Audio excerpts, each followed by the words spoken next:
Welcome to the Sacramento County Board of Supervisors. Today's date is September 14, 2021. It's 9:30 a.m. and this meeting is hereby called to order. If the clerk would please call the roll and establish quorum and read the media statement. Yes, good morning. Supervisors Kennedy? Here. Natoli? Here. Cerna? Here. And Frost? Here. You have a quorum, and please note that Supervisor Desmond will be joining at 11 o'clock via Zoom. So this meeting of the Sacramento County Board of Supervisors is cablecast live on Metro Cable 14, the local government affairs channel on the Comcast, Consolidated Communications, and AT&T Uverse cable systems. The meeting is closed caption and is webcast at sacmetrocable.tv. Today's meeting will be repeated Friday, September 17th at 6 p.m. on Channel 14. Thank you. And I would at this time like to invite everyone to please rise and join me in the Pledge of Allegiance to our nation's flag. I pledge allegiance to the flag of the United States of America and to the republic for which it stands, one nation, under God, indivisible, with liberty and justice for all.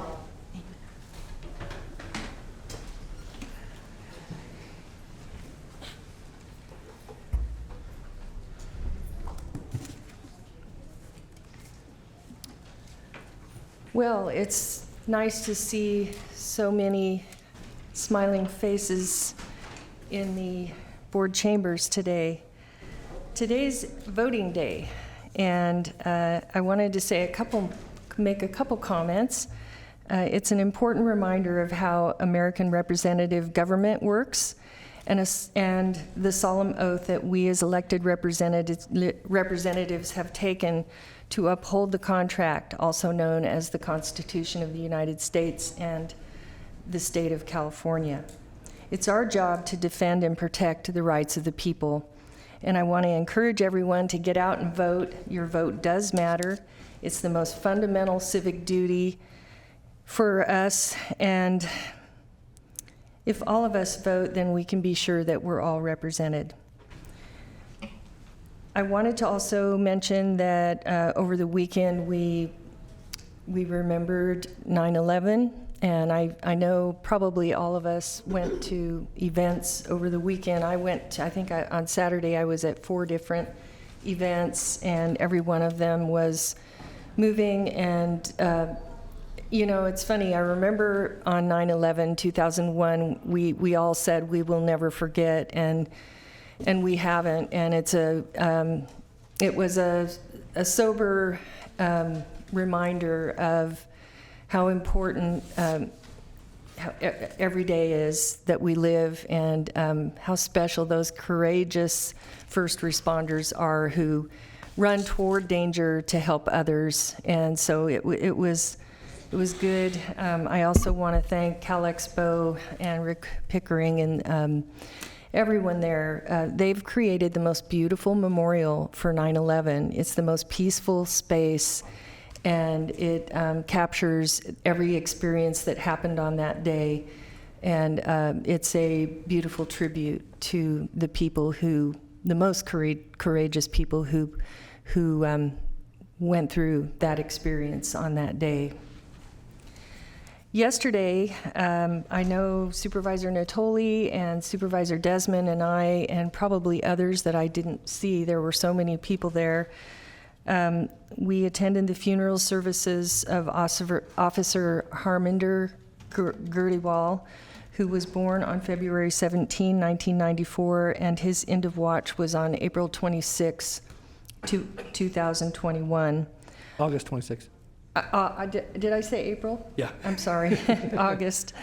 Officer Gertiwal was with his partner on their way to helping out another jurisdiction with the Calder fire. And I want to say it was a beautiful service. Every police agency was there to pay their respects of their beloved officer. It was a beautiful tribute to an American hero, and it was a reminder that it's important that each of us live for today, pay forward good deeds, be kind to each other, and be kind to ourselves.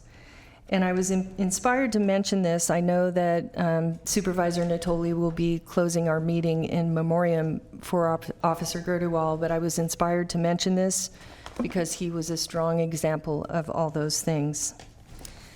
So now let us proceed with our day, and I'll read our chair's announcement. The Board of Supervisors encourages public participation during the meeting in person, telephonically, or in writing, in compliance with the directives of the county, state, and Centers for Disease Control and Prevention, CDC. This meeting is broadcast live and open to in-person attendance. The county is requiring face coverings for attendees while inside the chambers and is recommending social distancing. Meeting procedures are subject to change based on the recommended public health and safety guidelines. Public comments will be taken in order of in-person comments and then comments by phone. If you're making a public comment in person, a face covering is required and social distancing is recommended while inside the chambers. If you're unable to wear a face covering, you may sit in the overflow room and make a comment at the podium in the designated area.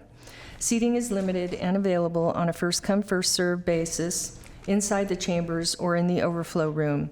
If there are no seats available inside the chambers or overflow room, please form a line in the designated area and wait for your turn to make a public comment. Please complete the speaker request form and give it to the clerk staff. A separate speaker request form is requested for each agenda item or topic that's not on the agenda. When I open the public comments, I will call 3 names at a time. When you hear your name, please start walking towards the podium inside chambers or the overflow room and wait for your turn to make a comment. If you are making a public comment by phone, dial 916-875-2500 and follow the prompts to be placed in the queue for the specific agenda item or off-agenda matter. Please refer to the agenda and/or watch the meeting to follow along and determine when it is best time to call be placed in the queue to make your public comment. You may be on hold for up to an extended period of time, and your patience is appreciated. I will ask the clerk to transfer calls into the meeting accordingly.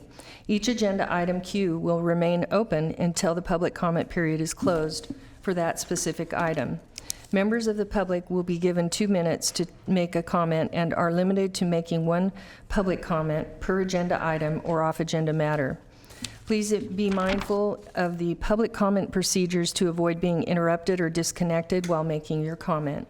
If you need an accommodation pursuant to the Americans with Disabilities Act or for medical or other reasons, please see clerk staff or for assistance and contact the clerk's office at 916-874-5451 or by email at boardclerk@saccounty.net. You may send written comments by email to boardclerk@saccounty.net. Your comment will be routed to the board and filed in the record. Thank you in advance for your courtesy and understanding of the meeting procedures.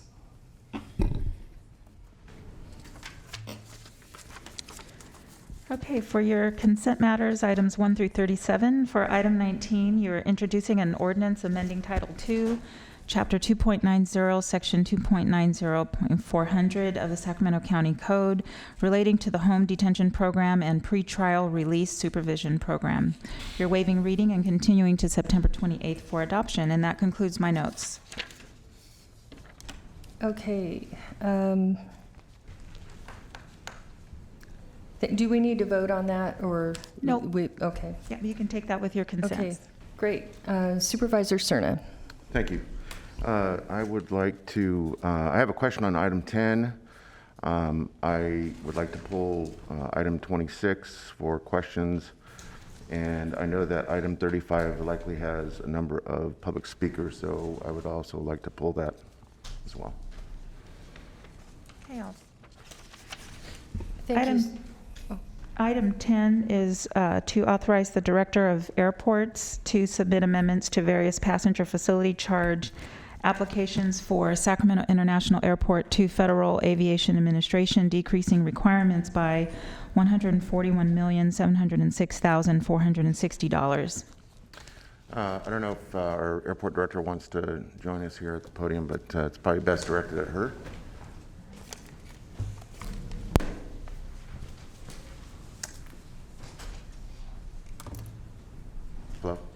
sorry. Oh. Thank you, Supervisor. As low as it can go. Sorry, it's as low as it Good. can go. Can you hear me okay? Yes. If you Okay, put- great. Put it between, there you Here. both mics. So, thank you. Just, I'd like to answer your questions today. I'm joined by Chris Wimsatt, who's our Morning, new Chris. Deputy Director for Finance and Administration, replacing Sylvia Ambrogio. Great. I certainly expect to support the item. I did have a question that came up in my briefing yesterday. I noted that in the board letter, there's reference to, I believe, correct me if I'm wrong, the ability to charge up to a maximum of $4.50. Yes. And listed in terms of the possible uses for the charge includes dealing or addressing airport noise. So this is the first time that I've learned that there is a specific charge that can be used to address noise issues associated with Sacramento International Airport. And as the supervisor representing the district where the airport's at, and actually as a neighbor, my wife and I are a neighbor to the airport, and understanding some of those impacts very well, I'd like a little more information about how we've been using that fee to address that need, and whether or not you see the utility in perhaps maximizing the fee for that purpose. Sure, thank you for your question. So absolutely, PFCs can be used for noise. PFCs are passenger facility charges that we need approval from FAA to collect through the airlines, and then we need approval from FAA to use. We have used PFCs for noise purposes, specifically for the airport noise monitoring system, ANOMS. So that's the one use we've used for PFCs for noise. Going forward, honestly, you'd have to work hard to come up with a more complex system than the FAA has come up with for PFCs. Their criteria for noise are fairly complex, and I think we might be able to meet those criteria, but it might be difficult, and I can explain more if you're interested. Not necessarily this morning, but what I would like to suggest is that offline we have a more extended conversation about at least my interest in maximizing resource availability for noise abatement, not just monitoring, but actually doing what we can to, obviously within the FAA circular on airport noise. Yes. But it's still an issue that continually is, coming from the constituents that I represent, especially in the Thomas area. Yes. So just one thing I would mention is that FAA has stopped allowing use of those funds for new construction, and I would need to check on exactly as of when. It might be 2000, but I'd be happy to have a follow-up conversation. Great, thank you. Yeah, thank you. Appreciate that. Okay, item 26 is the authorization to retroactively apply for the Confluence Regional Partnership Program grant funding from the Sacramento Regional County Sanitation District and the Sacramento Area Sewer District in the amount of $110,000 for the period of September 1 through August 31, 2022. Okay, hopefully I cited the right number here. Yeah. So, as I think our county CEO and others may be aware, we've received some late correspondence from representatives from the DART team here in Sacramento who have a long history of doing, at least in my opinion, some great work in terms of water rescue and recovery. And I'm not necessarily opposed to the item, but there are some questions that came to mind that were inspired by that correspondence. So I'd like to suggest that to the board that we continue this until at least the next meeting, so that we have an opportunity to exhaust a better understanding of what those concerns are. This is relative, obviously, to the diet equipment. I know that, having spoken with my colleague Supervisor Ntoli, I think you share some of the same concern. Item 10, I'm sorry, I was Item 26. interrupted. 26. Okay, 26. Yeah, Madam Chair, if I could just Please. piggyback on the comments that I know the correspondents made sure that County Executive and Mr. Villanueva has been working on other aspects of the contract relationship between DART and Sheriff's Department, along with obviously sheriff's officials. I will just say that I've had at least a couple of residents during this calendar year have spoken to me about decisions that are made out in the field by law enforcement to leave vehicles in the river. And this kind of goes to that. I don't know how connected it is. That's the connection that obviously some of the author of the correspondence that we received this morning made at least some reference to. So I do think it warrants some further information. Again, this relates to dive equipment, but I also raise the issue as it relates to when accidents occur, hopefully not fatal ones, but when decisions are made to leave vehicles that are fairly easily at the time retrievable in the river, and I can cite a specific situation if folks needed to have a reference behind it. But I know I've heard from local folks down in the Delta about this, and so I think it just if we're going to take on this responsibility now under the sheriff's umbrella, then to know what the policy is for first responders and whether it be sheriff or CHP in the unincorporated area, in the river areas, waterways. I think it warrants probably a little more information behind that as well, in addition to the grant. So, so I support putting it over. And if 2 weeks is sufficient, fine. If not, this is already a retroactive approach anyway, so we could take a little more time, I think, if necessary. Thanks. Thank you. Okay, thank you. And Supervisor Natoli, did you have, or were you done, Supervisor Cerna? Yes. Okay. Did you have other comments, Supervisor Natoli? Yes, I did. I would just note that on that last item we just spoke to, I would also believe that we need to pull item 35 probably off the consent calendar to at least have that discussion. I trust we're going to have a good deal of, we've gotten some input thus far, so I trust we're going to have more.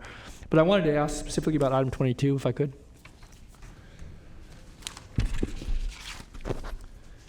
Item 22 is the authorization to execute an agreement with Diplomat Center to provide re-entry and transitional housing services to justice-involved individuals upon release from custody in the amount of $40,000 for the period of October 1 through January 31, 2022.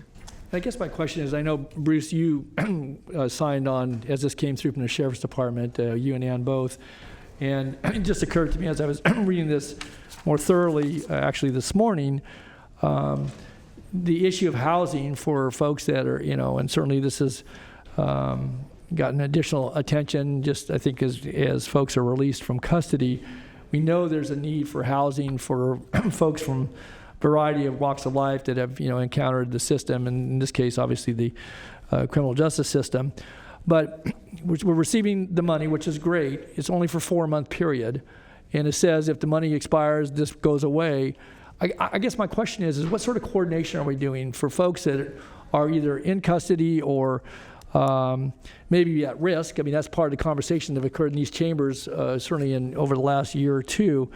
And so we accept the $40,000. We do this program for 4 months, and then it's done, and then we're right back to where we were. So I guess who's taking a more global look, universal look at this? Because if this makes sense for 4 months, it probably makes sense for a longer period of time than that. And they're getting monies through some of the COVID funding that came down through the Department of Corrections, as I understand it. And I'm curious, just to ramp this up and start at October 1st, and then say into January 2022, if money runs out, we're done.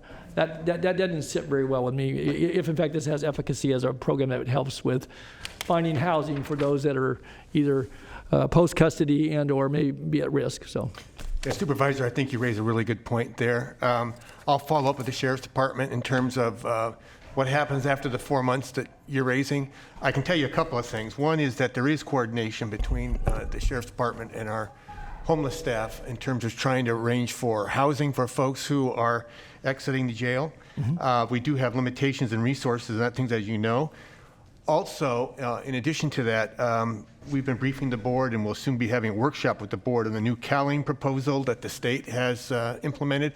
There's actually possibilities within CalAIM too to further our efforts here on housing for folks leaving the jail. So certainly we can follow up on that with you and get more information on what happens after the 4 months, but critical area. We are coordinating, and I'll find out what opportunities the sheriffs might have after this 4-month period. Okay, that's a piece of it. But I think if we're looking at reentry services, we're looking at services both in custody as well as what we're going to do in the broader community. And if this is a piece of it, there may be other providers as well. Right. This is not a large amount of money, but it provides transitional housing.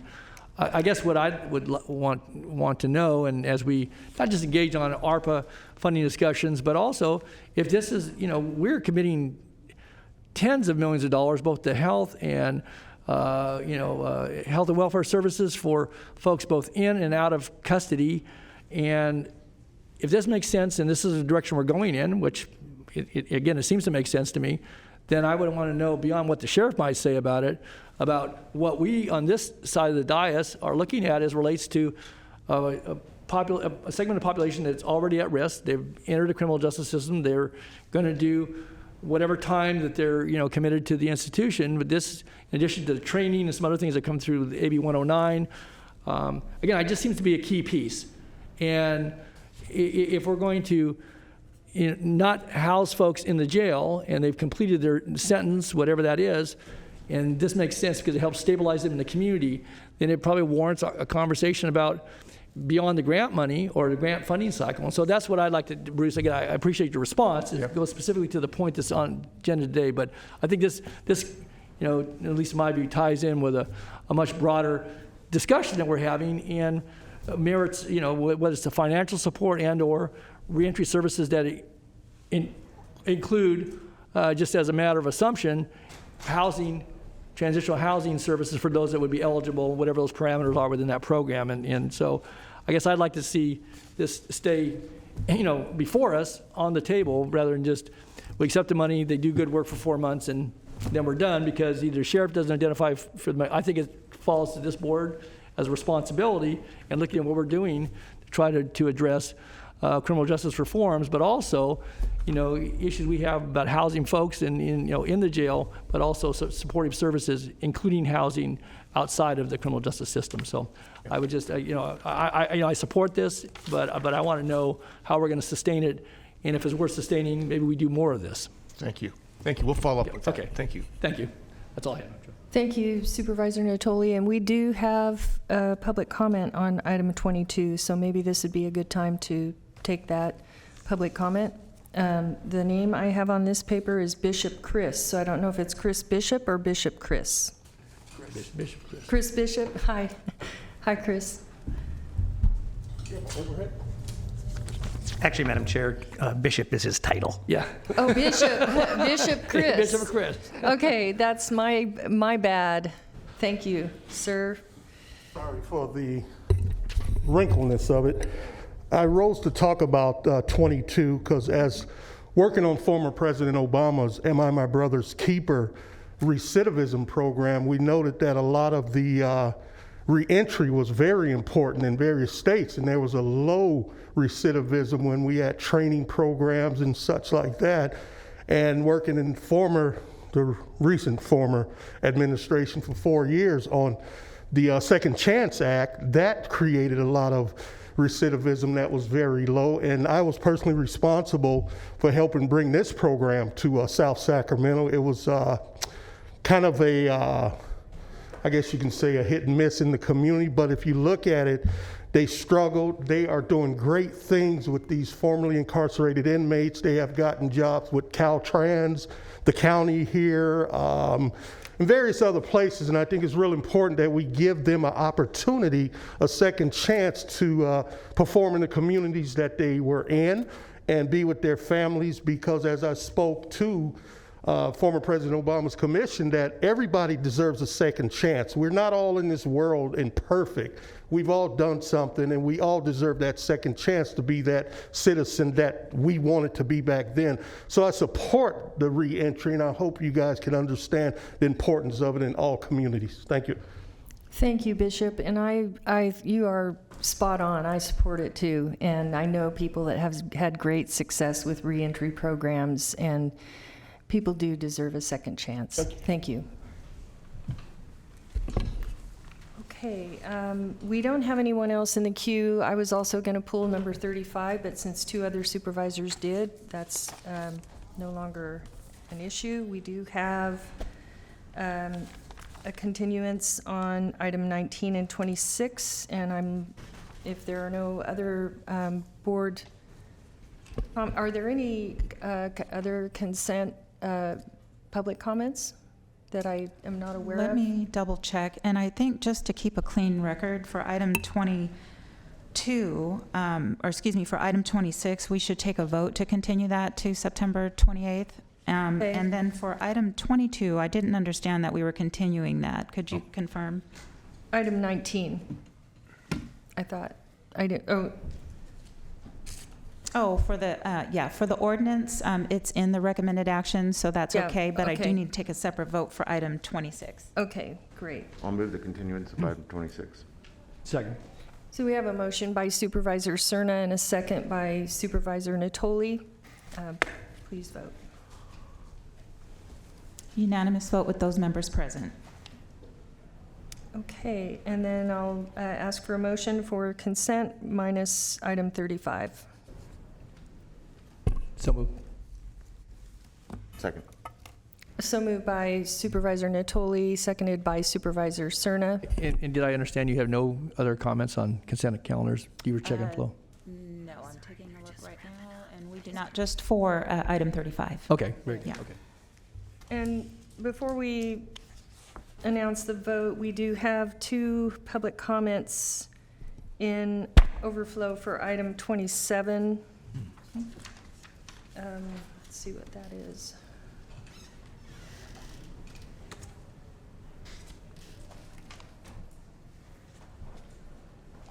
Madam Chair, they're getting them prepared, and I'll bring them up on the screen in just a second. Okay, thank you.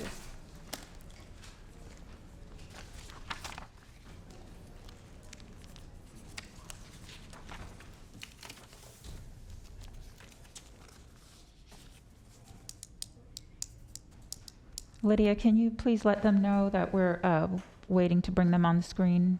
Yes. Thank you.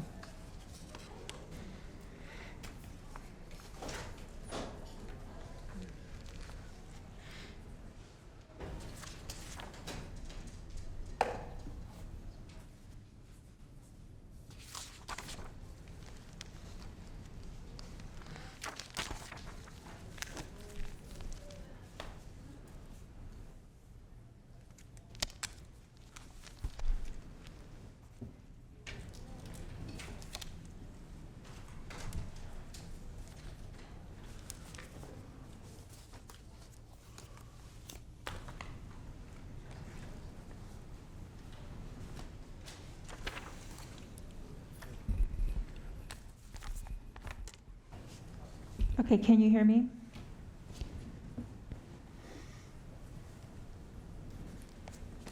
Can you hear me? Yes, we can hear you. Okay, we're ready for her public comment now. Hello, my name is Tiffany Noya. I'm from Orangeville. This is by T. Matthew Phillips, attorney at law. Mandatory vaccination is unconstitutional. Mandatory vaccination laws violate the right to live free from state-established religion. The Establishment Clause. The First Amendment guarantees the right to live free from state-established religion, whether it be traditional religions, such as Christianity, or more modern religions, such as vaccinology. Religion defined. Religion is a set of personal opinions based on blind faith. Whether one believes that Jesus Christ is the Son of God is a matter of personal opinion based on blind faith. So too, whether one believes that vaccines confer immunity is also a personal opinion based on blind faith. The believers. There's no tangible proof that Jesus confers everlasting life. The believers have all the evidence they need. Likewise, there's no tangible proof that vaccines confer immunity. Here again, the believers have all the evidence. Blind faith. One's belief in God requires blind faith. So does one's belief in vaccines. But the First Amendment empowers the people to opt out of mandatory belief systems that require blind faith. No such thing as safe vaccines. Truth is, no criteria exists for determining whether a vaccine is safe. Notably, in 2011, the Supreme Court observed the FDA has never spelled out in regulations the criteria it uses to decide whether a vaccine is safe and effective for its intended use. And this is Rootswith versus White, 562 U.S. 223-227. Suspension of disbelief. To believe in safe vaccines, one must disengage from the real world and suspend common sense and everyday experience. To believe in safe vaccines requires the blindest of blind faith. You have The 10 shocking seconds. truth. All vaccines cause harm, even if in small amounts. False idols. Place not the false idols of vaccinology above common sense and everyday experience. Thank you. Thank you.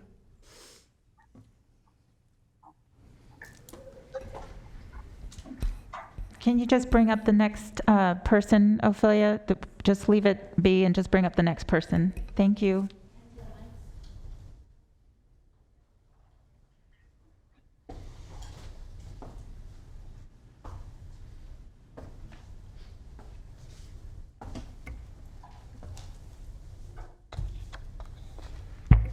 Good morning.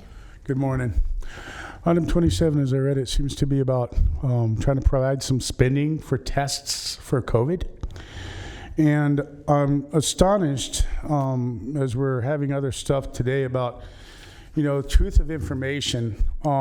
You'll find out that citizens around you, we try to find that truth, and we are finding so much censorship against it. But the truth is still there, and CDC will tell you that truth, even though people like CERN want to ignore it. They have not yet isolated the virus this whole time. Now, let me make that clear to you, because this is biology that's simply in high school level biology. Okay, when we have a virus like flu B or whatever virus or bacteria, they isolate that virus. And then from isolating it, then they grow this virus in its natural form, and they create true vaccines, or they create true treatments, or they find out exactly how this virus is growing and affecting people. They have yet to isolate the virus. Let me repeat that again. They have yet to isolate the virus in a live or dead human being. That is the truth. That is the empirical truth. That is the absolute truth. Every doctor in this country will tell you that is the truth. And then you'll have your pro-communist, pro-New World Order doctors exasperate away from that truth and tell you somehow we can test and find out if you've had this COVID, and they haven't yet isolated the virus. Do you understand how foolish you are if you don't obey the laws of science, basic biology that you can learn in high school? You want to spend our tax dollars, and I'm putting you on public record. You are committing fraud against the people, spending our money on tests that do not work. You have yet to isolate the virus. Prove me wrong. Not by censoring me like someone like Cerna wants to do. Prove me wrong with science and truth. You have 5 seconds. Thank you. Thank you. Punk. All right. I don't think we have any other public comments on consent. Is that correct? Actually, Madam Chair, there are 2 people that were on hold, so I didn't see them in the queue. No problem. One of those folks, they would like to make a comment on 2 items. Do you mind if we Give them grace. Yeah, and allow them, that way they wouldn't have to call back through the queue. Sure, So it would be item absolutely. 22 and 27, and then they will call back for item 35. They have a total of 3. Okay. Flo, could you clear the screen then, so we can watch? Could you clear our screen? Yeah, I guess The vote we screen's might as still- well. yeah, Sorry if you about could. I was thinking, Next. don't vote until you hear public comment, but Right. we've already voted, so thank you. Okay, so could you go ahead and transfer the caller, please? And my apology, I'm working a system, and they're Skyping me at the same time so we can communicate. We know that you are in a technical challenge. Good at juggling. And the We caller think is you are actually- doing a great job. And the commenter actually, I think my cell phone number is out there for public consumption, and so they're texting me as well. So I'm trying to. Okay. Well, we'll give you grace too. You deserve I have some it. advice on that one, Flo. Let me see if I can get staff. It's going to be a busy day. Madam Chair, while we're waiting, are we going to take up the appointment of Ms. Edwards immediately after consent? So I think we have and We're some going business awards. to do the Burke and then Okay. the appointment with Ann Edwards, or county executive, and then we'll Okay, then we get- proceed okay. into the 35 and COVID Okay, all right. at the same time. Thank you.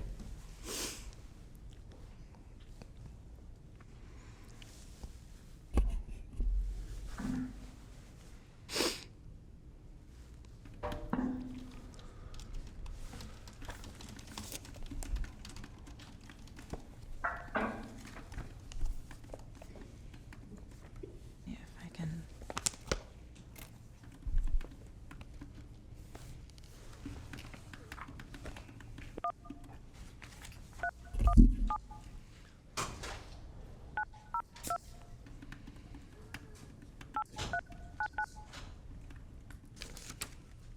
Your call cannot be completed as done.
Hi, caller. Thank you for your patience. You can start with your comment for item 22. You'll have 2 minutes for that, and then when you're finished with that, you can go on to item 27.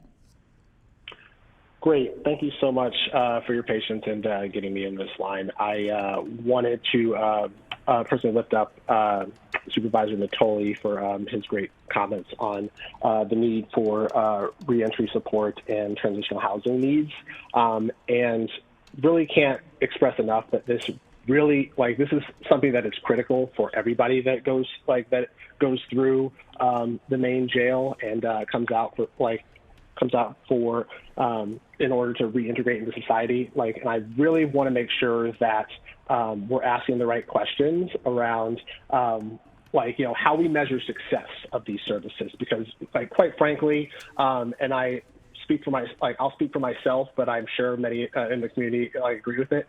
We don't trust the sheriff's department for shit. They have routinely lied. They have executed a toxic and brutal culture within the jail system that translates into everything that they do, including their COVID response. And it's really important that whatever program that we're authorizing and giving them money for, that we're actually asking them how they measure success and how we measure versus how we measure success. I really want to know how much we're getting, how many people are actually going through this program and how many come out and are able to transition into housing, versus how much money that we're spending on this, because oftentimes law enforcement departments will just ask for blanket money and then spend that money however they want, usually just on salaries and benefits of staff, without really having any real expectation of delivering results or any positive outcomes within those programs. And then we just continue to give them money over and over again, thinking as a means to just check the box, so to speak. So if they're if this analysis is costing it's going to amount of $40,000, I really am hoping that beyond just the Diplomat Center, we're also looking and consulting with community-based organizations, not the ones that are the county likes to use, but the ones that are actually doing the work here within county. From All of Us or None of Us to Justice to Jobs and so many other different organizations that are working on pretrial and support services and doing all sorts of other things. But I really want us to ask the question of how we measure Can success you please wrap up your comments, versus sir? outcomes and spending within this. So just wanted to put that on there. And then for item 27, I want to point out that while the mainstream media and the mainstream of public discourse has called these the requirement to get vaccinated as mandates, it's not fully an actual mandate, considering the fact that people who don't want to get vaccinated or have health reasons for not getting vaccinated actually have an option of getting tested on a weekly basis. So for the simple basic point of making sure they're not contagious with COVID-19, a deadly virus that has killed more than 4 million people across the planet, including more than 600,000 people in the United States that we know about. And really, you have options beyond this. It's pure selfishness that we continue to insist that, we're being forced and our rights being violated because we're being required to protect ourselves from a deadly pandemic that is killing those we know and love, including family members that I have. So when you're talking about these, getting a vaccine mandate, quit fucking lying to people about it, that we're violating your rights. This has actually been something that we've done since the revolutionary period in this country, when George Washington required vaccinations in this country. We've also required vaccinations for the flu epidemic in the early 1900s. It's the list goes on. It's simple history. It's basic demonstrable history that you learn in high school. And yet we keep hearing people coming into public comment trying to talk down to us as if they're somehow scientists, when really they're getting most of their information from social media and for-profit companies like Facebook and Twitter. It's ridiculous. And really, I'm really glad that we're actually having this conversation and this board is finally deciding, setting the record straight of the facts that this county knows about, that its public health staff have been working on for almost 2 years now, and I'll just add as a reminder, your public health staff are doing this emergency pandemic work without their overtime pay. They have literally been waiting for overtime pay, many of them, for almost 2 years now, if not more so. And they're still haven't been compensated. In fact, even though we increased the sheriff's department's budget by more than $25 million this fiscal year. So when are we actually going to show them the respect that they deserve and actually give them the money that they are due? Because they're doing this work in spite of a bunch of crazy, delusional, self-obsessed and selfish people that are prolonging this pandemic for the rest of us. Sir? To which I'll say, we need to get this shit together. Everybody that's in this office, quit fucking that's in this department trying to talk about COVID-19.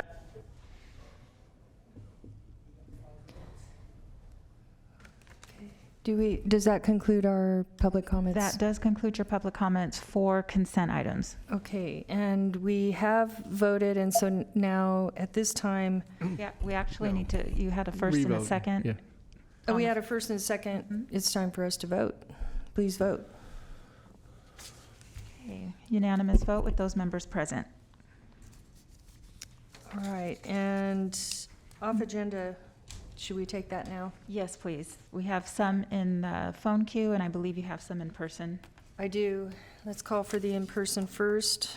And I will call to the Chambers Brenda Pandos, followed by Jeffrey Pickerel. And they may be in the outlying room as well.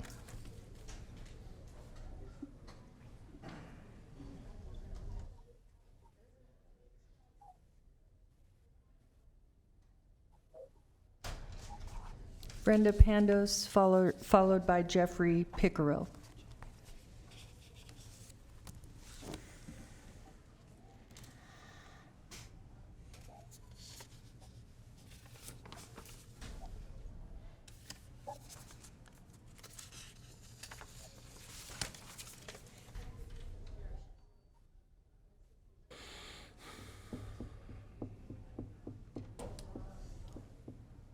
Good morning.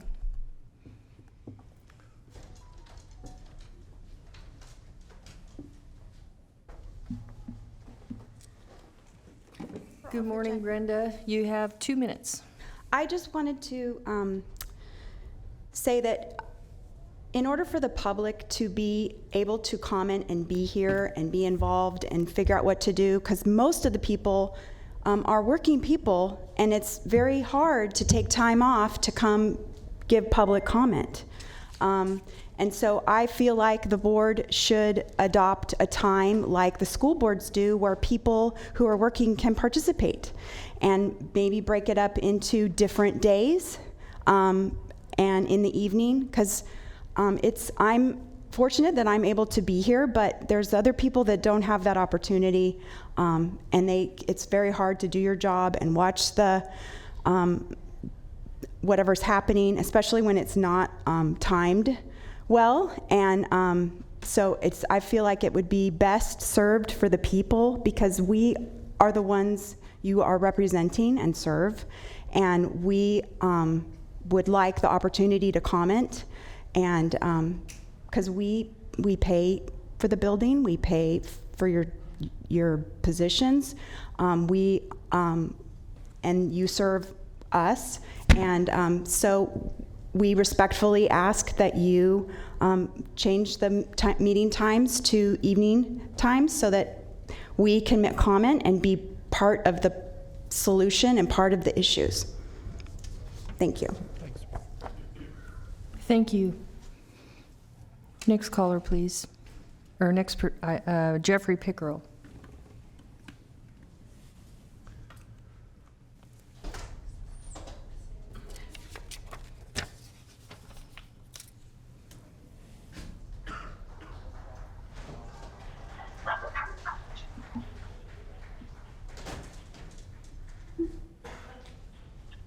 Jeffrey will not be speaking. Okay, thank you. All right, our callers on the phone. Hey, please transfer the first caller.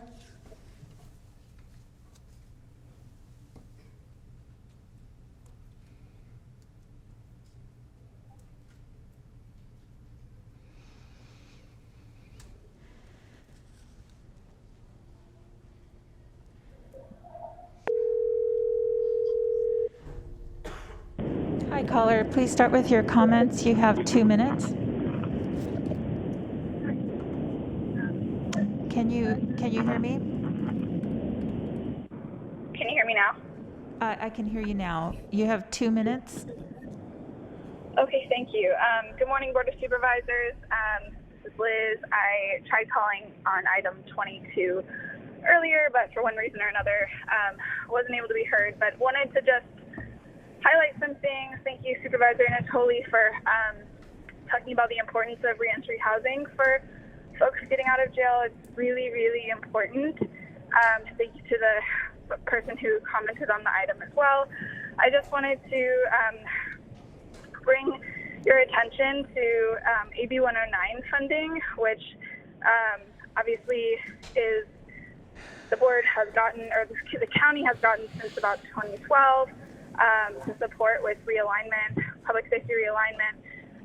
And the county gets about $50 million every year for reentry programming, for community-based services for folks getting out to reduce recidivism.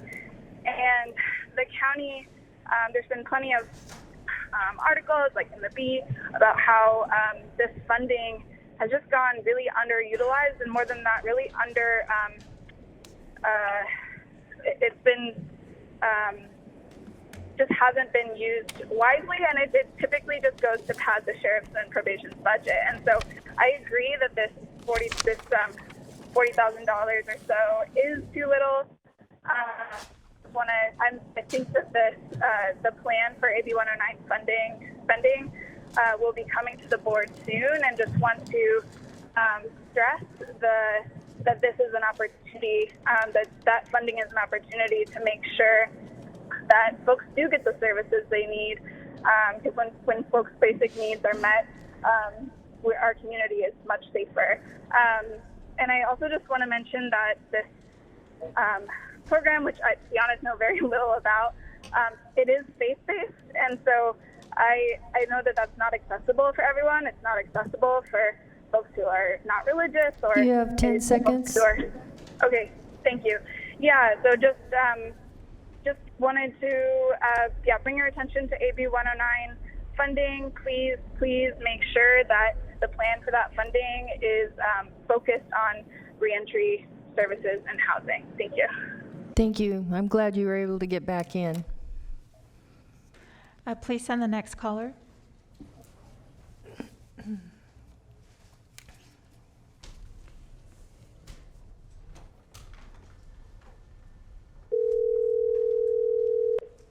Hi, caller. You have 2 minutes. Please start with your comments. Thank you. This is Erin Seberry with the Sacramento County Commission on the Status of Women and Girls, and I wanted to thank you, Chair Frost, and all of the supervisors for ratifying our Blue Ribbon Commission recommendations to the board for the new Women's Commission. And we met last night. The Blue Ribbon Commission had its closing meeting. We thanked publicly Supervisor Cerna for his leadership in the Blue Ribbon Commission and in helping us to get this Women's Commission in Sacramento County. And on behalf of the 35 members of the Blue Ribbon Commission, I wanted to thank you all, each of you, and especially Supervisor Cerna. We are ready now after today to stand the commission, and we will be doing so in October.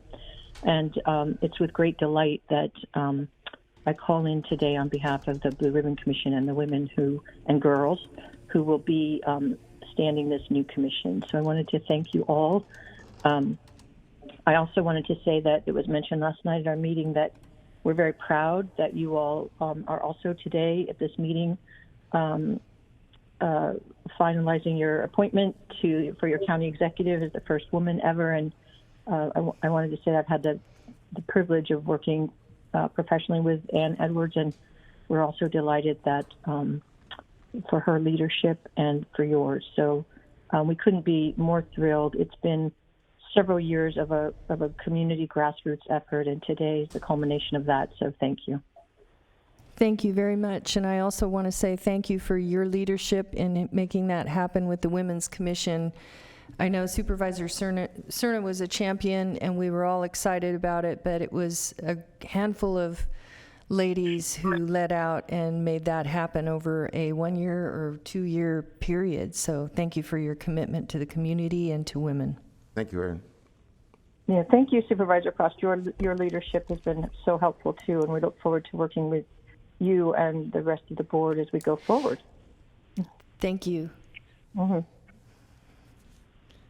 Okay, and that concludes your public comments for off-agenda matters. Okay, great. Thanks. Next item, please. All right, so item 38 is the service award recognizing Bev Becker on 35 years of service with Sacramento County.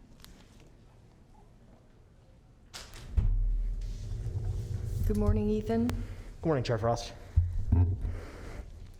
Good morning, Chair Frost, members of the board. Ethan Dye, Acting Director for the Department of Human Assistance.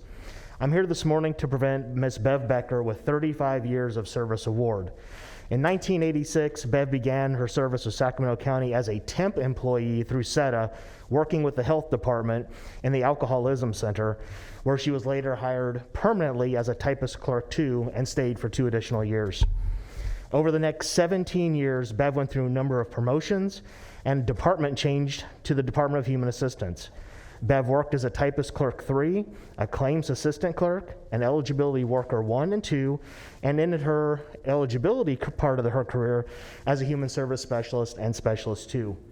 In 2005, Bev promoted to eligibility supervisor. Then in 2021, she promoted to human service supervisor. Bev has served in numerous DHA locations, including Broadway, Rancho Cordova, Arena, and her current location at 28th Street. She has supervised the county's medically indigent services program, Medi-Cal, CalFresh, adult services, and the in-home supportive services program. In her various positions, Bev has served on the UPE Executive Board, the Medi-Cal Program-Specific Work Group, and important system and operational planning committees throughout the department. Bev has written many important documents that help department staff navigate their day-to-day work. In addition to all of this work, Bev has also served on the SEIU Executive Board for 13 years. I've known Bev and have worked with Bev for almost 14 years of her 35 years of service. And in that time, I have known her to be honest and take up good causes for staff and customers. Bev, I want to thank you for 35 years of service and to the countless people that you have helped in our community. Thank you.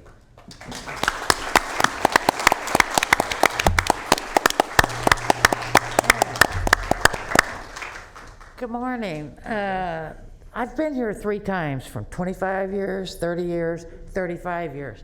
And what I've got to say is that it was a privilege for me to be able to serve the community in a lot of different capacities.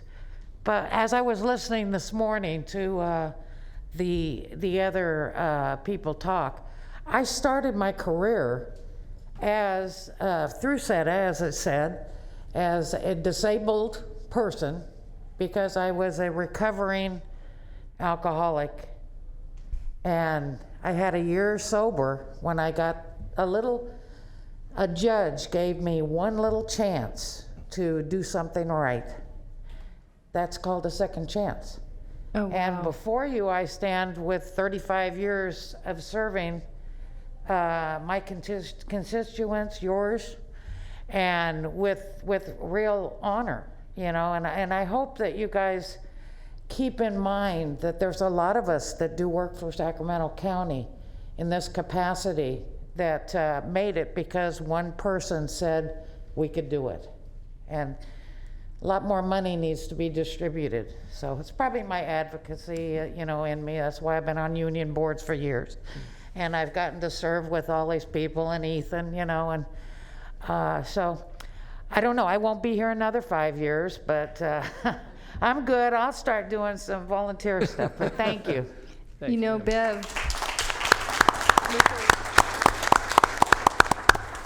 before you go, I want to thank you for sharing that about your life. That's so inspiring. And one of the things we don't really talk or think about much is that all-important thing called institutional knowledge. And it's those like you who have been with the county for many years in different positions who have different, deeper knowledge and perspective that is so valuable. So we hope you stay a long time, and congratulations on 35 years.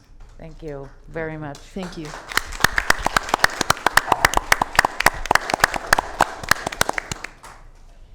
Next item, please. Okay, item 39 is the presentation of resolution recognizing Sacramento County Sustainable Business of the Year Award recipients for 2021. Good morning, June. Good morning, Chair Frost, Supervisors Kennedy, Cerna, and Supervisor Natoli as well. My name is June Livingston, and I supervise the County of Sacramento Business Environmental Resource Center, commonly known as BERC. And I'd also like to say to everyone in the audience, happy National Small Business Week. This is Small Business Week. And so in that vein, the County of Sacramento Board of Supervisors recognized in the past that businesses needed regulatory, technical, and pollution prevention assistance that included many different aspects of environmental regulatory help, and that's what BERC does. In 1993, the board approved the establishment of the Business Environmental Resource Center to provide comprehensive environmental compliance and economic help, development help, in a free and confidential manner. That means when businesses come to BERC, the services they're looking for are free and confidential. BERC is here today to celebrate the achievements of 6 Sustainable Business Award recipients. These businesses are leaders in their respective fields.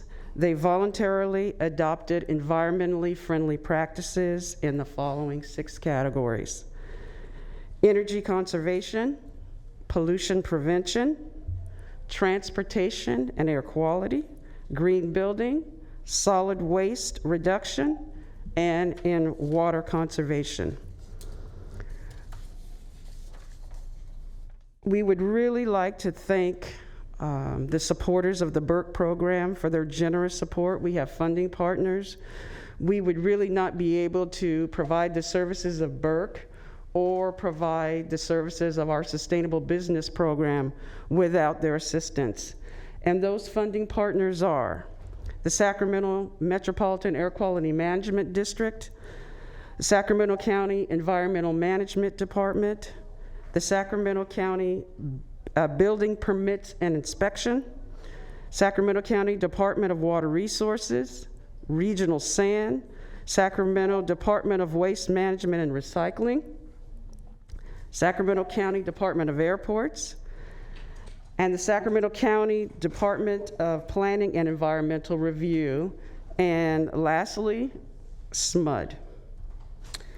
I'd like to invite Supervisor Frost to come down and join me, and as she makes her way down, I wanted to let all of you know that this year, for the very first time, we are presenting the actual awards to the award recipients in those 6 categories.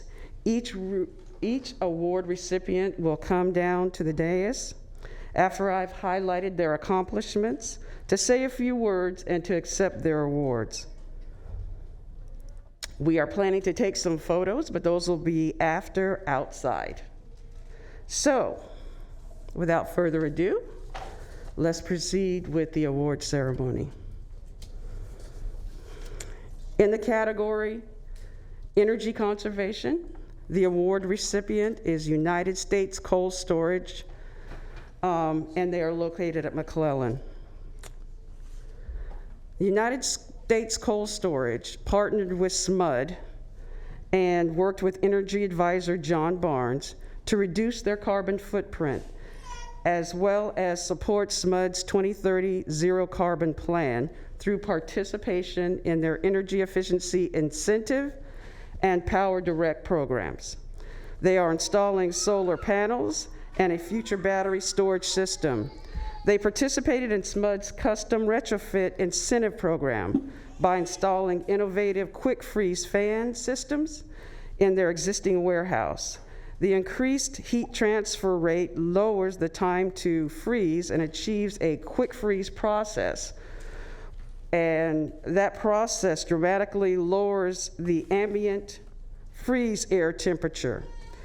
They are in the process of converting their gas yard goat to all electric. Please join me in welcoming U.S. Cold Storage team, including General Manager Steve Pelevsky, to the mic to say a few words and to accept the Energy Conservation Award.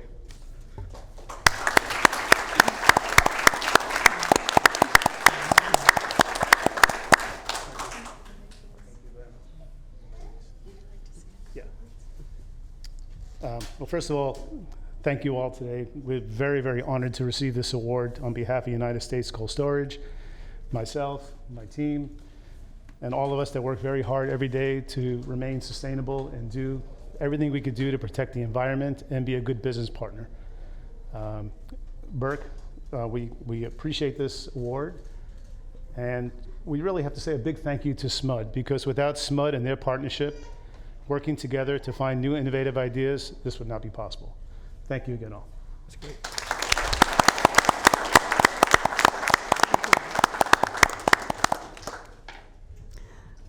The Pollution Prevention Award goes to Cal Waste Recovery Systems in Gulp. This business voluntarily installed a new high-technology material recycling facility, otherwise known as a MRF, which improved the throughput and processing from 11 tons per hour to 30 tons per hour with an annual process rate of 130,000 tons. Pretty remarkable. This new technology is more efficient and has a higher capture rate for recyclables. For example, the mixed glass has a 99.2% capture rate. Even with all the extraordinarily technological improvements, they still occupy the same 100,000 square foot building. This is a state-of-the-art MRF, and it is a $22 million voluntary upgrade and investment in Sacramento County region that helps us to reduce landfill content, as well as providing a high-grade reclaimed recyclable materials. This is the second Sustainable Business Award that they are receiving. The first was in 2016. Please join me in welcoming Cal Waste Recovery Systems owner Dave Vaccarezza to accept the Pollution Prevention Award.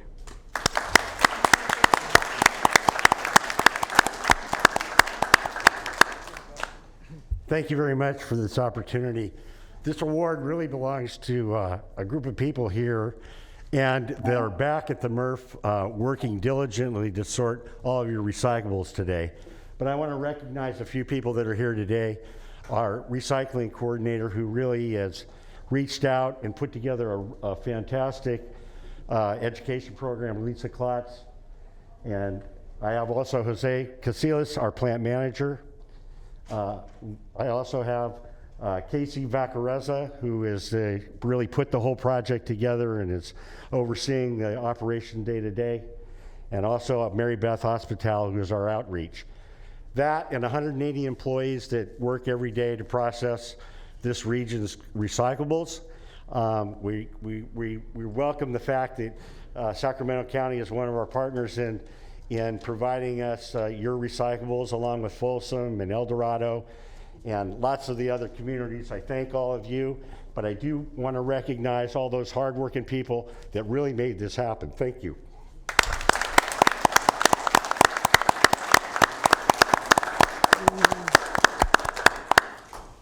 In the category of green building, the award recipient is the American Institute of Architects, California.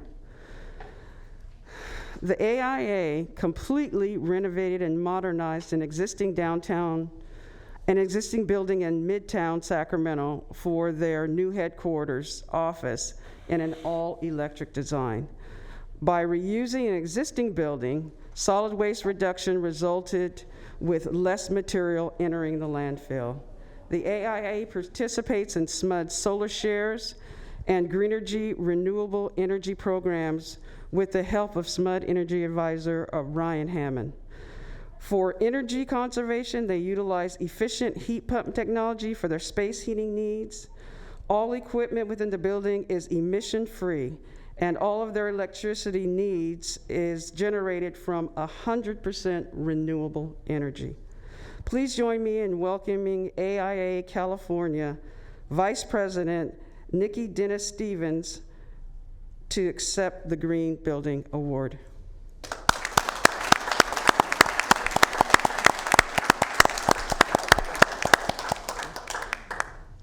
First of all, I want to thank Sacramento County and the Burke program for this wonderful award on behalf of our 11,000 architects and design professionals throughout California. You know, the architectural profession is committed to creating resilient designs to address this changing environment. And our project was a real investment by the organization, not only to meet the needs of our staff, but to be a great partner in the community as well. None of this could be possible without our great team. Our architectural firm, Dreyfuss & Blackford, and Chris Barkley is with us today. Our contractor, Jackson Construction, and of course SMUD, as many of you have recognized in the past. They were a true partner in this and created a lot of different opportunities and incentives for us for energy efficiency. Thank you so much.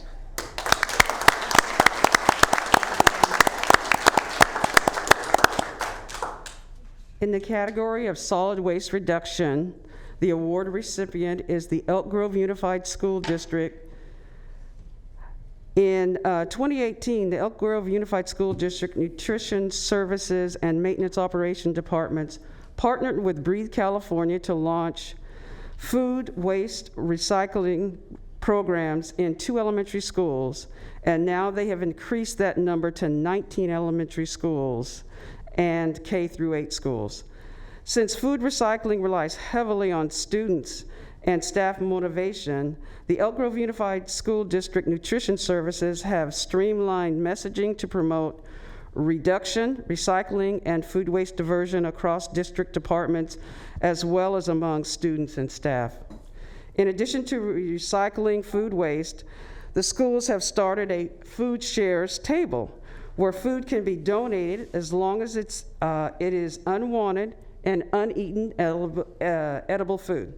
These stations encourage students to donate food to insecure classmates and help with reduction of waste. Please join me in welcoming Director of Food Services and Nutrition, Michelle Drake, to accept the Solid Waste Reduction Award.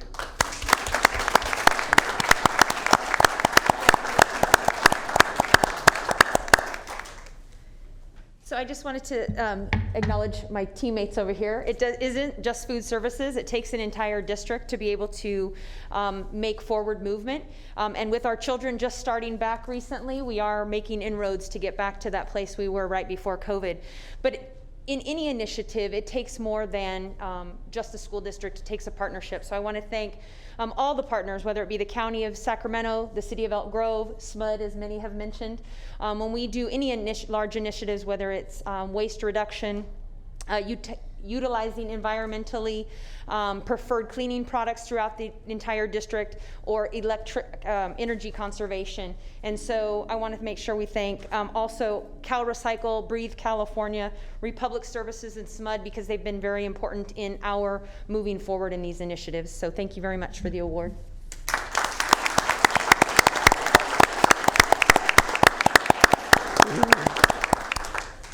In our final category, water conservation, the award recipient is Green Acres Nursery and Supply. And believe me, they have multiple facilities in different parts of this region. In 2020 and 2021, Green Acres included information about available water efficiency and conservation rebates in several locations, including in-store and on their website.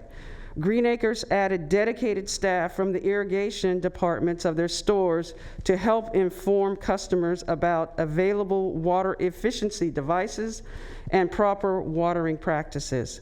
In 2021, Green Acres launched a gardening podcast series which covers a wide range of topics, including outdoor water efficiency. Please join me in welcoming Green Acres and Nursery and Supply co-owner Ashley Rossi to accept the Water Conservation Award.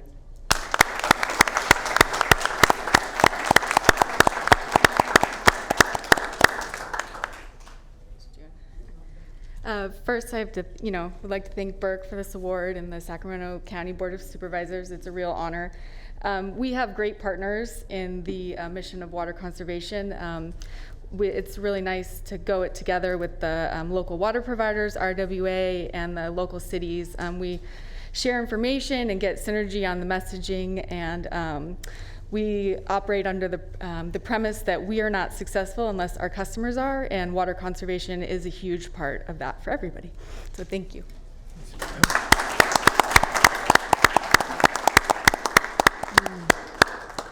And in closing, we'd like to say, as all of us know, these have been really challenging, more than a year now, year and a half. Got one more. And it's really truly remarkable, the things that these businesses have been able to do. As I said, they are leaders in their field. And I'd like to give a last round of applause to all of our award recipients.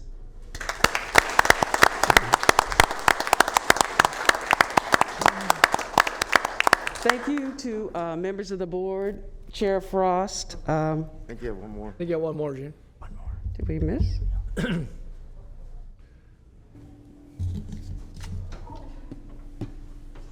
Just 1 second.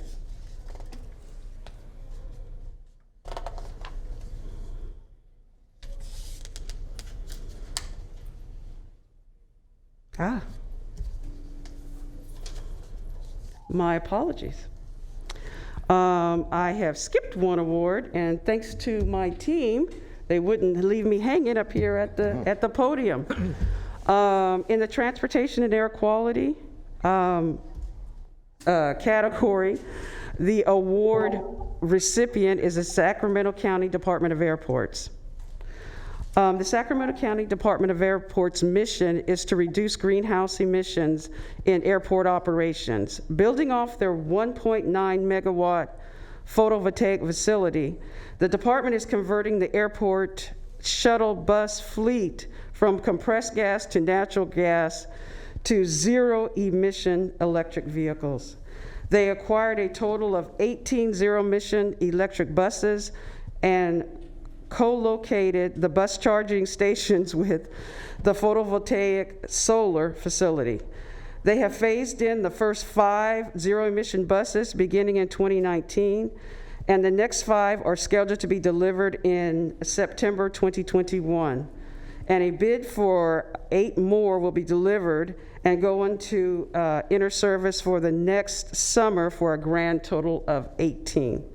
Once all the shuttle buses are converted to zero emission, it will result in an annual reduction of 4 million pounds of greenhouse gas emission. Very remarkable. Please join me in welcoming Senior Airport Manager Fred Cortez to accept the Transportation and Air Quality Award.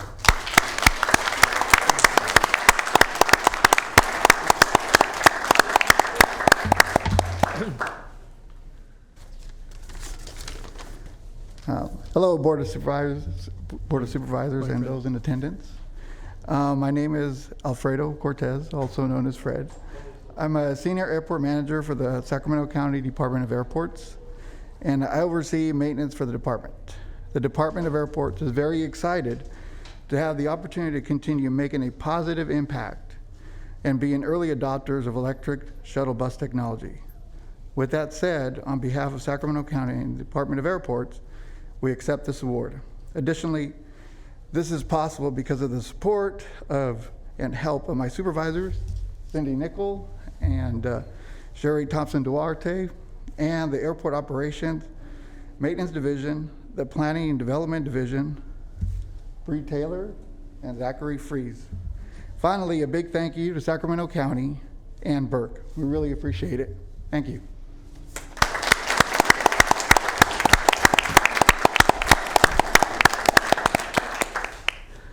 Thank you. When you're up here, you try to do your best, but sometimes you make a few mistakes. So thank you, and my apologies to the airport system.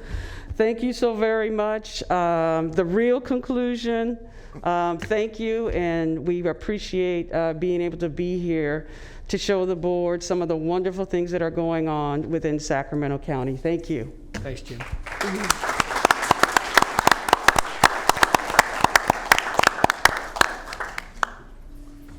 Thank you, June. And Clark and June, before you head out, we have a little recognition that we would like to extend to the two of you and Burke.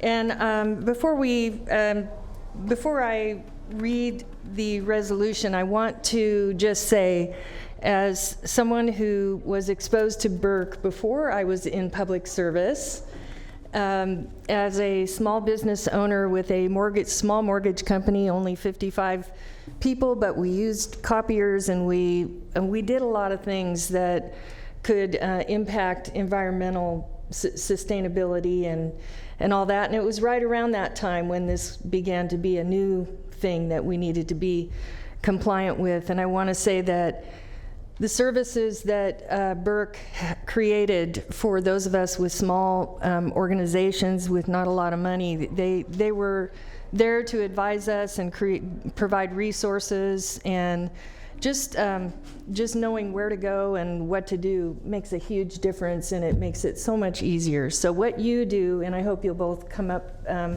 with me, because we want to especially recognize you for your work, which is outstanding.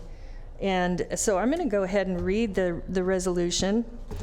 Whereas the Sacramento County Board of Supervisors supports a clean, safe, and healthy environment and wishes to recognize that September 19 through 24, 2021 is National Pollution Prevention Week.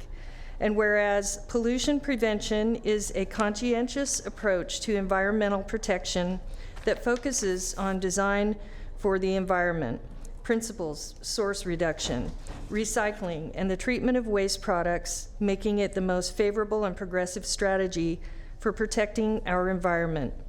And many years ago, the Sacramento County Board of Supervisors recognized that businesses needed regulatory, technical, and pollution prevention assistance.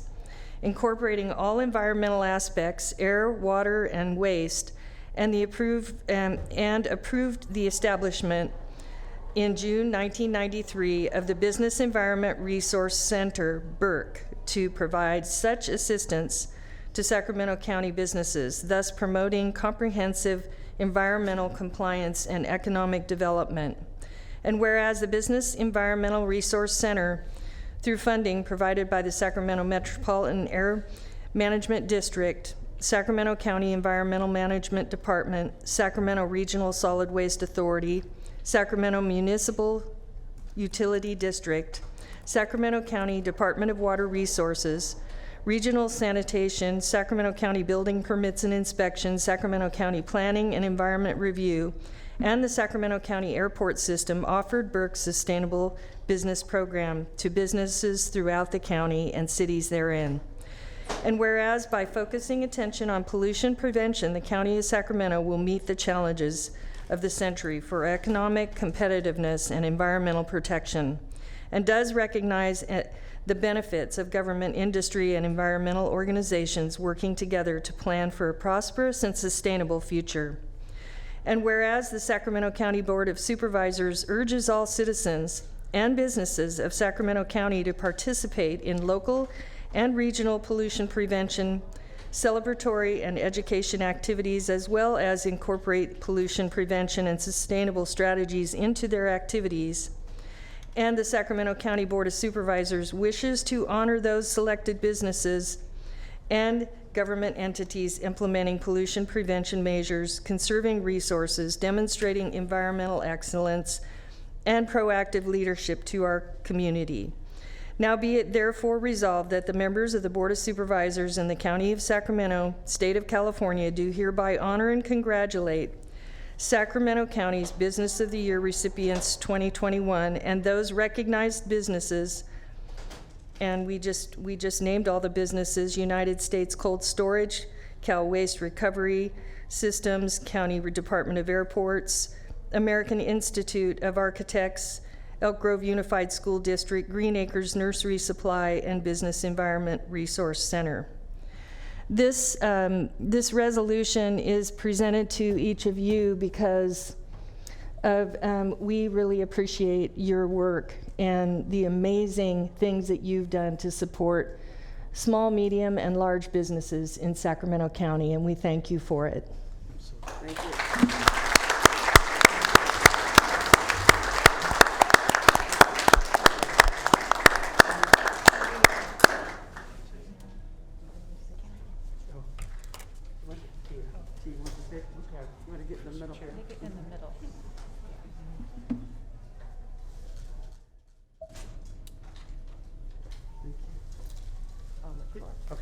So I just want to say thank you, Chair Frost. That was a big surprise, and we really appreciate it. And I'd like to say, June mentioned it earlier, it takes a team. And June is fantastic. She's amazing. Chase Strensifer, where are you, Chase? He's amazing. We're about to hire someone else that's hopefully amazing. you know, we really appreciate your support. Supervisor Natoli, Supervisor Cerna, Supervisor Kennedy, thank you. It's been fun working with Burke for all the years that I've been a part of it. And it's really nice to know we have your support. So thank you very much. Thank you. Thanks, Burke. I believe right now is a good, did you want to do pictures outside, or should we do a 5-minute recess, or are you just doing pictures out there with you folks? We don't want to disturb you. Okay, great. We'll continue our meeting and they'll do pictures outside. Madam Chair, if I might. Oh, sure. Yeah, I just wanted to, you know, we're going to be hearing the climate action plan soon, and this is going to be an ongoing discussion from here to the end of time, probably. Hopefully that's not too soon. But Hopefully not. but I just want to say that the work of Burke, it's amazing. It's, you know, the work that you guys do is fantastic, but we can't do it without our community partners. So I specifically want to thank the community partners. It's going to have, although I have to give a warning, we're going to have to kick our game up. As great as the work as we're doing now and the great work you're doing, maintaining is not going to be enough. We're going to have to kick our game up a notch. So I will be there to support those efforts, and I thank you for your work. Yep. Congratulations to all the award winners. Yep, great.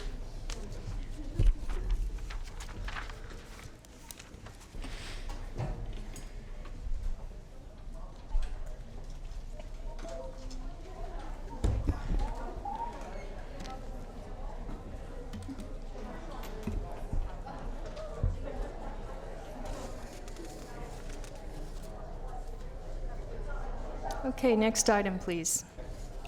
Can I just give them a second to shut that door? Okay, item 40 is the County Service Area Number 1, Zone Number 1, public hearing on the benefit category change and levy of increased service charges for the Arden Way Starbucks project. Good morning, members of the board. Dorothy Kodani with County Engineering Division. And always such a bummer to have to follow an item like that, so we'll go through this quickly.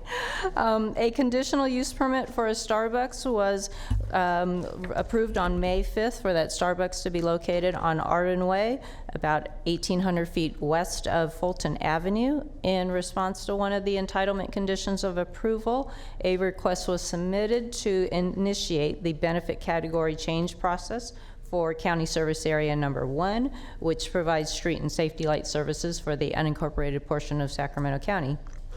Therefore, a notice and ballot were mailed to the property owner on July 30th. The parcel is currently in the street and safety light category with an annual service charge of $118. The proposed change to the enhanced street and safety light category would result in an annual charge of $408. If there are no questions from your board, we recommend that you open the public hearing, consider all written and oral testimony, close the public hearing, and direct the clerk to tabulate the returned protest ballot. Okay, I have Supervisor Cerna in the queue to speak. Just a point of order, Madam Chair. I think the board mentioned that Supervisor Desmond was going to be joining us by phone at 11. Yeah, they will bring him up on the screen when he joins. They're watching out for him now. Okay, I just wanted to double check because this is noted in his district, so thank you. Thank you, Supervisor Cerna.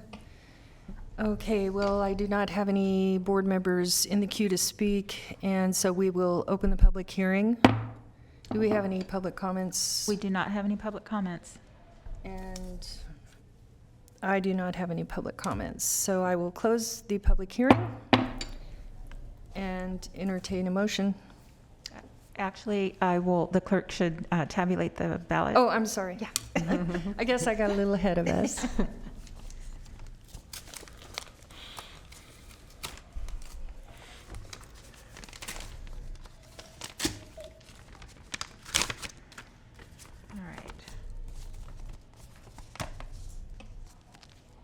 Okay, so this is the protest ballot from the legal owner Valley Star Partners, parcel number 27802500027, and the site address is 2345 Arden Way, Sacramento, California, and they are voting in favor of the proposed change.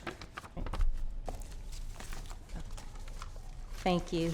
Since there is no majority protest, we would ask that the board adopt the attached resolution. And I can read into the record the fill-ins for the resolution.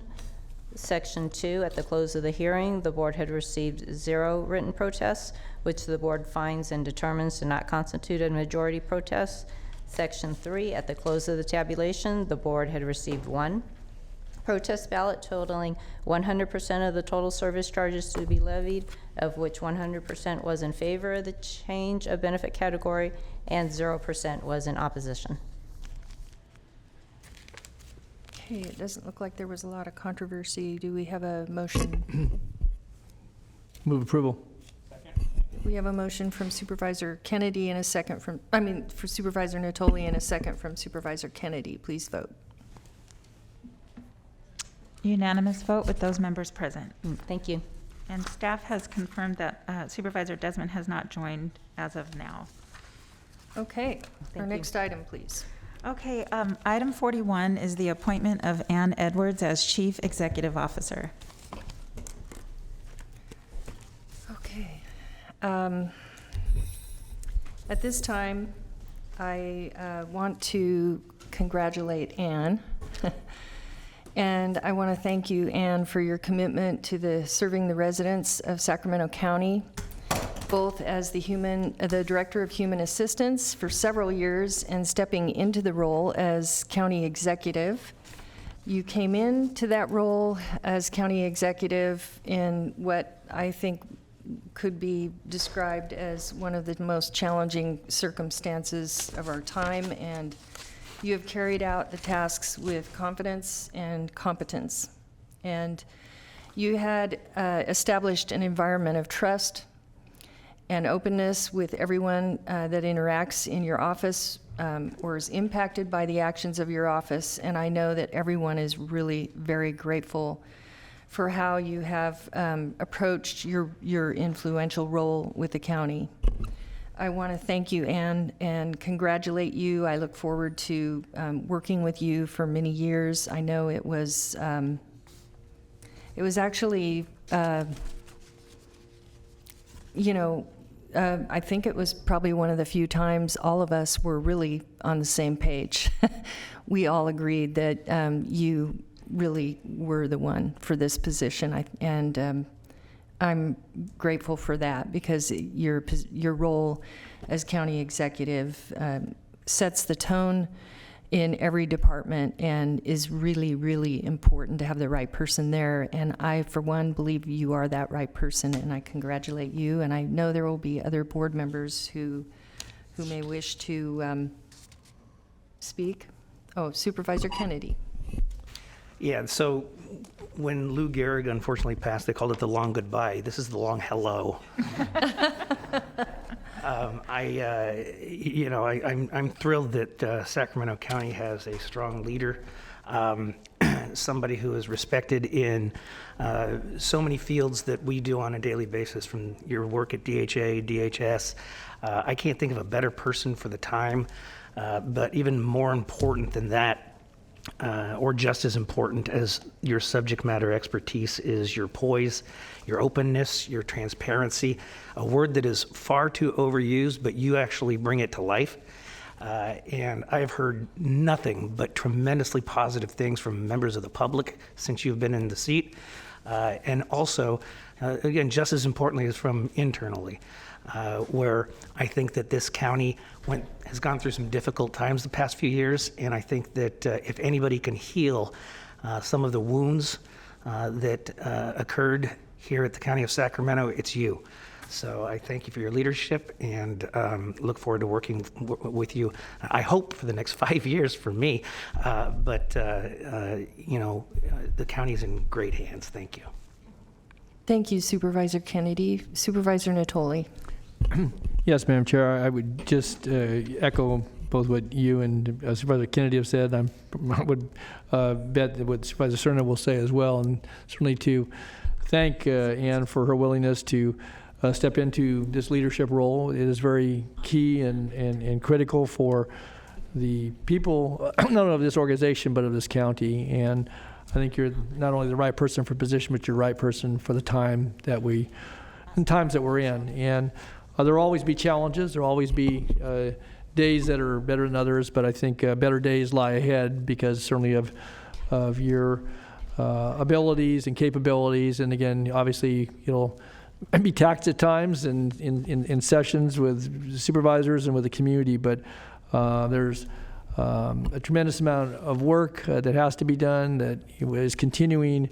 And I think your work, certainly your expertise, your integrity, and your ability to, I think, not only to listen, but then to be decisive and to certainly bring recommendations to this board and work with the community at large are a credit to you, a credit to your years of public service, and certainly to the years you'll continue to serve this county. And I trust and I believe sincerely that we're certainly in good hands with you at the helm. And as you continue to build your team and to, I think, restore some of the confidence may have been lost because of specific items that the county has encountered in recent years. It doesn't take away anything from the good work that we do every day, and I think you'll help to bring additional focus to that and be a credit to this organization as you have been for all your years of service. So congratulations, Ann, and certainly to your family and to a community that I think is very pleased, but certainly very proud of your achievements and accomplishments yet to come. So congratulations. Thank you, Supervisor Natoli. And I should have invited you to the podium. I think you have family. Your husband is here, right? Would you like to? I know Supervisor Cerna has some comments as well, and then maybe you'll have comments. Yeah. Supervisor Cerna. Thank you. So I want to pile on with the accolades that are very well deserved today. It is, in my estimation, a pretty momentous moment in the county's history, not just for the reasons that were mentioned earlier by a caller, that this is the first time that Sacramento County has had a woman at the as in the leadership position for the organization, but the fact that you come from having the experience in two respected departments here in Sacramento County over many years, overseeing human assistance as well as health services. I think that, especially at this time, and I know it's serendipitous, but it makes you wonder sometimes about what's at work to grace us with the right people at the right time. But with that experience that has been steeped in helping some of the most needy and somewhat disenfranchised, quite frankly, constituents of ours, I think bodes very well for the future of Sacramento County. I would fully expect that that is something that you will continue to have an eye towards.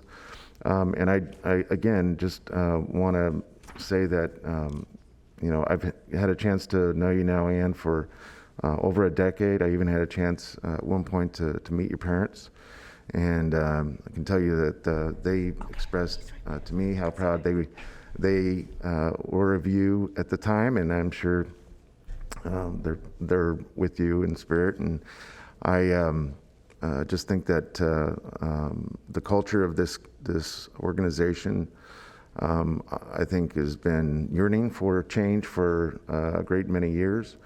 And you are the right person at the right moment, and I couldn't be happier, and I really cherish the opportunity to continue working with you and with your executive team. So congratulations, and look forward to hearing your words. Wow. Thank you all. I am a bit humbled by all of your remarks and truly appreciate them more than you know. It has been an honor to be doing this work for the last 9 months, and I look forward to continuing to do this for the next number of years. And I want to thank all of you for the support that you have shown me during this tenure. I must thank my staff and department heads. I've gotten nothing but tremendous support from everyone. I also want to thank the community. I've had really tremendous support from the community as well. And of course, very importantly, is I need to thank my family for my support. My daughter and her husband couldn't be here today, nor could the 3 grandchildren who, Jackson, Emmett, and Oscar, literally provide me more joy than I can even describe. But school is open and in person, and they are at school today, and think that that's really important. And then last but not least, let me go back a moment to just reiterate my commitment to organizational culture change and diversity and customer service and climate and all those things that are important to all of you. Those are the things that I will be focusing on in the coming years. And then, last but not least, I must thank my husband, Tom Lewis, who is here in Chambers. He is my ultimate cheerleader. He is behind the scenes, constantly encouraging me, supporting me, believing in me, and it's really a privilege to have him in my corner and have him with us today. So thank you. Thank you.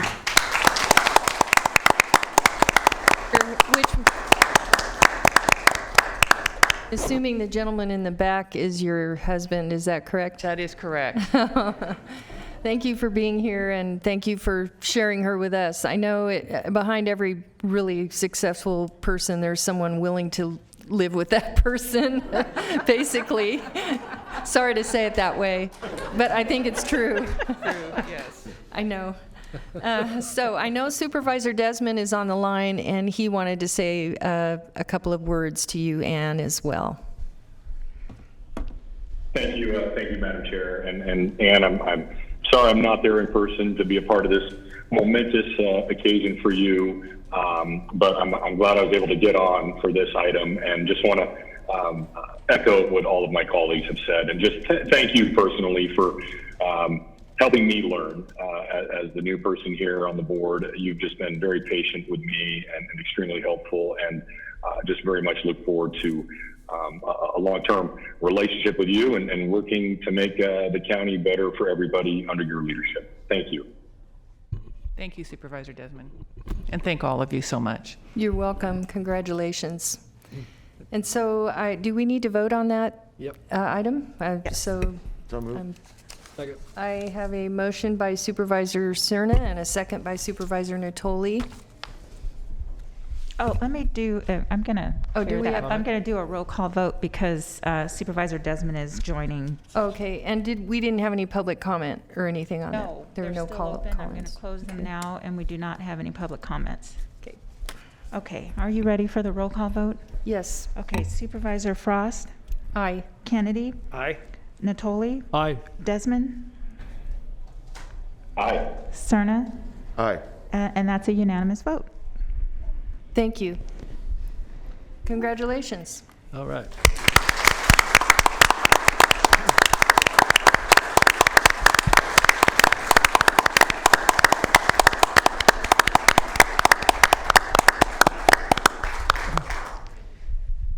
Madam Chair, I just would note too that our District Attorney, Anne Marie Schubert, was here in the audience for this. I think she just departed, but wanted to make note of that as well, along with a lot of other department heads and well-wishers. So, Thank you. Former probation chief too, I see. yeah. There's the IDC leave. Yeah. That's great.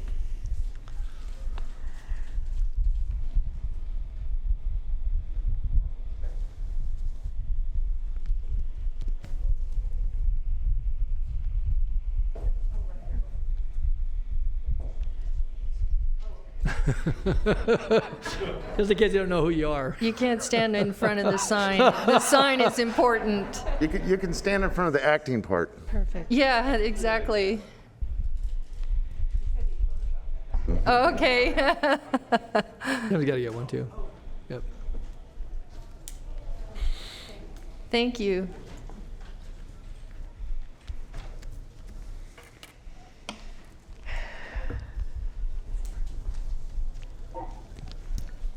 Okay, next item, please.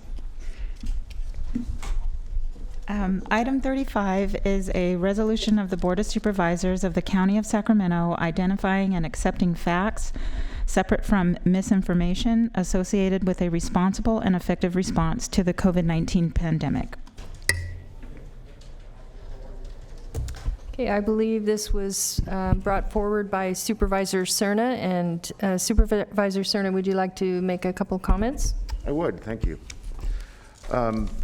First of all, this is a resolution that I had a chance to work collaboratively with Supervisor Kennedy, so I want to acknowledge that first and foremost. I know that this is controversial in some circles, and that's fine. I understand people have different perspectives and different opinions about the substance of this resolution. I did want to point out, though, that there was a great amount of thought placed in the drafting of this resolution, especially the preamble being the first two whereases. I want to make it very clear that the subjects of this resolution it's not the people necessarily of Sacramento County, it's the County Board of Supervisors ourselves.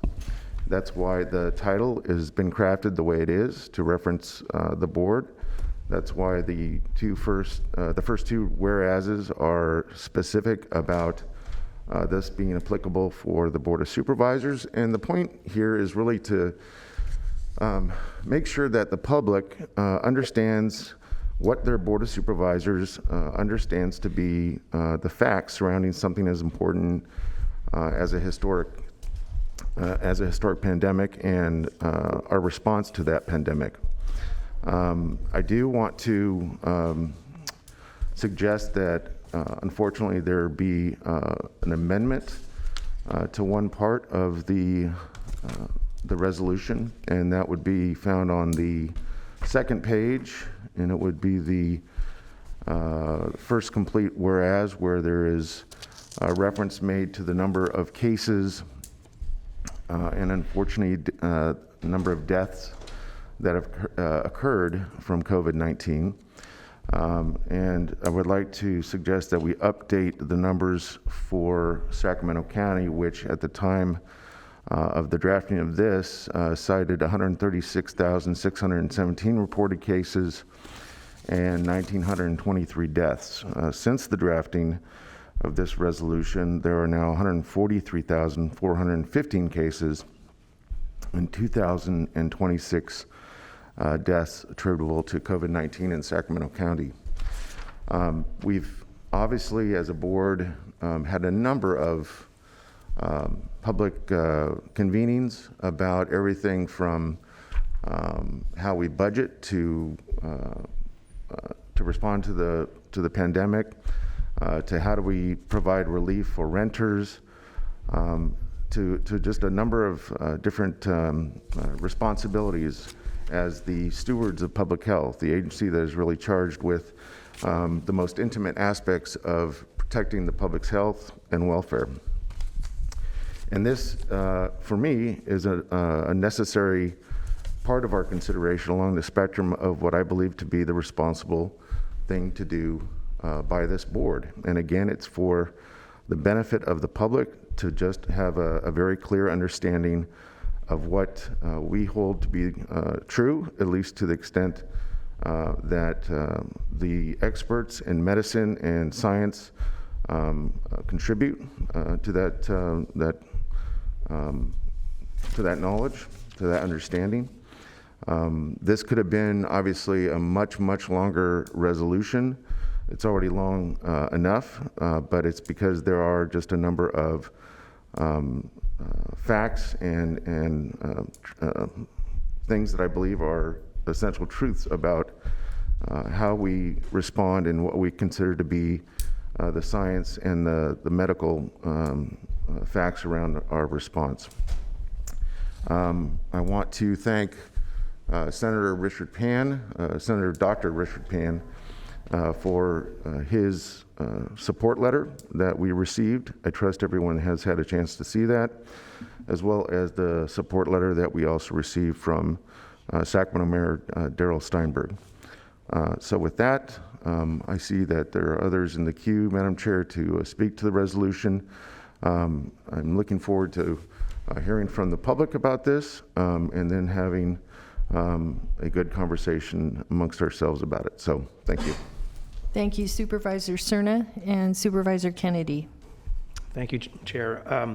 I did that on accident, Supervisor Natoli, sorry. That's all right. Push it again. I can punch up again. Sorry. You're done. I have big fingers.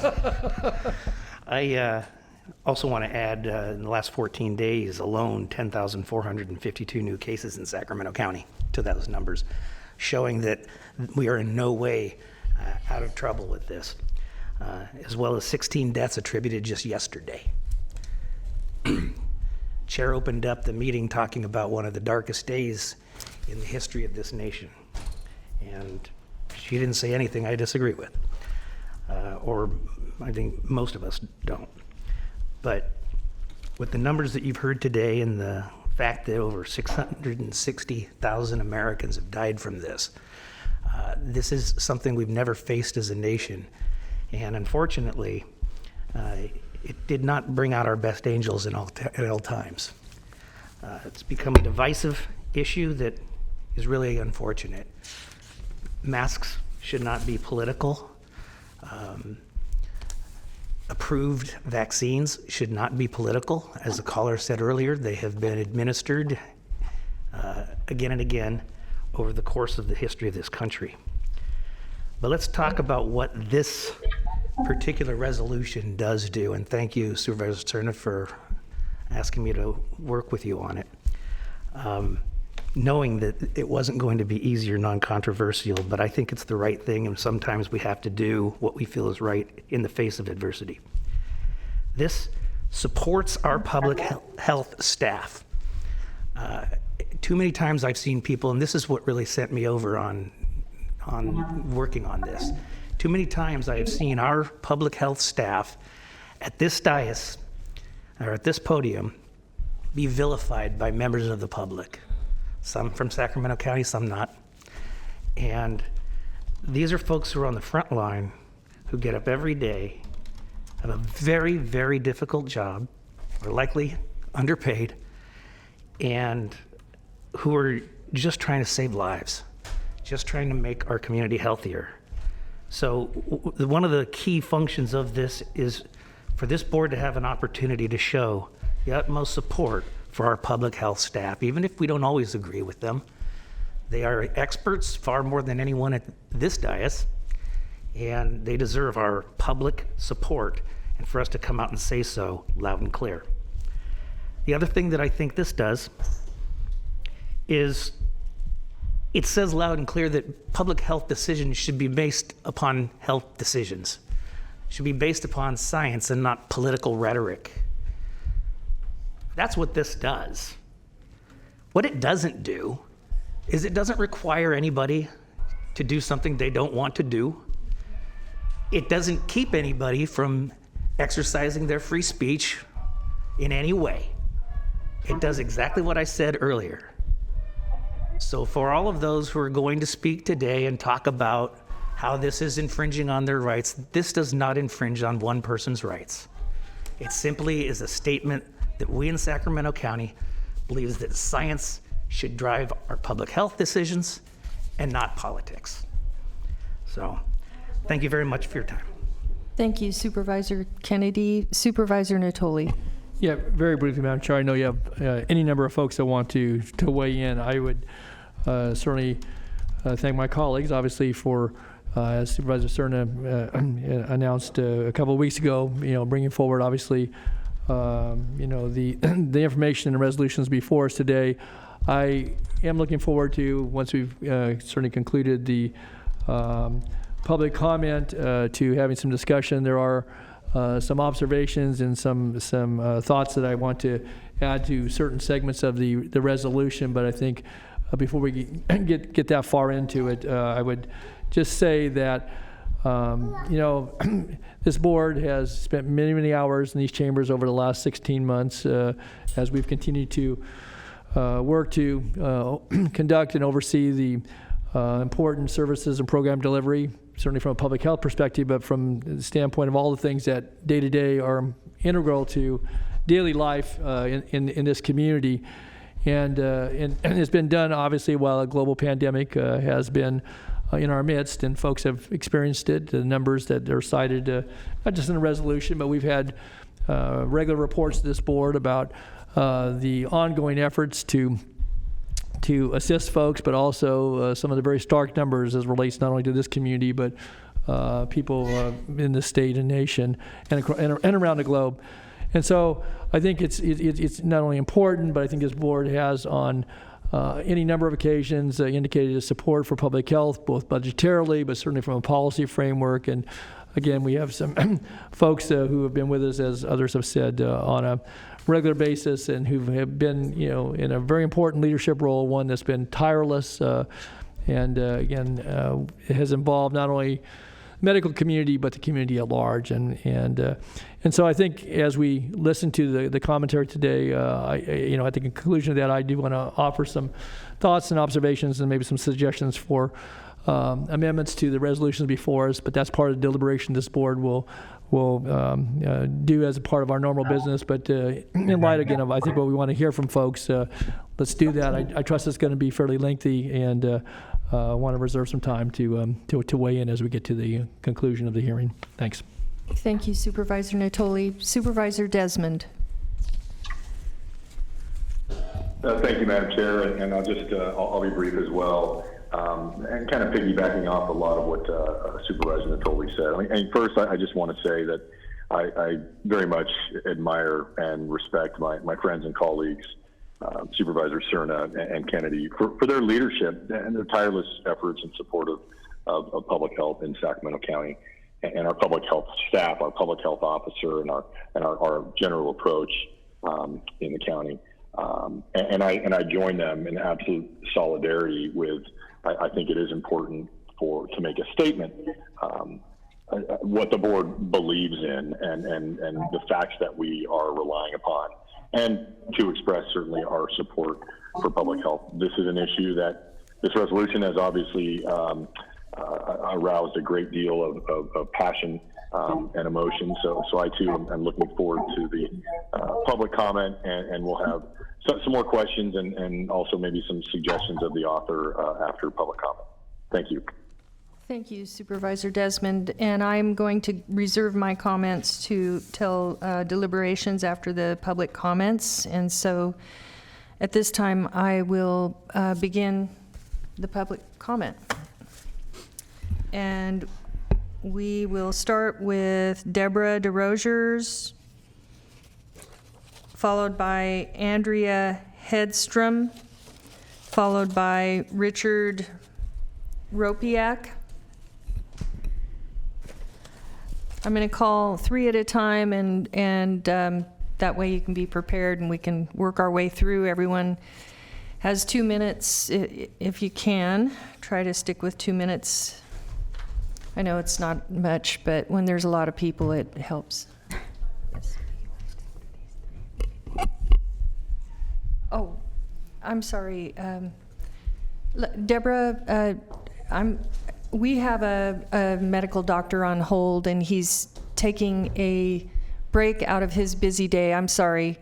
Thank you, Flo. I'm sorry. We have a medical doctor that wanted to make a public comment, and it's Dr. Michael Huang, who is on the phone, on hold. Hello, Mr. Huang. Please start with your comments. Okay. I am Michael Huang, MD, board certified in family practice and serving the greater Sacramento area since 2004. I completed medical training at UC Davis. I used evidence-based medicine and balanced approach in my medical practice.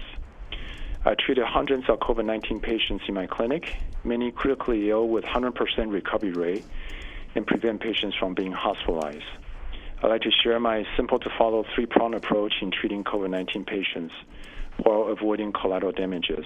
They are as follows. 1, stop viral replication with ivermectin, which has been a game changer in my practice with resolution of acute viral symptoms as fast as 6 hours in some patients. 2, reduce inflammation, rest, fluid, fresh fruits and vegetables, vitamin D, C, and zinc supplements. Stop smoking and alcohol if that applies to you. Add oral or inhaled steroids if needed. 3, blood clot prevention with daily aspirin.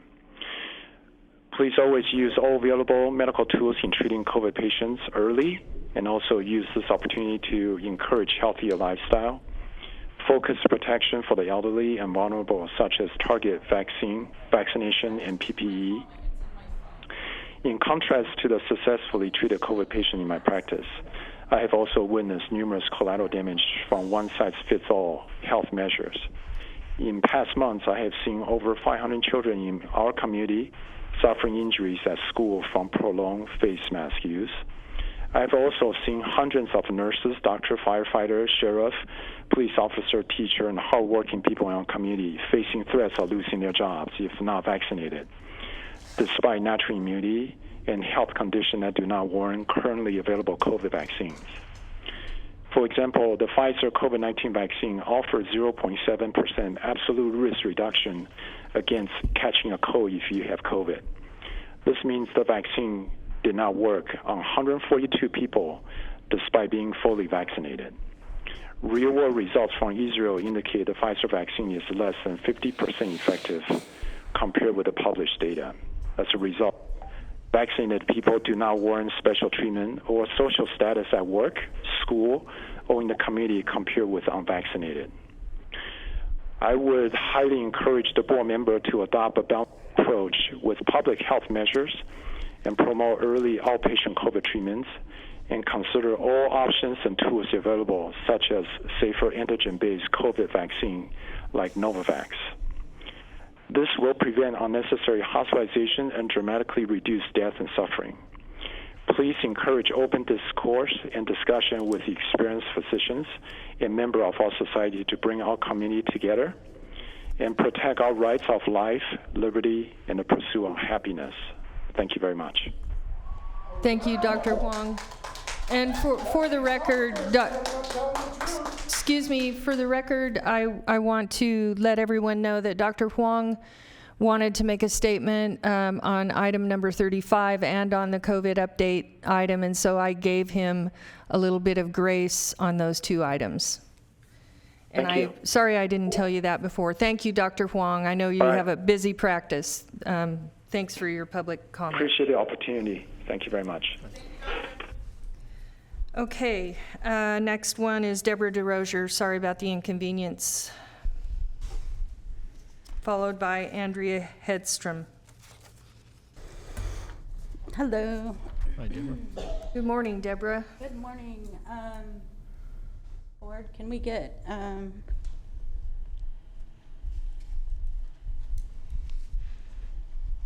thank you. Okay, you have 2 minutes. Okay, according to the Sacramento County Charter, Article 5, entitled The General Powers of the Board of Supervisors, Section 14 states the Board of Supervisors shall have all jurisdiction and powers which are now or which may be hereafter granted by the Constitution, the laws of the state of California, or by this charter. Nowhere in the county charter does it state, and I'm quoting this off the resolution, that the responsibility of the County Board of Supervisors is to govern with a strong interest in or appreciation for the medical facts and science associated with deliberate, concerted, and effective efforts of public health and minimize human suffering attributes to communicable disease. California State Constitution says every person may speak freely, write, or publish his or her sentiments on all subjects. The United States Constitution tells us that Congress may make no laws respecting an establishment of religious or prohibiting free exercise thereof, abridging the freedom of speech or press, blah, blah, blah. The final paragraphs of this resolution are alone contradictions to the protections given to us in the Constitutions. The board was not elected as the Ministry of Truth to decide what and where information shared with the public should come from. This board is not responsible for my health or safety. My elected sheriff handles my safety, but my medical safety is not your responsibility. And why did you even put in a paragraph full of misinformation in this resolution? Some of this I'd never even heard of. I spent thousands of hours researching where COVID came from, vaccines, experimental vaccines, treatments, and your list referenced in your resolution You have 15 seconds. comes from the CDC. This comes from the CDC. Their resources some of them Washington Post, New York Times, The Atlantic. You are not responsible to tell us what is true and what isn't true. We have the right to determine it on our own. Consider this. Can you please wrap up your comments? Okay, science is evolving, but the Constitution is not. You do not have our permission to tread on the Constitution with this. Can you please provide copies of those for the board? Is it possible, Deborah, to the clerk, and then they can make copies for us? Or did you already send those in? No, you can have it. You can just leave it there. Here. I'll get it together. You can just leave it right there. It went so fast I couldn't see them. That's why I'm asking for them. Thank you. Andrea Hedstrom. So I have 3 copies of this because ink is $42 for my cartridge. And I am here as a volunteer, as I often do. So if you could maybe distribute those to apparently Cerna and Kennedy, and whichever of the rest of you is going to plan to vote in support of this, you need it most. And I'm not going to read from this today. I'm going to read from something else. Those who already walk submissively will say there is no cause for alarm. But submissiveness is not our heritage. The First Amendment was designed to allow rebellion to remain as our heritage. The Constitution was designed to keep government off the backs of the people. The Bill of Rights was added to keep the precincts of belief and expression, the press, of political and social activities free from surveillance. The Bill of Rights was designed to keep agents of government and official eavesdroppers away from assemblies of people. The aim was to allow men to be free and independent to assert their rights against corrupt government. Laird and Tatum, 408 U.S. 1, 1972. This is Recall Day in California. You'll see my shirt. It says, "We the people, not I the governor." My next shirt is going to say, "We the people, not I the Board of Supervisors." We do not consent. We do not agree. Your mandatory bigotry, don't tread on me You have with 15 your seconds. tyranny. We do not consent. We will not comply.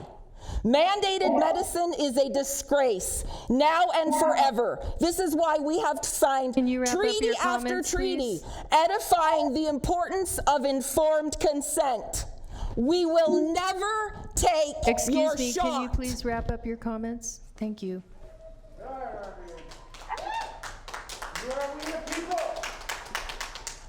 Okay, next one is Richard Ropiak, followed by Sarah, followed by Wendy Beal. That's cool. I didn't know we had that. All right, I brought some literature.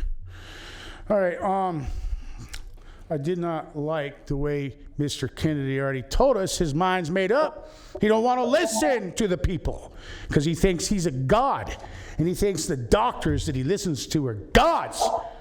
Shows me how godless you really are, sir. Boy, you and Cerna are sociopaths when it comes to politicizing COVID. We're not the ones politicizing it. You're the ones trying to tell us from your little pulpit what we have to do and not do, including wearing masks. We've already gone down that. You're going to say it's misinformation to us when we point out the warning label on the box says will not stop a virus? Now you're talking about, holy cow, these vaccines. Here's a fact for you, Cerna. You want facts? Look it up. More active members of our military have now perished and died from the vaccine than they have COVID. And you still want to push your political narrative and force your medicine on a free people? When we have international laws that says it's a war crime, you're going to criticize me for calling your health doctor out that says she wants to force vaccinate our children? What kind of sociopaths are you two? I hope the rest of the board pays some attention to we the people. Our Constitution supports us and backs us up when we say we will do everything we can to stop you. Try a recall, whatever it takes. We're free, we're the people, we're the governance. You listen to us. Learn it. Thank you. Okay, Sarah.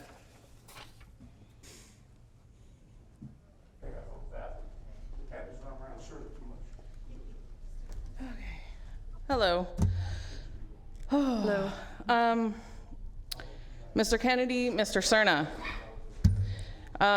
you're going to be hearing a lot of heated testimony as you've already witnessed. I'm going to try not to scream, even though that's what I'm feeling on the inside after reading this resolution. Mr. Kennedy, you stating it is not an infringement on our rights, that is misinformation. This entire resolution is flooded with incorrect and falsified, skewed information in order to fit your guys' narrative. This resolution is riddled with corruption and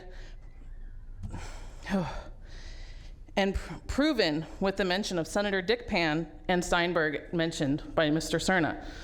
Any yes votes for this work of fiction is a violation of your oaths to the federal and state constitution.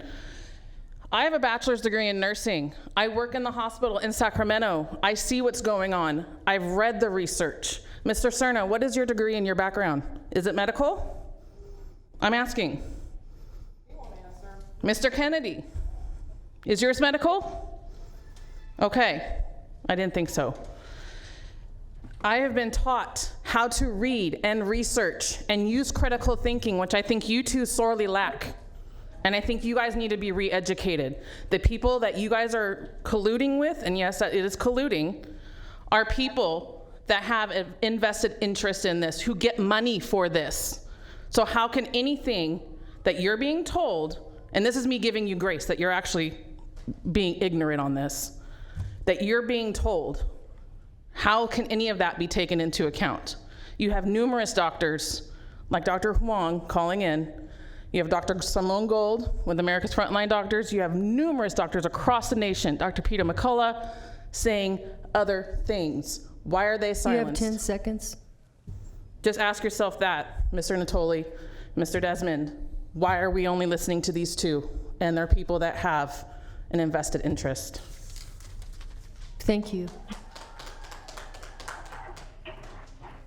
Okay, Wendy Beal, followed by Nicole Young in Overflow, and Merrill Meadows in Overflow. Wait, do we have a, let me just make sure. Yeah, we're moving, well, we have some more in chambers. Hold on, I'm gonna see if we can do all the chambers first, because I know Overflow takes a minute. Go ahead. Hi, my name is Wendy Beal. I'm with Moms for Liberty. I have something I have written, but to listen to Supervisor Kennedy and Supervisor Saturna in this resolution, it's disgusting, it's despicable, and to listen to you tell us that we just don't have rights. We do have rights. It's the Constitution. We have rights. The right to free speech is a long-standing tradition in our First Amendment rights in the United States. Since January 2020, respecting the right to free speech is slowly being chipped away. This history of censorship in America describes the majority steps to restrict speech taken by individuals, groups, and the government since the founding of this country, as well as outcomes of battle to overturn them.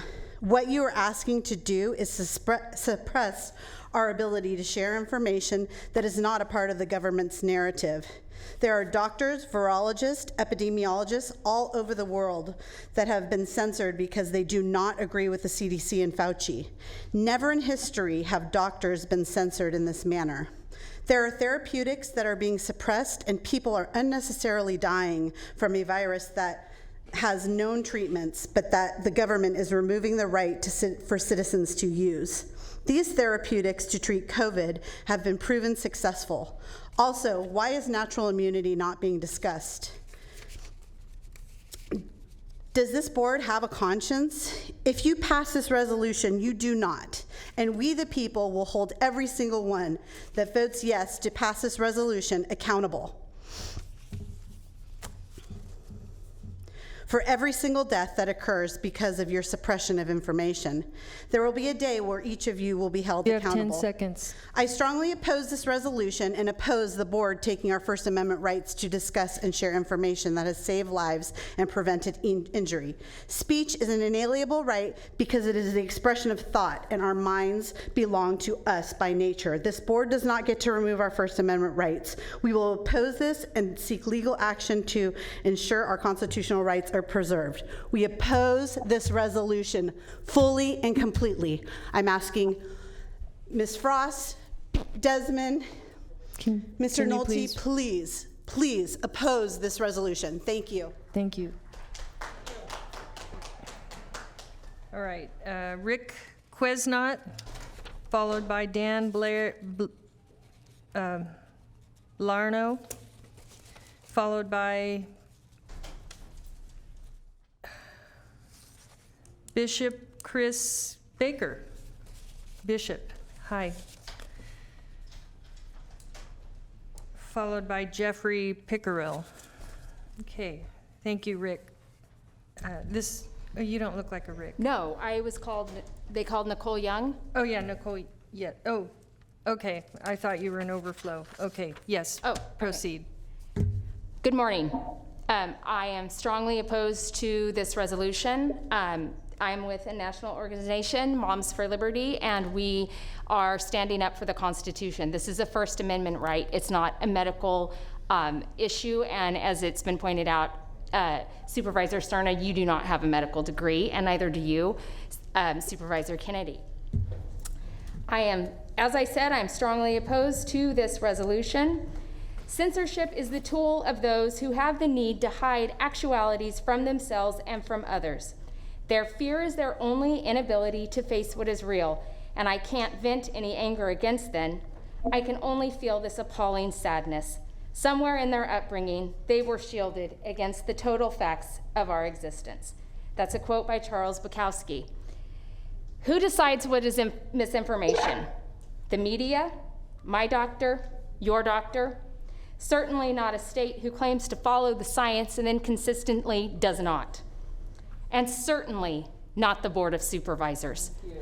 And not Dick Pan. This is gross government overreach, and it needs to end. This role is not the role of government to decide what the people get to hear and what they get to say. This is not your role, and I'm asking for a no vote today.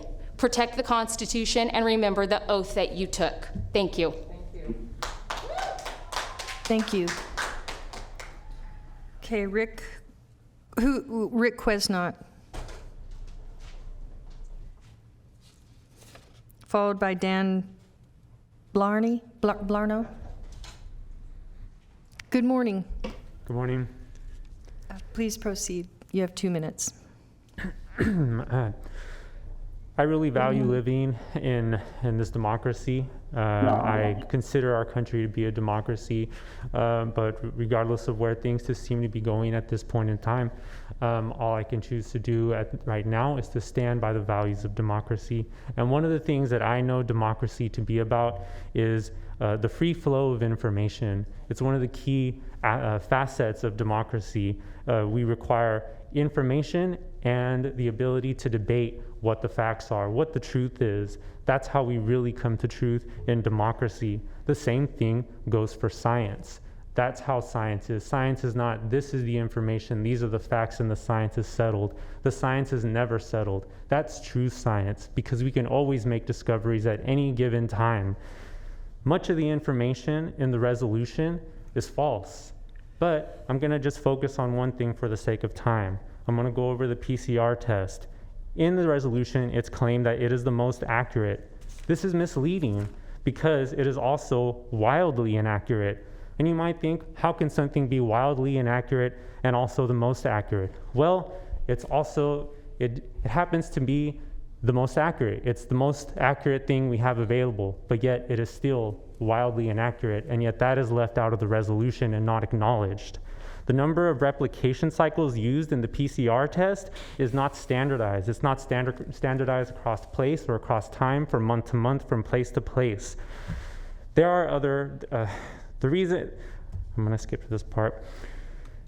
It's not the government's job to control information and dictate what is true. Truth is not decided, truth is found. If you want to spread truth, then encourage free, open debate and free, open access to information. You have 15 That's how seconds. democracy functions.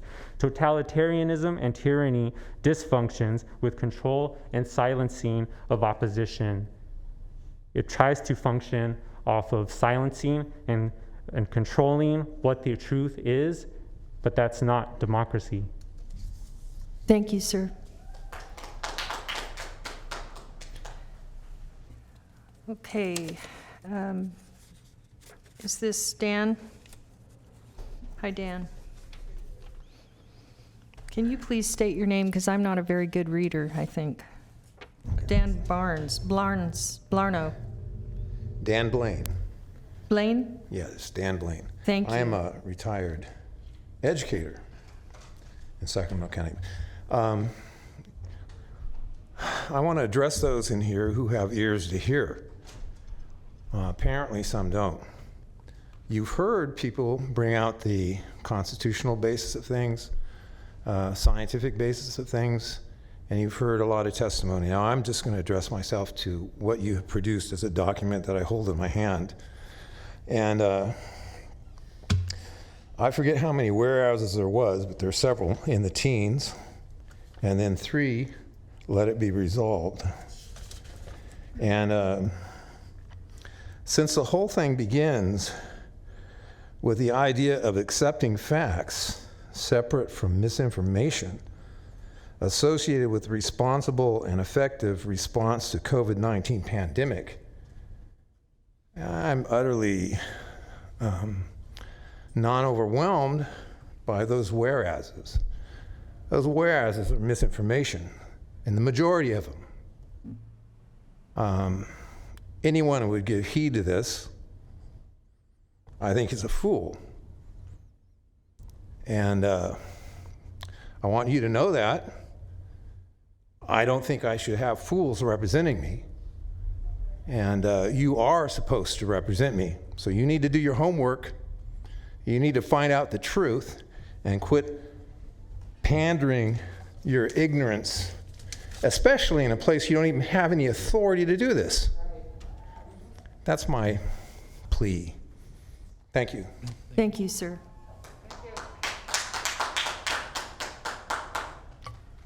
Bishop Chris.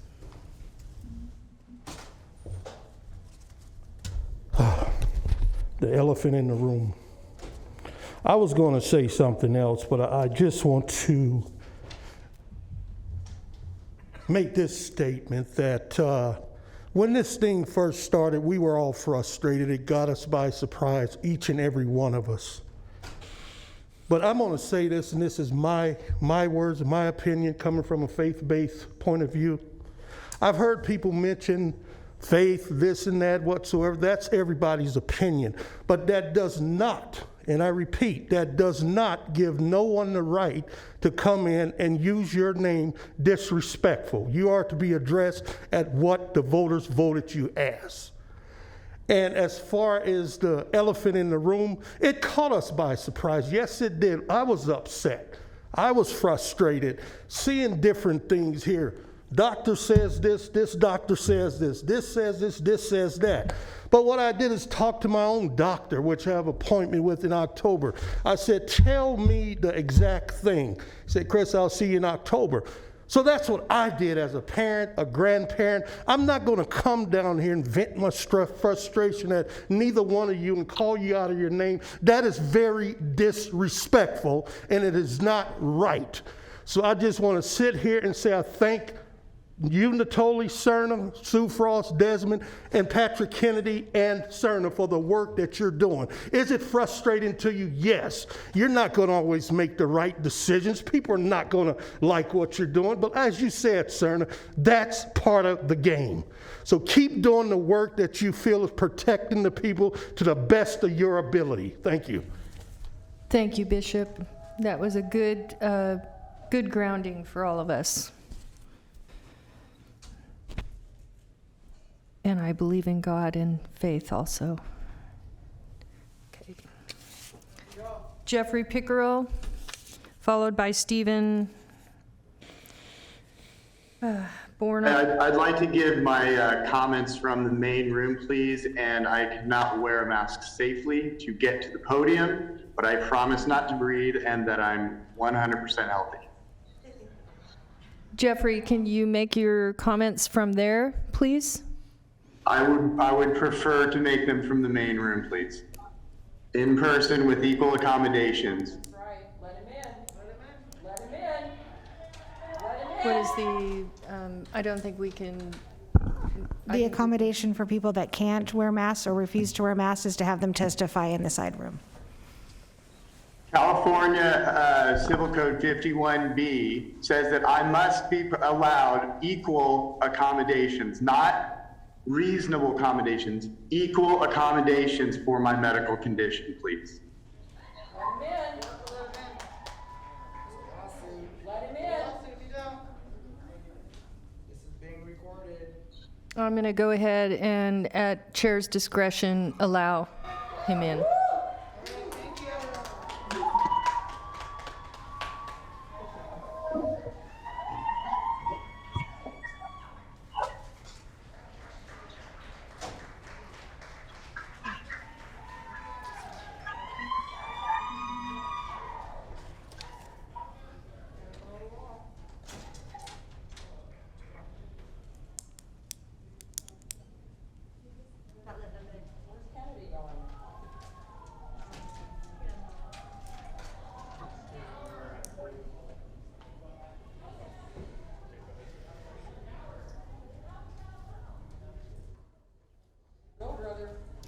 Mr. Pickerel, you have 2 minutes, and then we'll ask you to please leave the chambers after your 2 minutes.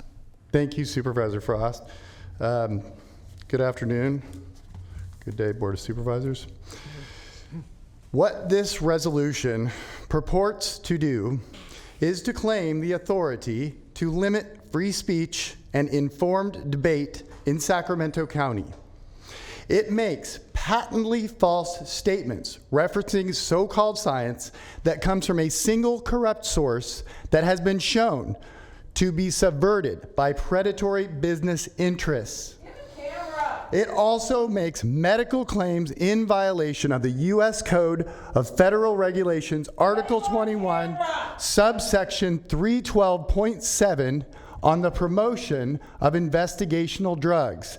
This code section prohibits anyone from claiming that any investigational drug is safe or effective for the purpose for which it is being investigated. This resolution violates the jurisdiction of the people over their bodies and speech. This Board of Supervisors simply has no legal or medical authority to pass this resolution. And the two of you who introduced this resolution are in violation of this board's charter. Your seats are honorable. This Board of your office is honorable. You have dishonored it, and you have made criminals of yourself by presenting this bill. You have no authority. Now, those are my comments on this section. I was asking when the open commentary was at the beginning of the meeting. No one knew. As a result, I was in the bathroom when I was called and I didn't get to make my comments. I would like to appeal and say I'm sorry, but I would like Grace to give those comments. I took great care to prepare them, and they're important. On what item are you referring to? The non-agenda. I'd like 2 minutes, please. Okay, you know, you've created quite a stir here today, Mr. Pickerel. Okay, please proceed. Thank you. I'm here today to talk about the lawful role of government. Last year, when our federal government, state government, and this county declared a state of emergency, you suspended the rule of law and made county mandates that contravened nearly every amendment in the Bill of Rights. In his emergency declaration dated March 4th, 2020, Governor Newsom illegally waived the provisions of California Government Code Section 8630, California Health and Safety Code 101080. These laws limit the time such emergency declarations can be in place in California and demand that periodic transparent reviews be performed before any continuation of them can be legitimately justified. Unfortunately, this Board of Supervisors has been complicit with Governor Newsom's unjustified arrogation of power. The office of county supervisor is honorable and lawful, and you currently stand in dereliction of that sacred office. Starting 30 days after you ratified the state of emergency on March 10th, 2020, and continuing to this day, this illegal action has resulted in incalculable damage to this county's business and family community. According to our national constitution, the only legitimate role of the government is to secure the rights of the people. Any law, ordinance, regulation, or mandate which contravenes this limitation has no constitutional authority. This board has failed in its sacred duty to defend the God-given rights of its constituents. Governor Newsom will very likely be voted out of office today, and he could face felony charges for his actions. I suggest you all consider your positions carefully. Thank you. Thank you. Next, we have Stephen Bourne. Bourajn. ASA. I'm sorry? ASA.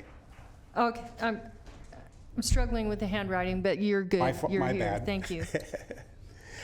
I'm Stephen Barassa. The Center for Disease Control says that active immunity results when exposure to a disease organism triggers the immune system produce antibodies to that disease. It further says active immunity is long-lasting and sometimes lifelong. There are currently no studies that refute the science on natural immunity. And surprisingly, when you say that this resolution is based in science, there's no mention of active natural immunity. That's odd. It sounds political to me.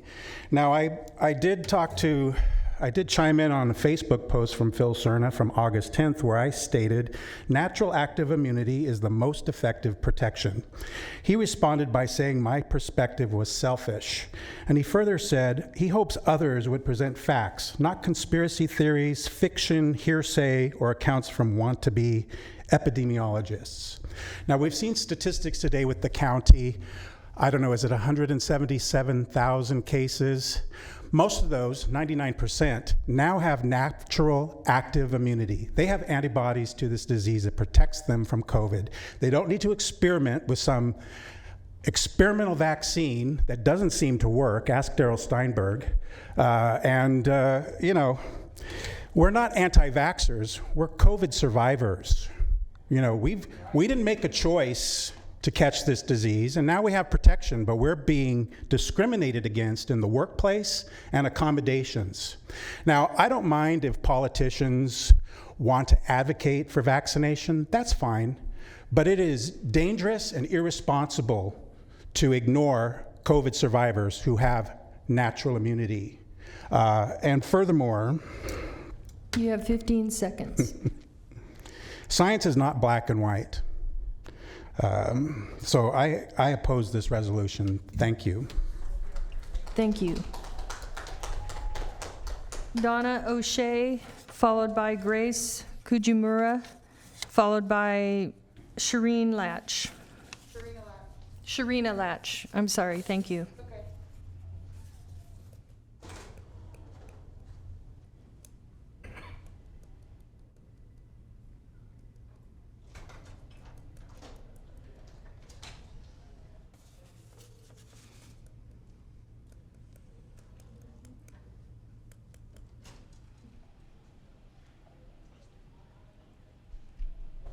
Good afternoon, Donna. Good afternoon. I'm Donna O'Shea, and I just have something short and sweet to say. This resolution is a joke. It takes away our constitutional right, and I just want you to know, if this resolution is passed, I will not comply. The people in the overflow room will not comply. The people in the lobby will not comply. The people outdoors will not comply. Understand that these are our rights that you have no right to take away from us. You work for us. We don't work for you. We don't obey what you have to say. Just understand, we the people will not comply. Thank you. Grace Kujimura.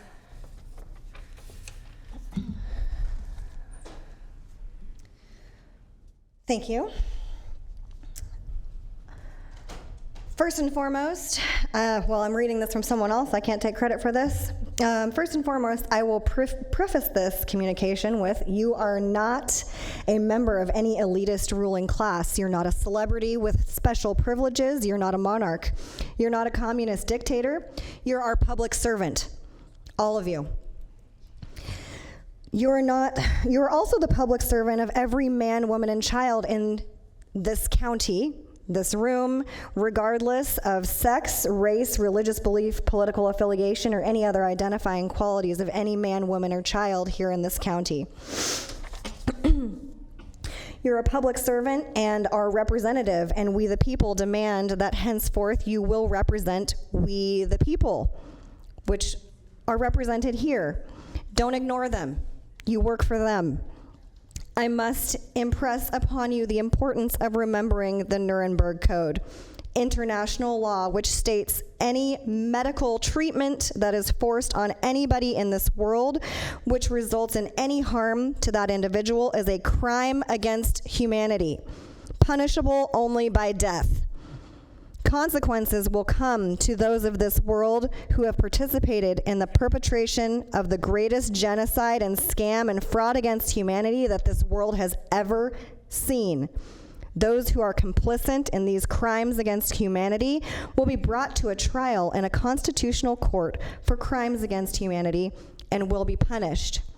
And I'm going to finish by praying over you, board, because I think that we need God and Jesus more than ever.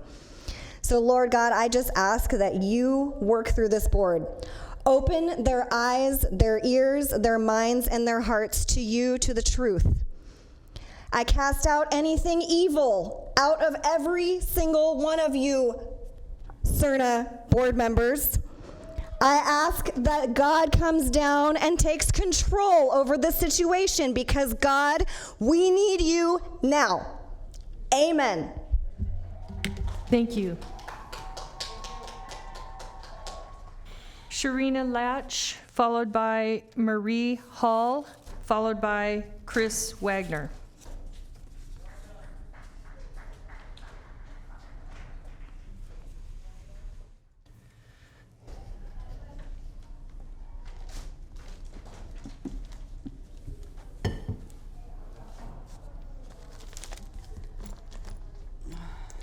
Good afternoon. It's afternoon now. This is my first time here. So I'm going to address the Board of Supervisors here. Phil Cerna, Patrick Kennedy, Rich Desmond, Sue Frost, and Dan, I'm not sure how to say your last name. Natoli. Okay. Don Natoli. Natoli. Thank you, Don. I'm here to urge you, I'm not going to yell at you guys, okay? A lot of people are going to be yelling at you, okay? I'm going to talk to you as a human being, okay? I'm here to urge you to reconsider your positions on Agenda 35. I have a health condition. I have spinal arthritis stenosis. Okay, don't know how I got it, but 5 years ago I was diagnosed with this. I rely heavily on medical treatments to help alleviate my pain. I'm in pain today, but I'm here. Some mornings I can barely get out of bed. This is an autoimmune disorder that I've developed, and I have to be extremely careful what I put in my body. Otherwise, my condition could get worse. My life is important. I have been COVID-free for 18 months. 18 months. My husband is an ER nurse who works COVID. And he is also COVID-free. Now, he's with it every single day. He's taking care of your families, your mothers, your children. And he is COVID-free. Why should he have to take an experimental vaccine? You have 15 seconds. Okay, I'm gonna cut this up. Okay, my life is important, and everybody's life is important. Okay, and we have the constitutional right. We are protected under the patient's Bills of Rights under the Constitution. I'm going to read something really quick. Comes from June 22, 2010, from President Obama, announced new and final regulations, the Patient's Bill of Rights. That includes a set of protections that apply to health coverage starting on or after September 23, 2010, 6 months after the enactment of the Affordable Care Act. The Departments of Health and Human Services, Labor and Treasury collaborate on the Patient's Bill of Rights, which will help and eventually all Americans with pre-existing conditions. I have a pre-existing condition. Can you please wrap Gain up? coverage, I'm gonna finish this. Gain coverage and keep it. Protect all Americans, choice of doctors, and lifetime limits on the care consumptions may receive. Okay, these are protected. Americans are in charge of their own health. This is per President Obama. Thank you. Thank you very much.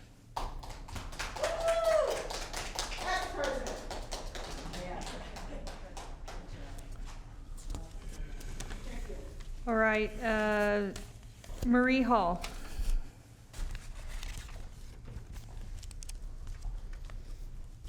Thank you. I'm here to discuss the 35 resolution. This resolution does not do what you meant to do.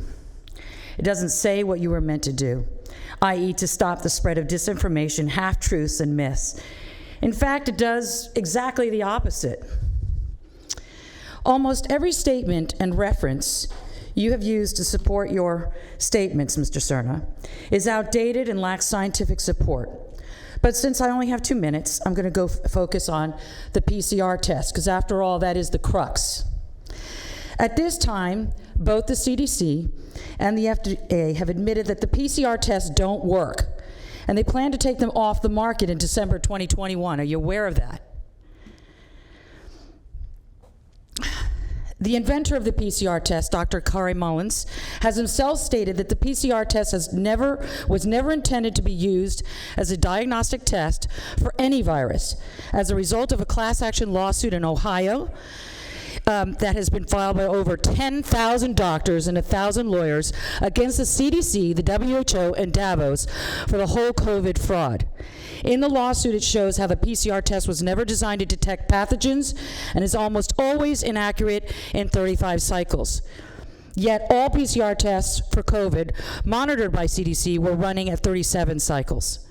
And the CDC has also recently acknowledged that the tests do not produce reliable results, often showing the tests to be false positives. Recently, the FDA had just released a document where they openly admitted that the PCR test was developed without isolated samples of COVID-19 virus, but rather what appears to be a genetic material from the common cold virus, meaning that everyone who tests positive either is a false positive or positive for the seasonal flu. So those 10,000 cases, Mr. Kennedy, is for the flu. The fact alone blows a hole right through your effective efforts to protect public health and minimize human suffering. Wrap up. All that has resulted from these lies is suffering, and you want to continue to mandate wearing masks, pushing vaccines on a virus that we can't accurately even test for. This is ironic. The truth matters, and the truth is that masks don't work, the vaccines don't work, and the data you have used to support these statements for your resolution are weak, outdated, and incomplete.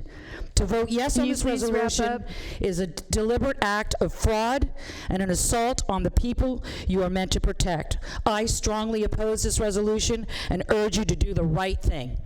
Thank you. Thank you. Chris Wagner, followed by Cherish Castaneda, followed by Erica Sharon. Good afternoon. I oppose Resolution 35 because it is in itself misinformation, biased, and vague. This resolution refers to the public getting COVID through the inhalation of droplets generated when people cough, sneeze, sing, talk, or breathe. According to Stephen Petty, who has 59 U.S. patents, is a professional engineer, health and safety expert, certified industrial hygienist, and a certified safety professional, says that droplets are not the problem. They actually fall to the ground quite quickly. It's the aerosol particles that linger in the air for a long time. It can spread out to 26 feet. COVID particles are 1,000 times smaller in diameter than a human hair. So as logic would dictate, if you can insert a strand of hair anywhere in your mask, you are not protected. COVID particles are up to 0.12 microns in size and could go right through the mask like a butterfly flying through a chain link fence. In addition, 13 prominent PhDs wrote a letter to Dr. Fauci, Walensky, and Dr. Zeitz, stressing to them that they are using outdated and confusing term when they refer to respiratory droplets to describe both the larger droplets and aerosol particles. The way to mitigate the virus, according to experts, is to use proper ventilation, deletion, and/or destruction. So why doesn't the CDC and the Sacramento County recommend doing this instead of using masks for adults, children who are adversely affected? Why do they spend all that money on plexiglass barriers when it does nothing? Regarding the menstrual cycle theory, you said that it's been debunked. Then why did the NIH just give $1.67 million to study how COVID-19 vaccine impacts the menstrual cycles?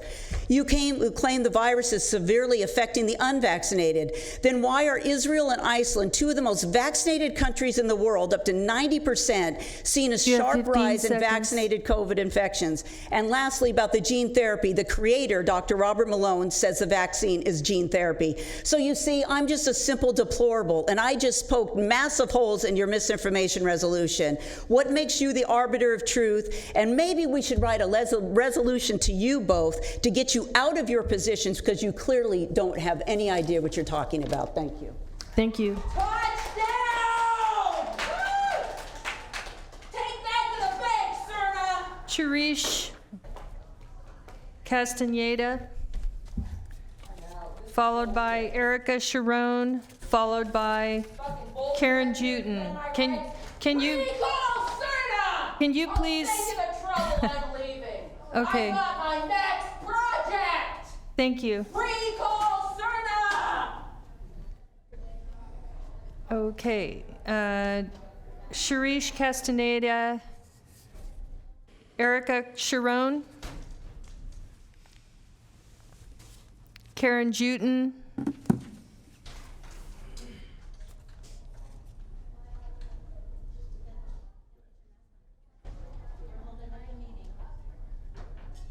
is that Karen? Yeah, Karen, you can come down and do yours. Cherish, Cherish is here. Well, Cherish, you can go after Karen. She stepped up. Thank you.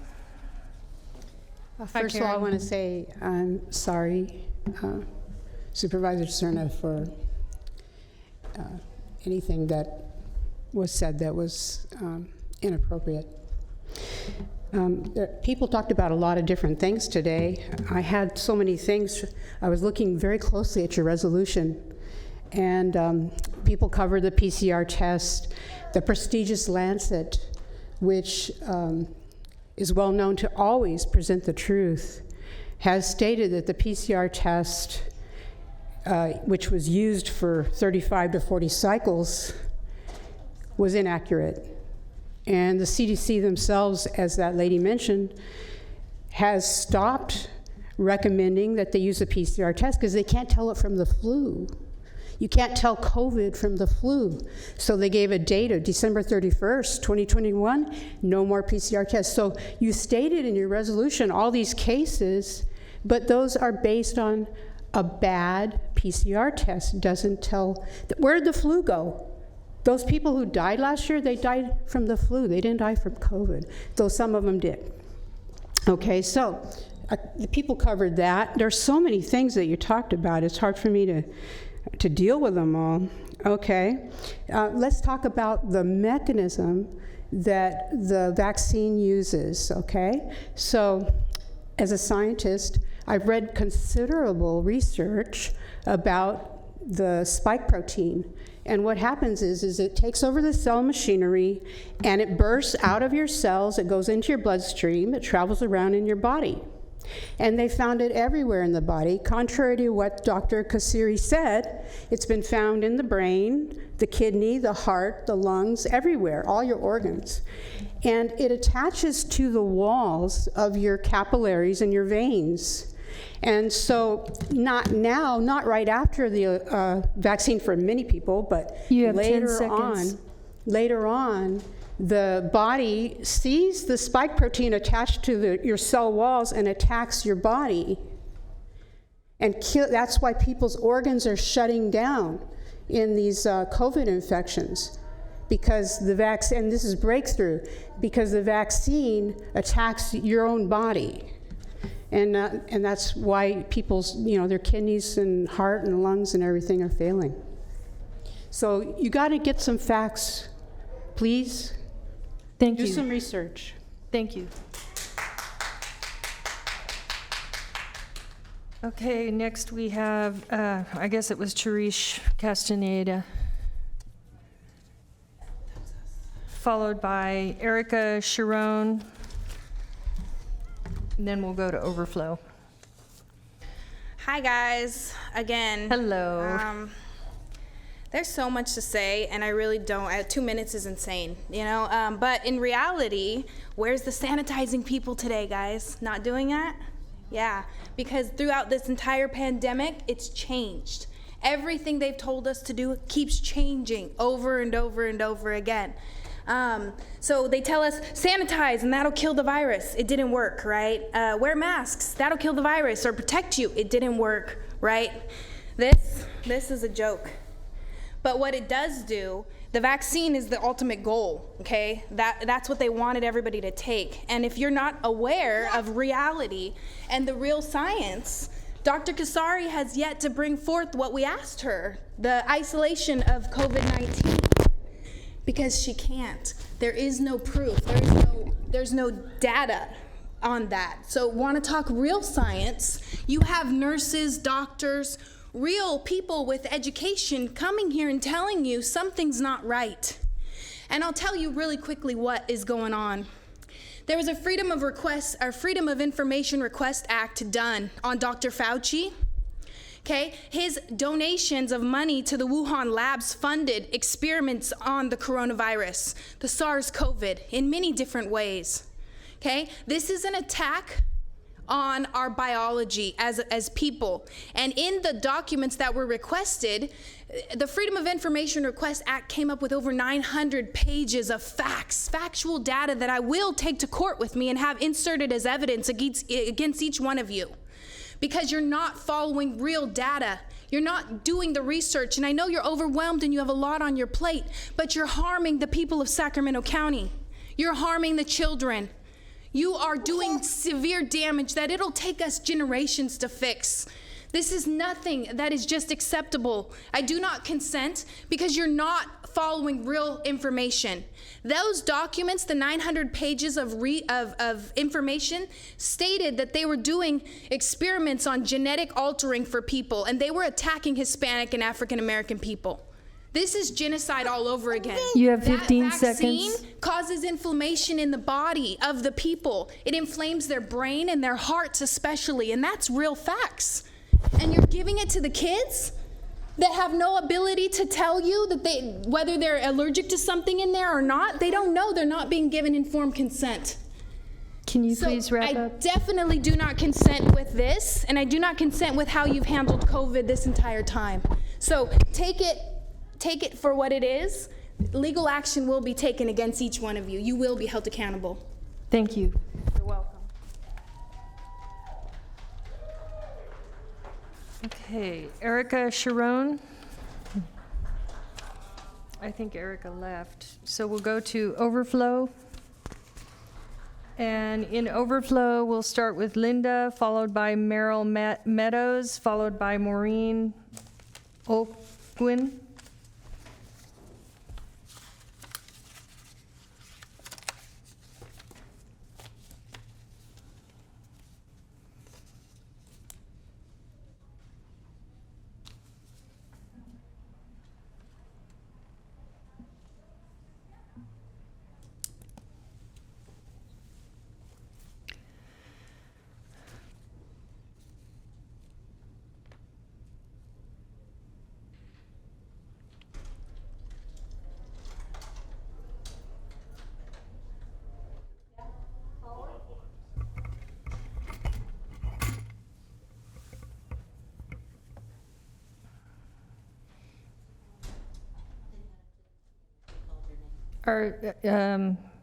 Are you Erica?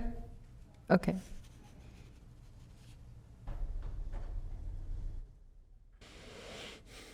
Are you Linda? I'm Linda.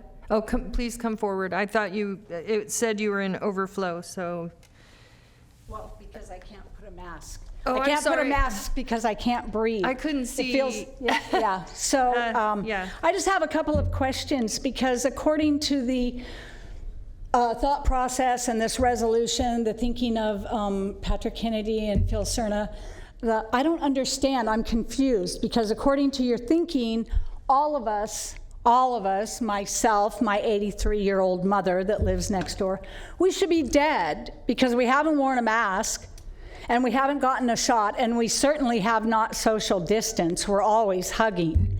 And then the second question, if you mandate these shots, I have recovered from COVID, which I got on a flight where I was forced to mask up on the way to Missouri and back.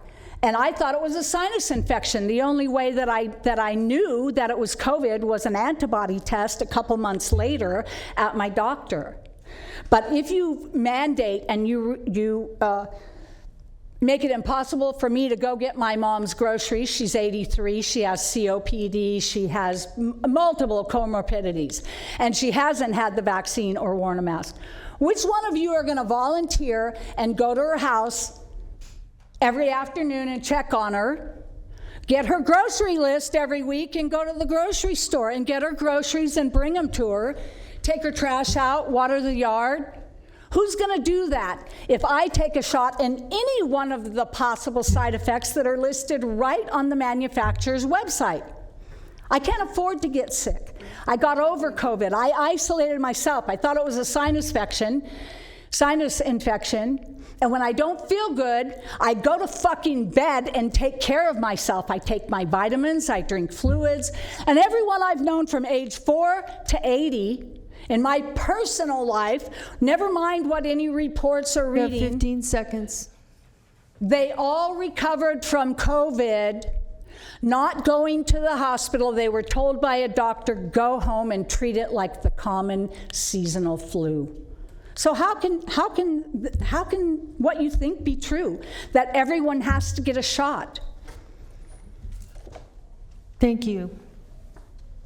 Okay, we located Erica. She is in the Overflow room, so we will go to Overflow and Erica.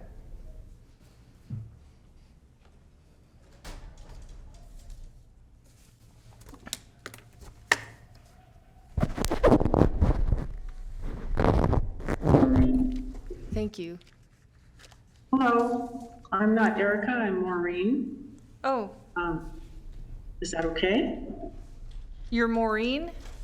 Yes. Maureen Olguin? Yes, Olgi. Okay, please proceed. Okay, good afternoon. I'm a native of California, native of Carmichael. All my life I lived there. I have a bachelor's and a master's degree in science and I worked most of my career in the medical field, so I feel very qualified to speak on matters of science and good medical practice. I'm concerned about this resolution. It says that the Board of Supervisors and County of Sacramento resolve to commit to sharing and promoting information about COVID-19 obtained only from credible sources. Yet you violate this resolution with your own text. There are many examples, but I'll bring up one due to time.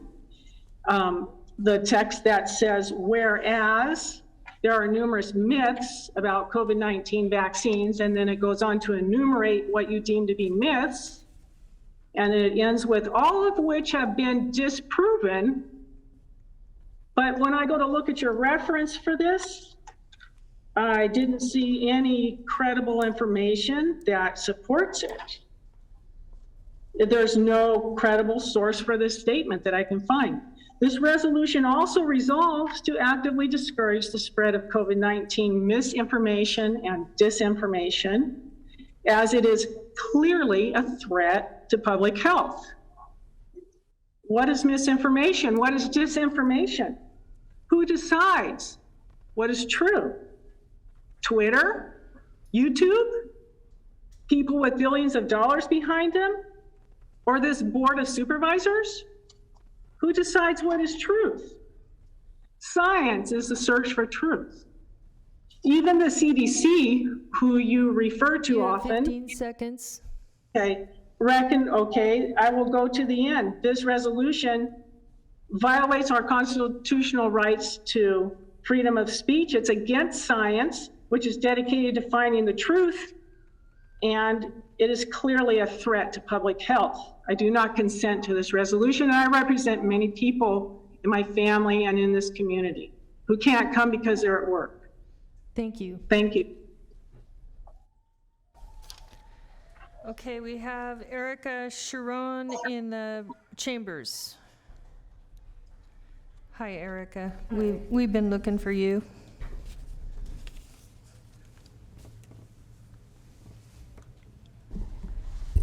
Erica Chacon. I'm sorry. Erica Chacon. I am a Local 185 union member. I am a member of the hazmat for Sac County. I work as a lab pack technician, so I'm around all sorts of dangerous chemicals all the time. And we're familiar with the masks and all everything we have to do to be safe. So I am speaking on this topic. I feel like we're totally being stripped of our right to have a voice for ourselves against what's going on. God forbid we have somebody that has an injury or a death. You're telling us we can't come up here and speak about this anymore. Like, what we're witnessing in front of us is not happening. Maybe this vaccine is safe for some, but it's not safe for all. Certainly not for children that don't need it. But for cancer survivors, my best friend's mother was a cancer survivor. 3 days after she got the vaccine, she died. Now, if we're just given the proper information, people will be making different choices. But we're given such lies on media, on social media.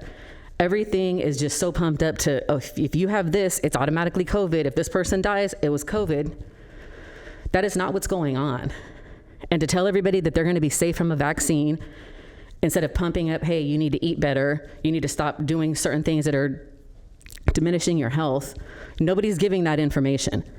Everybody's just saying, take the vaccine, it's going to be safe. Everybody can take the vaccine. Elderly, kids, everybody. And it's not right. You guys know it's not safe. People are dying. And now you're saying we don't have the right to come up here and speak about our loved ones that have been injured or our children that can be injured. You have 15 seconds. So I don't comply with this, and I don't agree that what you guys are doing is safe, and more information does need to be given, especially when it comes to vaccinated children that are already suffering from other problems, autism in particularly. They don't need this. Thank you. Merrill Meadows in the Overflow. Desiree McGuire, followed by Valerie Parks.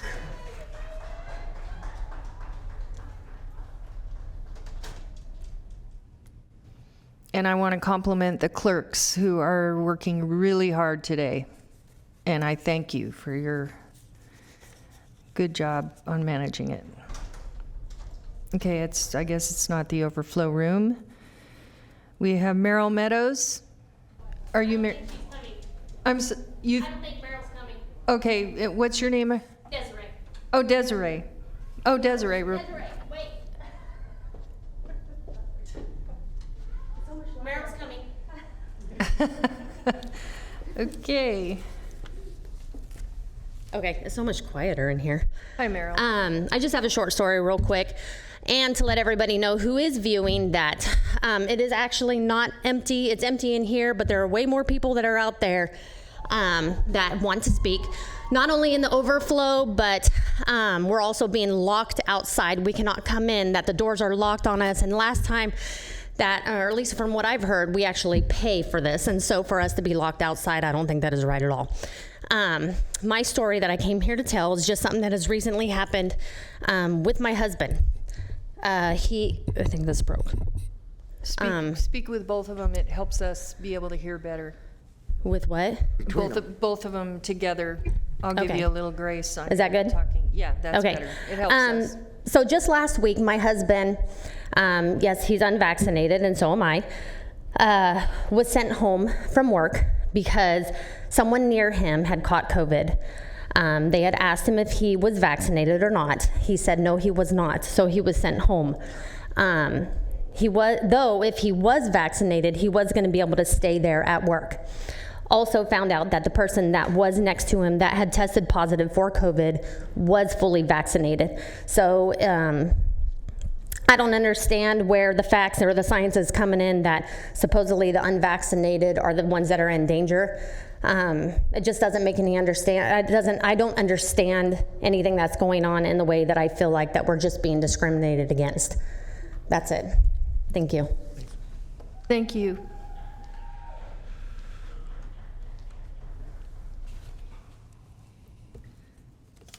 Okay, Desiree McGuire. Good afternoon, Desiree. Hello, Sue. Thanks for having me. So far, I would like to say this board has accepted what they have called as facts from Dr. Kassiri, quoting inflated COVID numbers from the CDC, has supported the use of inaccurate and incorrectly used PCR testing kits, and you guys clearly seem to accept the guidance from Dr. Kassiri in the mandations of covering your face with an ineffective mask. Are you guys really gonna quote the FDA? Can we talk about that track record? No flies on me with DDT. Do you remember that advertisement? How about heroin hydrochloride tablets, or the magic mineral called asbestos? Fen-phen? Anyone? All cleared by the FDA. Are any of you aware that those who are not currently vaccinated in California are disproportionately Hispanic, Native American, and Black? And didn't you guys just sign a resolution back in November of 2020 to protect the Black community from racism and discrimination? To quote Supervisor Cerna, Sacramento County is one of the nation's most diverse communities, and as such, all its citizens should have the opportunity to live their lives free from systemic racism. Cerna, you also went on to say, research has demonstrated that racism adversely impacts the physical and mental health of people of color. I think that's a racist mark because I'm a color too. Cerna, you claimed that with the passing of that resolution, that you guys acknowledged Sacramento County's commitment to face the racism crisis head on through fair and just governance and service delivery. So honor your own words. Do not try to mislead this community by attempting to govern outside information that can protect all communities, especially the ones you've expressed actual concern for. Thank you. Thank you. Okay, Valerie Parks, followed by Catherine Ipuja, followed by Blanca Hurtado in the Overflow, or here, wherever you end up.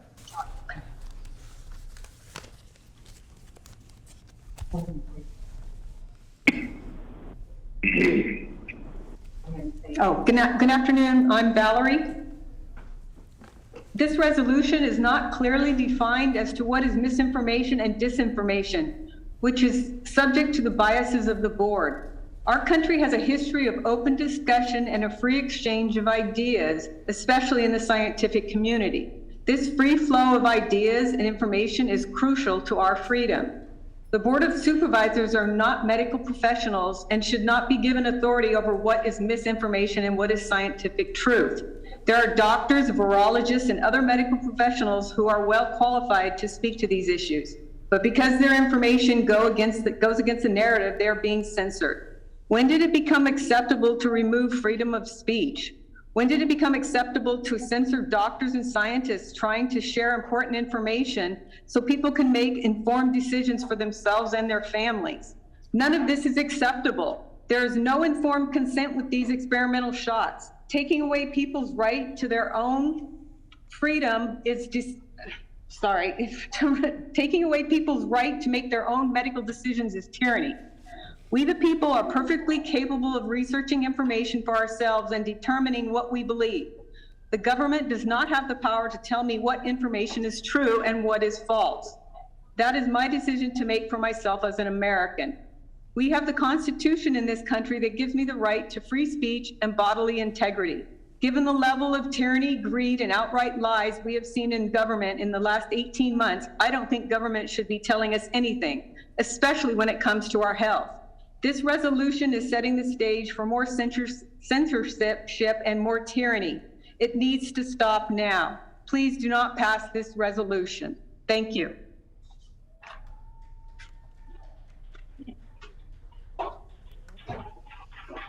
Thank you. Catherine Ipuja, followed by Blanca Hurtado.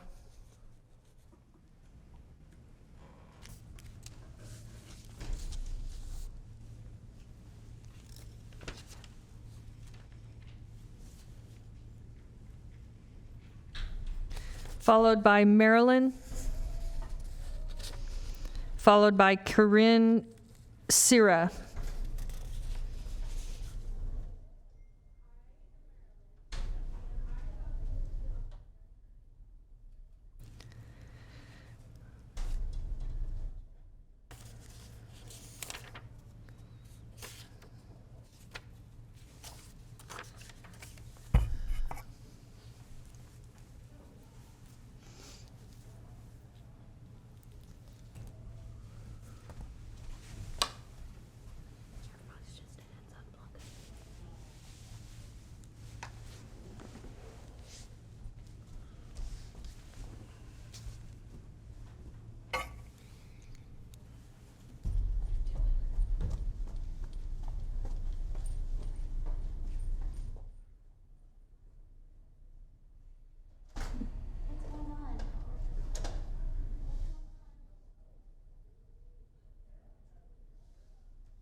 Okay.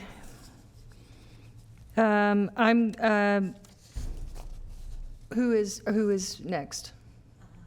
Blanca? Blanca is the second or third person. There is one ahead of her, I'm sorry. Okay. And I can't see the clock from here, so let me know when my 2 minutes start.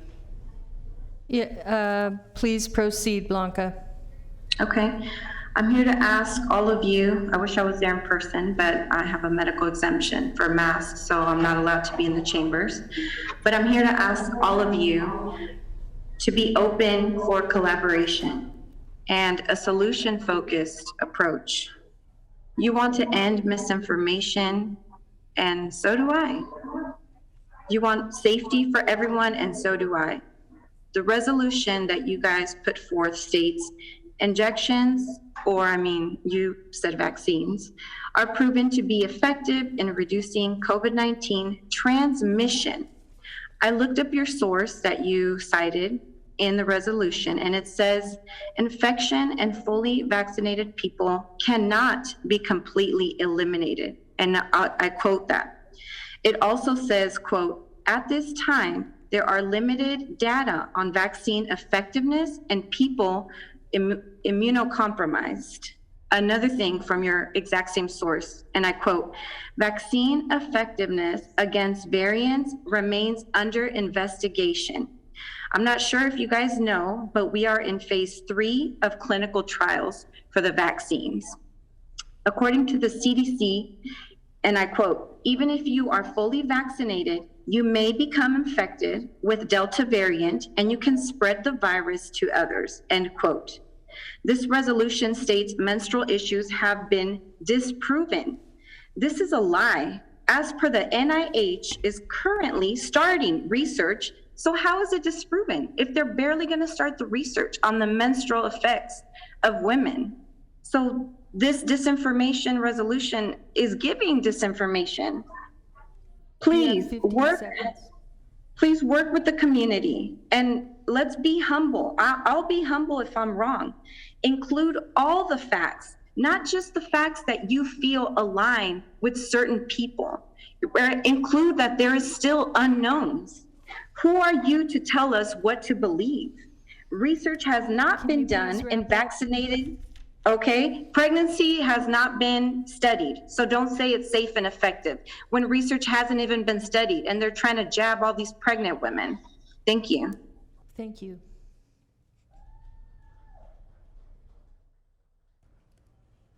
Okay, Catherine Ipuja, followed by Marilyn.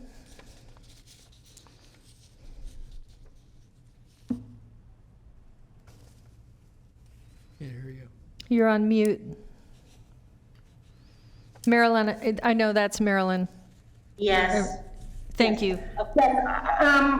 I would like to ask for an accommodation because I need to use the overhead and I cannot wear a mask. Okay, please approach the podium, and then when you're done, you will leave right after your statement. Thank you.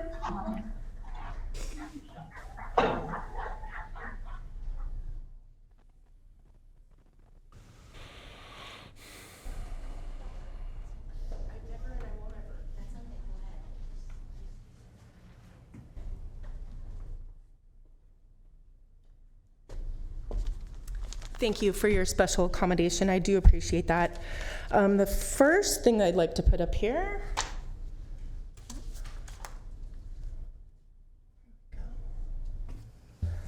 There we go. That's one of the studies I'll be citing. I'm here to oppose Supervisor Cerna's self-appointed Ministry of Truth resolution. The people of Sacramento are a diverse collection of communities. Nothing here is one size fits all. We have struggled for the last year and a half under the same governor as all of you. I know this has been hard on all of you. Hopefully today we can change that as Californians and kick his ass right out of here. All of us are looking forward to that. Those things that he's imposed us include constantly changing the tiers, the colors, and the thresholds, all while measuring with failed PCR tests. We can also discern a real emergency from a power grab. Public health has stated this situation is fluid and the numbers are days and even weeks behind. What may be true today may be misinformation or disinformation tomorrow. One example is that vaccines are safe and effective. But this study right here out of Ontario shows 79.9% of males experience myocarditis or pericarditis within 2 days of their second dose. That does not sound safe to me. A study recently published in Israel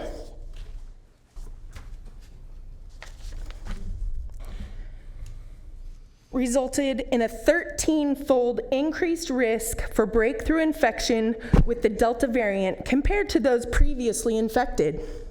That does not sound effective to me. The real question is, whose version of the truth will be acceptable and to whom? Thank you. Thank you.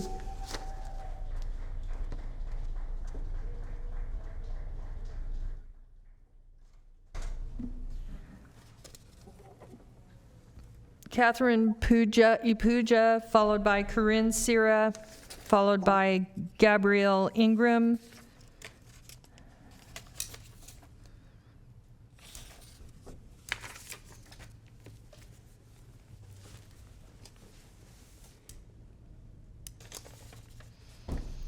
Any one of those can approach.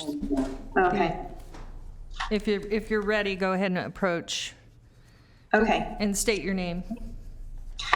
Good afternoon, supervisors. My name is Karen Sita. I'm a constituent from District 4. I'm here today to oppose Resolution 35.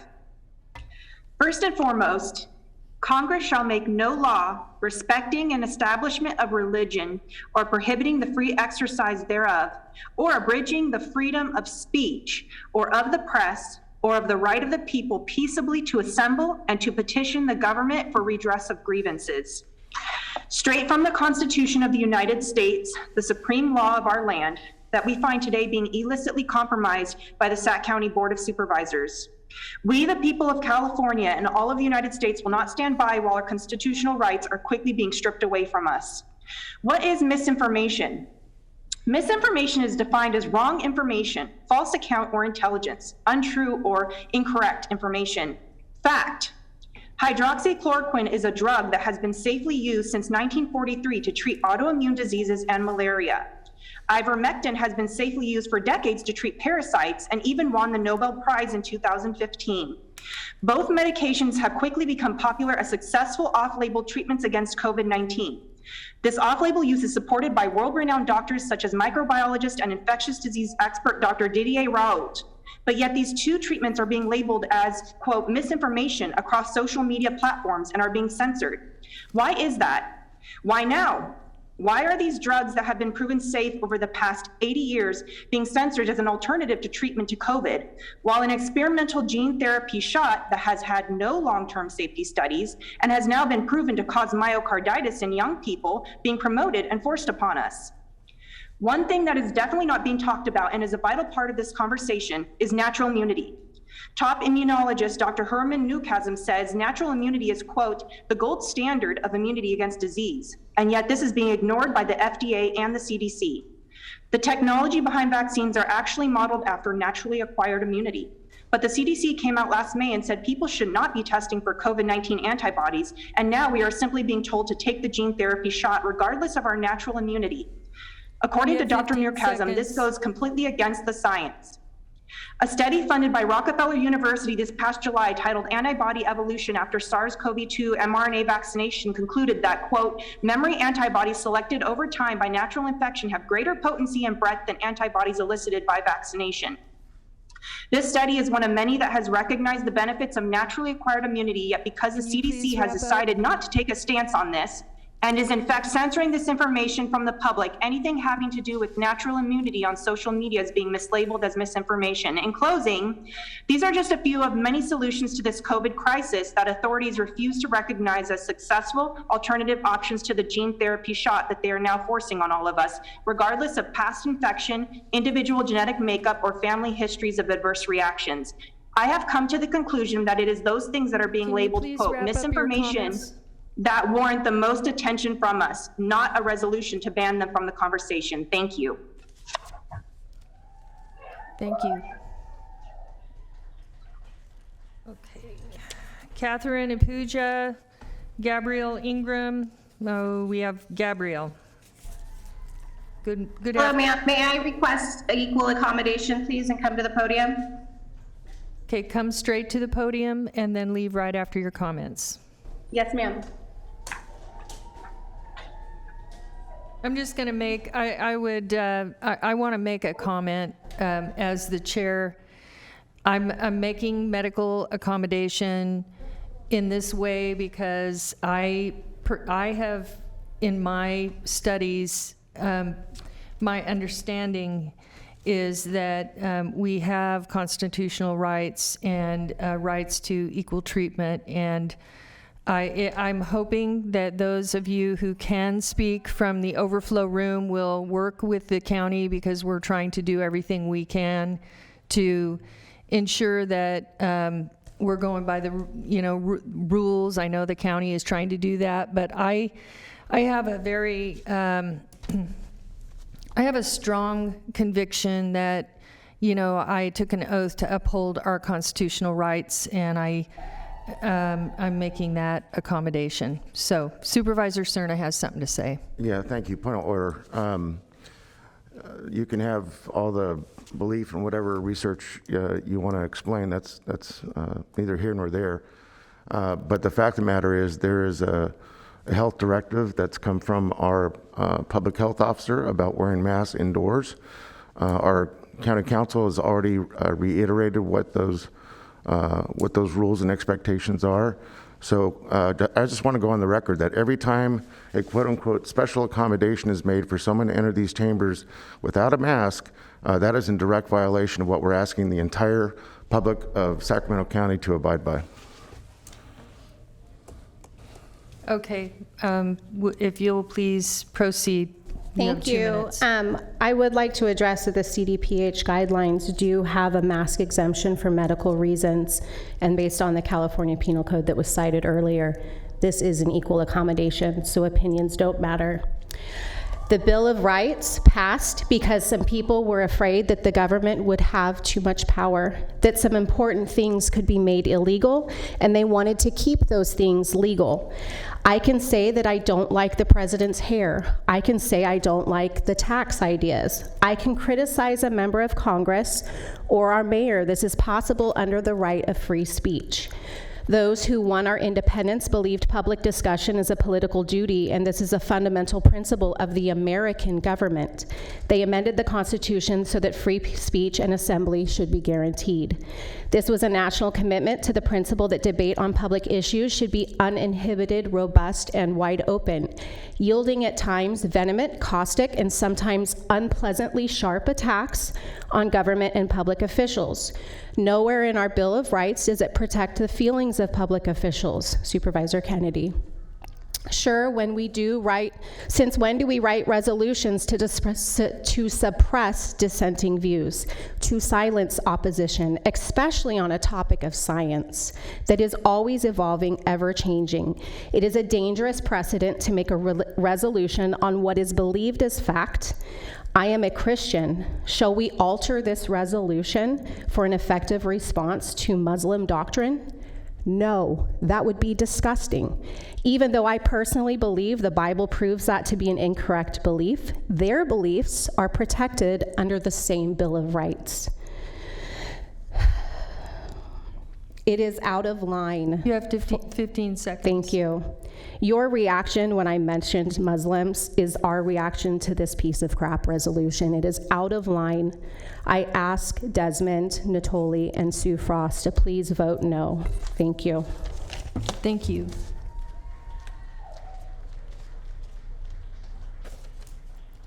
Okay, Brenda Pandos already spoke, I believe, right? Or Off agenda. off agenda, okay. I'm going to call Catherine Ipuja, Brenda Pandos, Tiffany Noya.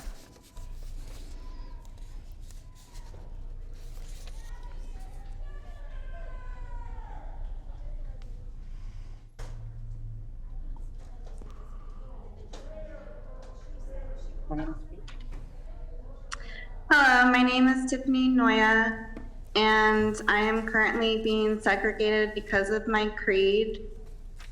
Brown versus Board of Education determined that separate facilities are not equal. And I invite an attorney to contact me so that way I can file a lawsuit against the Sacramento County Board of Supervisors for illegal segregation. I'll go ahead and move on to item number 35.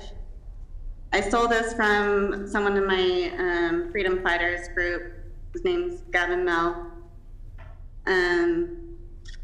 He wrote this about the resolution of the Board of Supervisors of the County of Sacramento identifying and accepting facts separate from misinformation associated with a responsible and effective response to the COVID-19 pandemic.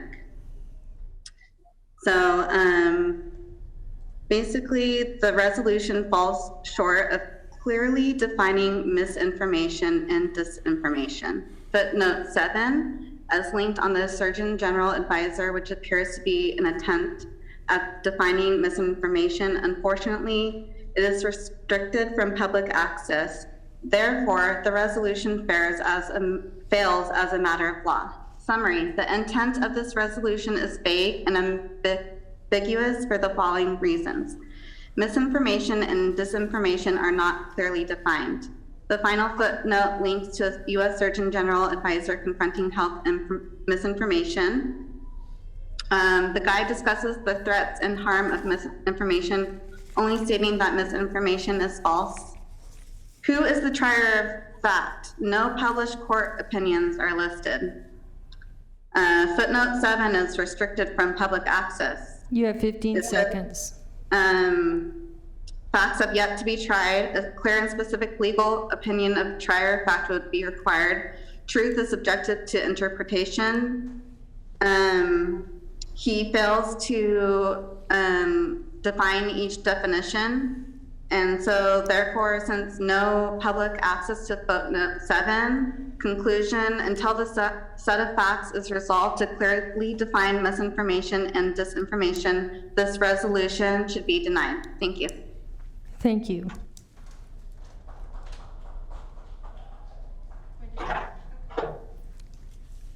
Okay, Brenda. Hi, Brenda. Followed by Catherine Apuja or Jennifer or Jeanette Feltz. I move for a continuance because we have a right to examine all the links that were in this document. There were over 25 links all the way down. Also, we need to have an evidentiary hearing with experts, real people that understand the science. Speaking of experts, an industrial hygienist, they're the experts and specialists in PPE. Doctors, virologists, and health officers are not trained in PPE. They're taught by industrial hygienists. And the issue is that masks are not PPE because they cannot be sealed.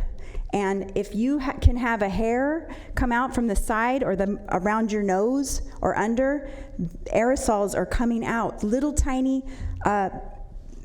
The aerosols are the issue.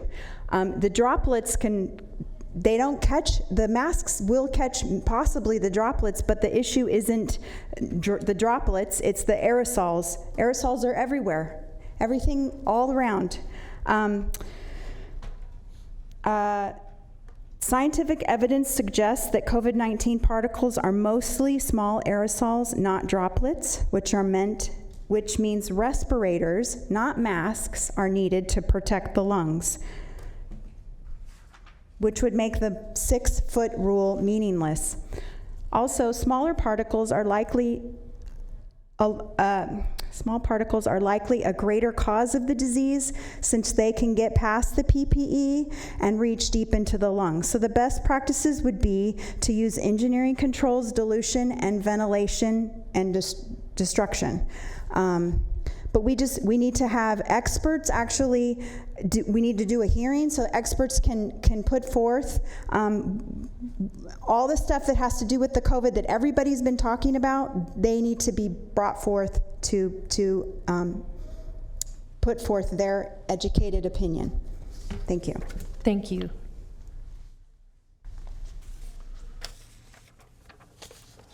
Jennifer Catherine Apuja. Jeanette Feltz. Is this Jennifer? I'm Jeanette Belts. Oh, no, I had someone, okay. Yes, go ahead, Jeanette. Go ahead, Jeanette. Hi, I am in complete opposition to this resolution. The mere idea that you would censor information and determining what is misinformation is repugnant to the Constitution itself. I am not comfortable with the government deciding what misinformation is, not at the federal level, not at the state level, and not at the county level. The government has proven over many decades to have a very loose relationship with the truth. Many items in 2020 stated by the government, medical professionals, and the media have been clearly disproven. This was possible only due to the people's ability to do research, hear both sides, gather data, and speak out. I am not okay with this county deciding which medical professionals to hear and which to silence. We have many doctors and other medical professionals who were silenced for speaking against the narrative. I am not asking that those with a differing opinion other than myself be silenced, and I do not agree with their assertion that I should be. Thank you. Thank you. Okay, I'm sorry, could you state your name when you... Hi, I'm Jennifer Cornice, Elk Grove. Thank you. I'm here to ask you to please vote no on Resolution 35. It was created to censor truth and silence opposition. I suspect it will be used to get money flowing to line the pockets with more of our tax dollars. And most importantly, it will not combat the misinformation put out by you, Sacramento County. It is misinformation to say that vaccines are safe and effective when they are still in clinical trials and there are no long-term safety studies. It is misinformation to say that the Pfizer vaccine is 95% effective and not correct the record when data out of Israel, one of the most highly vaccinated countries in the world, shows it may be as low as 39% effective. It is misinformation to ignore natural immunity when data out of Israel shows a 13-fold increase of breakthrough infection for the vaccinated versus those with natural immunity. I'll take natural immunity any day. There are many more examples of your misinformation with examples right out of your resolution. But of course, this is not the misinformation you're after with this resolution. I'm afraid that you're all being lied to and being fed cherry-picked data in order to support an agenda that takes away our freedom. I pray that you are able to break free from this deception. Please vote no on this resolution. Thank you. Thank you. Catherine Apuja, this is the last time I'm calling for you, and Sarah Foster. Sarah Foster.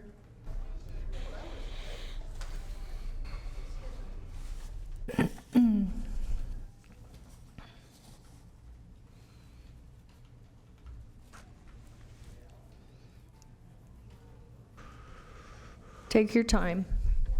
Sort of have to. Okay, Yes, thank you for the opportunity of speaking. I will be brief. I wasn't going to speak, but I had brought something along to show a friend, and it occurred to me that we really ought to see the kind of thing that this a resolution addresses, all that misinformation that's out there.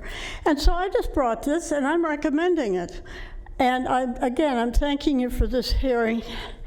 It's from Medium. You can get it online. It's an hour read, and it's worth every minute. It's called Hydroxychloroquine. The narrative that it doesn't work is the biggest hoax in recent human history. And that's what we're up against. You want misinformation? There's plenty of it. It's against things like hydroxychloroquine. It's against the various supplements that are effective in keeping this virus at bay, such as zinc and quercetin. And so I have to say, I'm recommending, this is on medium.com, and have the link here for anybody that wants it. And thank you again. Can you provide that to the clerk so that we can get certainly. A copy? Yes, thank you. Thank you very much, Madam Chair. Thank you. Okay. We are now on the phones. Or just give us the website. If you just give us the website, that's good enough, Flo.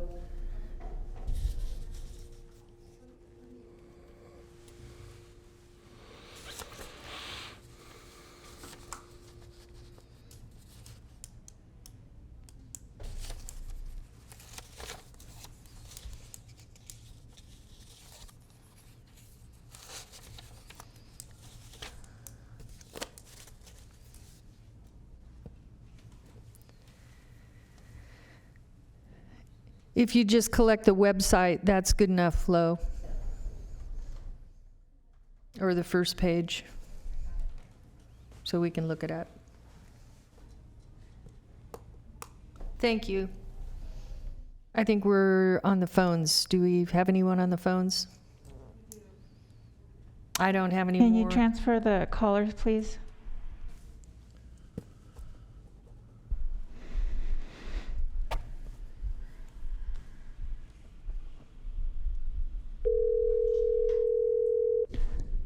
Hi, caller. Please start with your comments. You have 2 minutes. Hi, my name is Cassandra Stevens, and I want to let you know that I oppose resolution number 35. I support Susan Frost. Those labeling science, data, and proven medical information from highly certified and awarded doctors as misinformation as a way to control a very dangerous narrative is crimes against humanity. Cerna, I don't know how you sleep at night. This is a pandemic of censorship and corrupt politicians.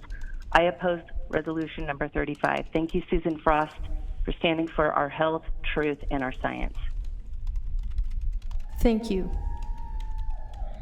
Next caller, please.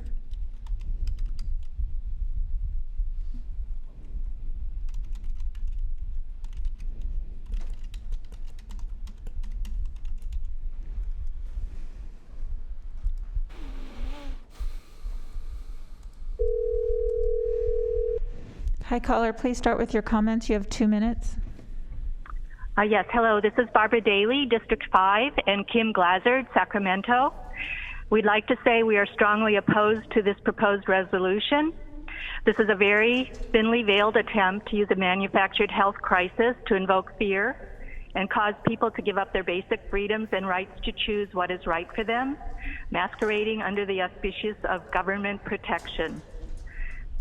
This is a slippery slope toward medical tyranny, and it is a deceptive attempt at a workaround of the U.S. Constitution, the supreme law of the land, which each of you signed an oath to uphold and protect in order to sit on the Sacramento County Board of Supervisors. Rather than being law-abiding as you purport to be, you're displaying your willingness to stoop to using a serious, yet blown out of proportion, illness to try to undermine the sovereignty of your constituents by attempting to create a nanny state that dictates what information the residents are exposed to, how we are to think, and how we are to take care of ourselves. It's a reprehensible betrayal of the trust of not only your constituents, but of the greater Sacramento community as well. These experimental injections have not even been deployed for a full year, yet they have already caused more adverse reactions and or deaths in individuals than all other vaccines put together for the past 200 years. There are already an estimated 500,000 deaths from the vaccines, and this is for a disease that has at most impacted 3% of the population worldwide. Who do you think you're fooling? The residents of Sacramento County and your constituents deserve better than to see this board try to bring in policies through a resolution that are akin to what is found in communist, totalitarian dictatorships, not in the capital region of one of the most prominent states of the greatest republic of the world, the United States. It would be one of the greatest disasters Sacramento has ever known if this resolution is passed. We are strongly opposed to this diabolical resolution. We strongly support Dr. Huang's public comment, and we do not consent, and we do not comply, and we will not comply. And we thank you for this opportunity to speak. Thank you. Thank you.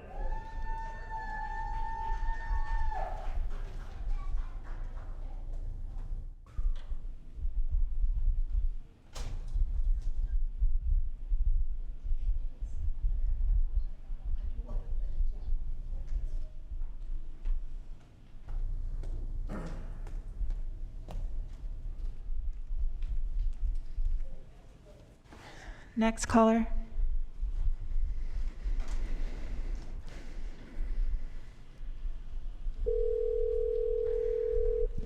Hi, caller, you have 2 minutes.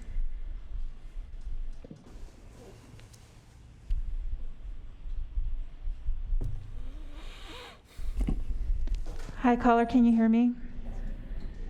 Yes, I can hear you. Okay, you have 2 minutes. Could you start with your comments? Sure, yeah. I'm not usually one to call in and express support for county government, and I want to be clear on this, that this resolution isn't perfect, but it's a step in the right direction to at least assert some of the factual information. Because if there's one thing the past 2 years of COVID has taught me, it's served to exemplify in my mind how when you're accustomed to privilege, equality feels like oppression, which is exactly what I'm seeing here in this chamber and throughout this really nonsensical debate that continues to devolve. Apart from the obvious fact that this resolution is non-binding, it's merely the county's statement of facts as backed and proven by an overwhelming number of medical professionals as well as county public health employees. And that consensus is not among just a dozen or even just a handful of doctors and registered nurses in this room that they keep calling it into question, but it's actually a consensus of millions of doctors, nurses, and medical professionals from across the world that outnumbers that. So the idea that that those handful of doctors and nurses who contradict that consensus deserve an equal or greater weight compared to that is simply ludicrous. It's a pure example of how much privilege that some of you are accustomed to. And just as a reminder, Chair Frost, thousands of those medical professionals and public health workers are your own employees who you deliberately contradict and undermine while simultaneously denying them overtime pay over the course of the last 2 years. And furthermore, nothing within this resolution that I've seen actually prohibits the First Amendment rights or any constitutional rights for anyone either inside this room or outside of it, including the current board chair, who many of you appear to blindly misconstrue her political rhetoric and inconveniences as direct attacks upon your own personal freedoms. And furthermore, you have it 10 seems seconds. many of you only seem to care about such violations when it's directly impacting someone who is white, property owning, or over the age of 35. You don't seem to care about the disproportionate impacts that Black and Indigenous communities have experienced under this pandemic, which is why you really don't speak up for them, even though you all seem like the disparities in the outcomes, both in infections and death rates, Can you are please wrap higher up your than the comments, white sir? population, despite the fact that you are the majority population. Furthermore, yes, I will wrap up, but if you were unfortunate to experience, furthermore, many Can of you you please seem to wrap think up that your comments, sir? Yeah, I just want to point out that a lot of it, everything that I'm hearing is really just a bunch of bullshit and really doesn't, I've yet to hear any kind of credible. Please send the next caller.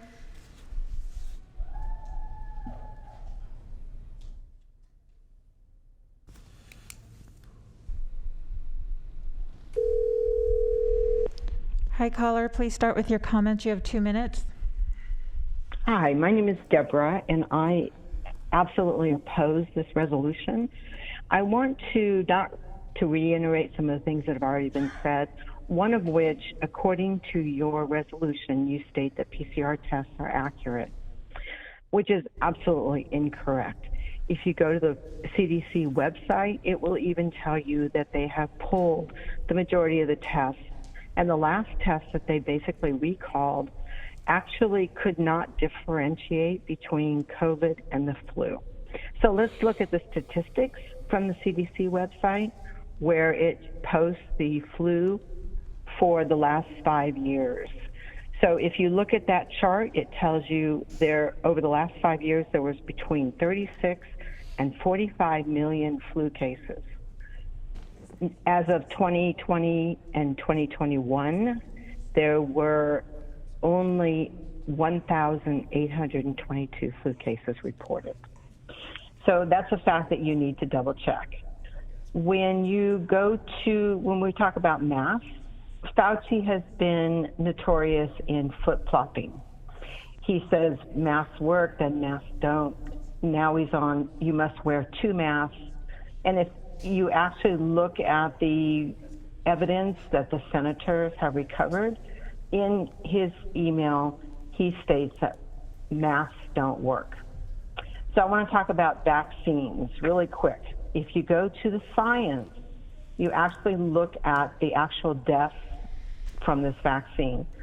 In June, there was 4,115 deaths reported.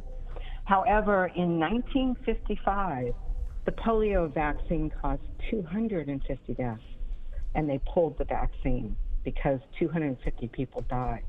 When are we going to wake up? Thirdly, I want to point out that I am actually looking at the CDC response to a FOIA that was presented from a virologist who asked the CDC if they actually isolated the COVID. So this letter was dated June 7th, and in the letter it stated, a search of our records failed to reveal any documents pertaining to your request. Specifically, the National Center of Immunology and Respiratory Diseases apprises that CDC does not purify or isolate any COVID-19 virus in the manner the requester describes. So I have the FOIA number if you want to investigate it yourself, but the information is out there. You just need to look. It is not for our state to mandate censorship, and we have enough of that with Twitter and Facebook. Thank you very much. Thank you. Please send the next caller.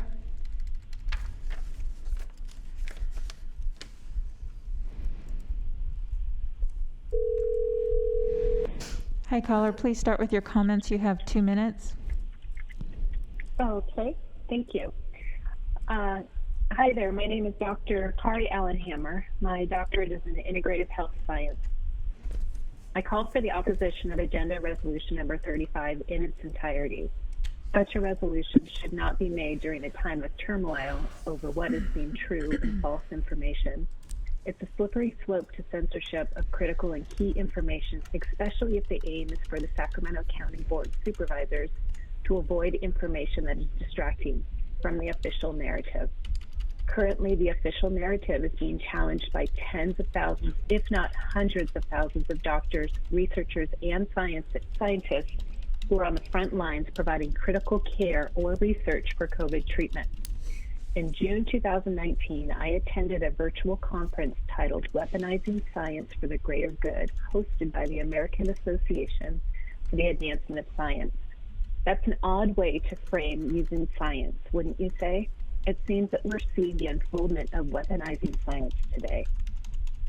During this time of great dissent among perspectives, it's imperative that public discourse regarding the current crisis with the COVID-19 issue remain active and open, especially for our decision makers within the Board of Supervisors. There's a tremendous amount of information that's not agreed upon regarding this issue, and disagreement does not equal misinformation. Tens of thousands, if not hundreds of thousands, of well-respected doctors, researchers, and scientists hold information and views that are inconsistent with the official narrative, dominating the public information commons. And they did not arrive at their perspectives by way of social media. Additionally, millions of Americans and millions of people worldwide also hold opposing views to the official narrative. America's frontline doctors have made up of over 10,000 frontline You have 15 doctors seconds. treating COVID, have drawn attention to the alarming rate of mortality associated with the COVID vaccine. Please vote no on this resolution. Thank you. Thank you. Please send the next caller.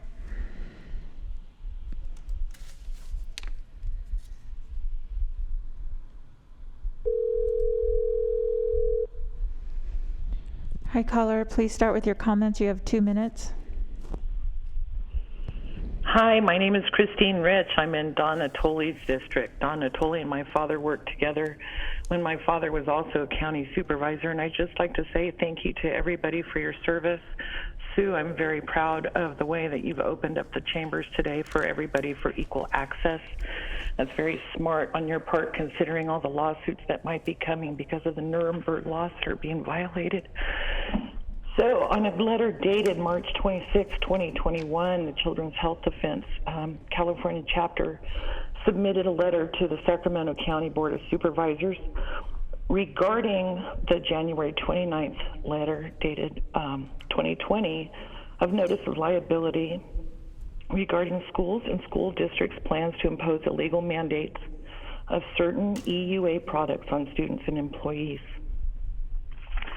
We have also in that letter demonstrated by bullet points the force's frequent EUA testing on those who cannot or do not want EUA mRNA injectionable or EUA recombinant vaccine.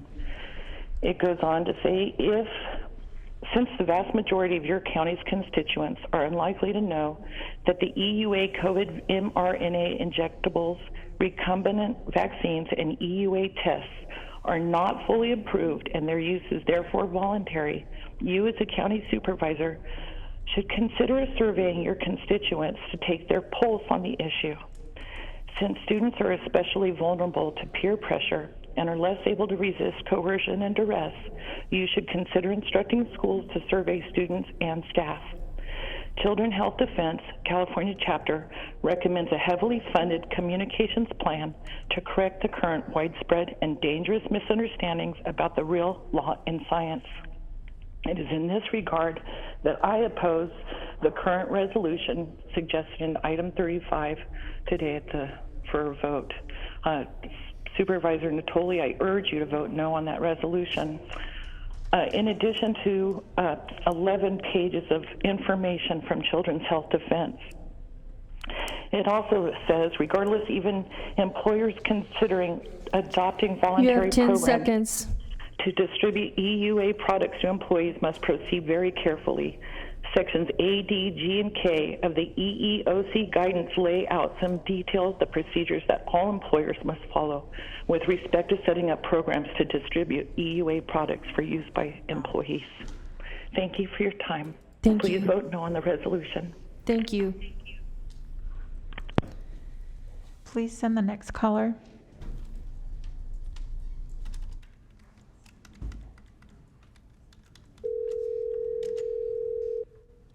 Hi, caller. Please start with your comments. You have 2 minutes. Okay. My name is Sherry Rain.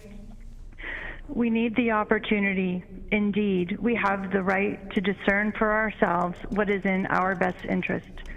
It is up to us to decide what happens to our body. One of the most horrific things about a rape is that it happens against the person's will. These proposals are like medical rape, forcing someone to wear a suffocating mask, promoting misleading information, and isolating social behaviors, filling us with fear instead of hope, and forcing dangerous vaccines against our will. Information is ever-changing, and knowledge is gained by interacting with information, not by suppressing it. How will you feel when you discover there was something that could have helped us, and we did not have access to it? We have a right to make our own decisions based on all the information, not just what is deemed accessible. This government oppression is not the way of our land. We need to stop this dangerous course we are on. We are free people. We do not live under communist oppression or dictatorial tyranny. We have the right to bodily autonomy and free will, not force. If you deny us access to information that could save our lives or force us to comply with dangerous measures, you will become, in essence, that rapist. You will be the one with blood on your hands. I beg you to vote no on this amendment. Thank you. Thank you. Please send the next caller.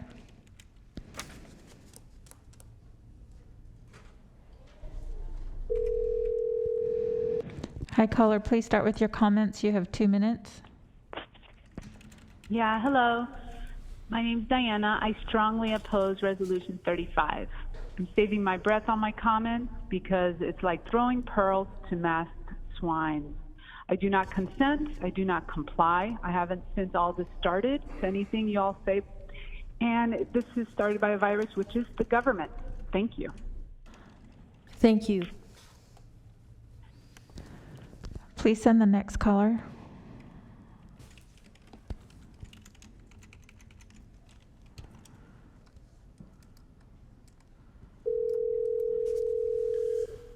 Hi, caller. Please start with your comments. You have 2 minutes.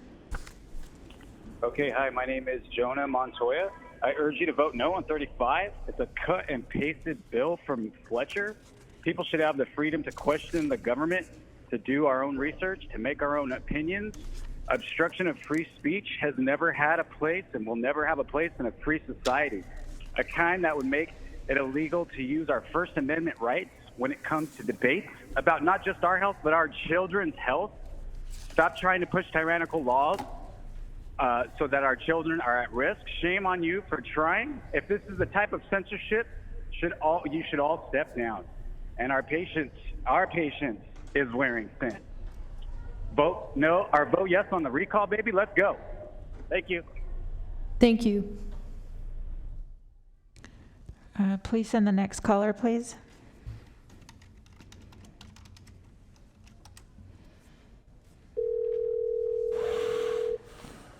Hi, caller. Please start with your comments. You have 2 minutes. Hello. Hi. Please start with your comments. Okay, thank you. This is Stella.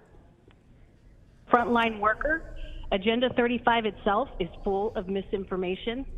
It violates freedom of speech, and you are not the gatekeepers of truth. It is clear that the fact checkers who censor on social media have been wrong multiple times, yet have no accountability for misleading or lying to the public, and your agenda will do the exact same thing. You want to be the government's strong arm of propaganda, and we the people are telling you no.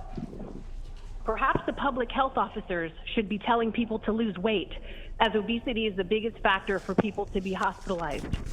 Where is the health incentive to exercise? Where is the encouragement to check vitamin D levels?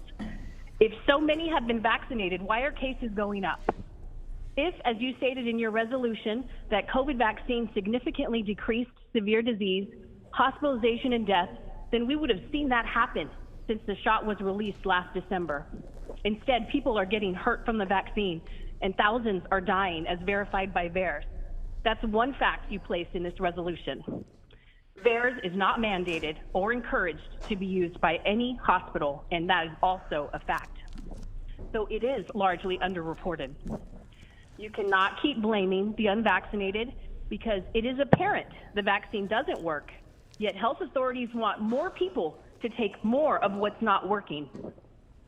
Israel is a perfect example of the vaccine doing the opposite of what it's supposed to do. Yet we should have no discussion regarding this. We can't even get therapeutics because the authorities tell us we can't get it. I have had to go through back doors and pay out of pocket to get ivermectin. This is shameful, and COVID is being politicized by these very health authorities that CERNA wants us all to worship.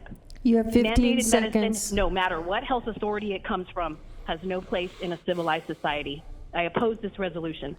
Thank you. Thank you. Please send the next caller.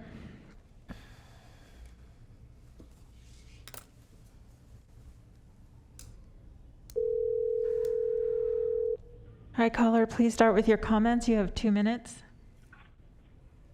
Yes, this is me. Yes. Please start with your comments. Okay. Yes, hi. This is Liberty. And I would like to introduce you to something which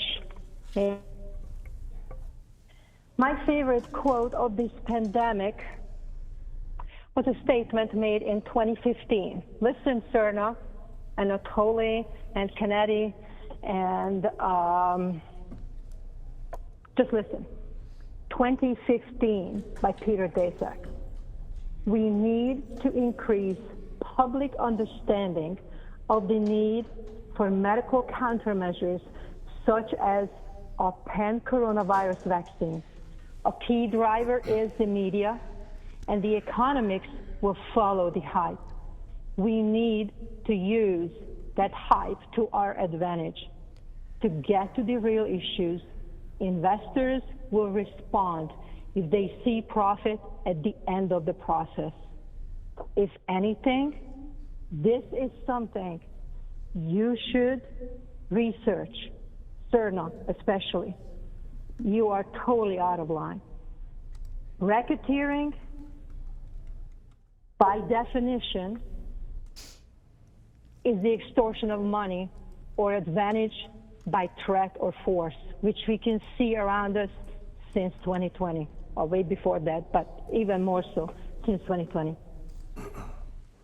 The moment it is proven this criminal act is a felony, at that very moment, you lose your immunity, which means that what was granted by the emergency use authorization to any of you is gone, and it's done, and you're all going to prison. And wait, because the people are here, and they are You gonna have 10 make seconds. it happen. Yes, that whenever any form of government becomes destructive of these ends, it is the right of the people to alter or to abolish it, and to institute new government, laying its foundation Can you on such wrap up your principles. comments? Yes, and organizing its powers in such form as to them shall seem most likely to affect their safety and happiness. That's all. Thank you. Please send the next caller.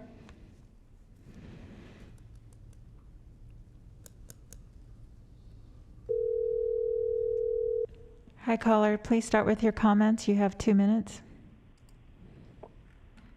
Yeah, I can't help but notice that a lot of you seem to think that beliefs and convictions are facts or substitutes for those facts, and really aren't backing up most of your arguments beyond anecdotes or just random numbers that are thrown out there and without really any kind of documentation or sources that you can back it up.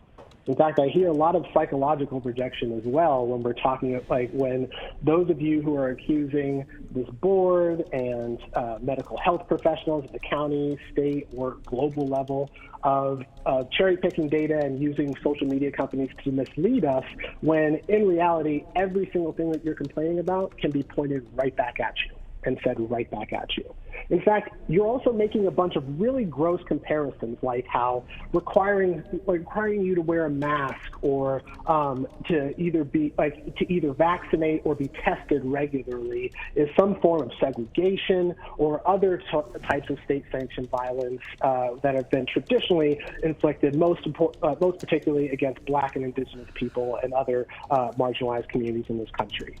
So, which is why I would ask any one of you, when have you ever experienced state-sanctioned violence in the hands of law enforcement for the free exercise of your constitutional rights?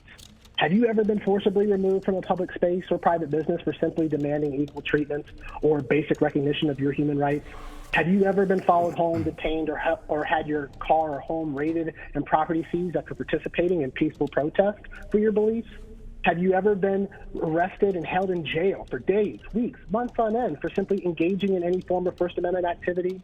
And at any point at this pandemic, have you ever been beaten with batons, sprayed with high-pressure water hoses, doused with tear gas or pepper spray, or been shot with rubber bullets when protesting in support of your constitutional rights? I'm pretty sure I have more than that, but either way, it's ridiculous how the kind of unfactual comparisons that you tend to make while simultaneously worshiping the same law enforcement personnel that inflict those harms and violence against Black and Indigenous communities and other marginalized communities, where you haven't actually. Can you please wrap up your comments, sir? Refusing your mask mandates or refusing to get a vaccine. In fact, you all have been able to freely come into this chamber and participate in protests all day long. So I'm just curious to know, why do you keep lying? Can you please wrap up your comments, sir? Certainly. I just want to really point out that you all, like, if you're going to complain about what this board or other members of the public Thank you. Okay, please send the next caller.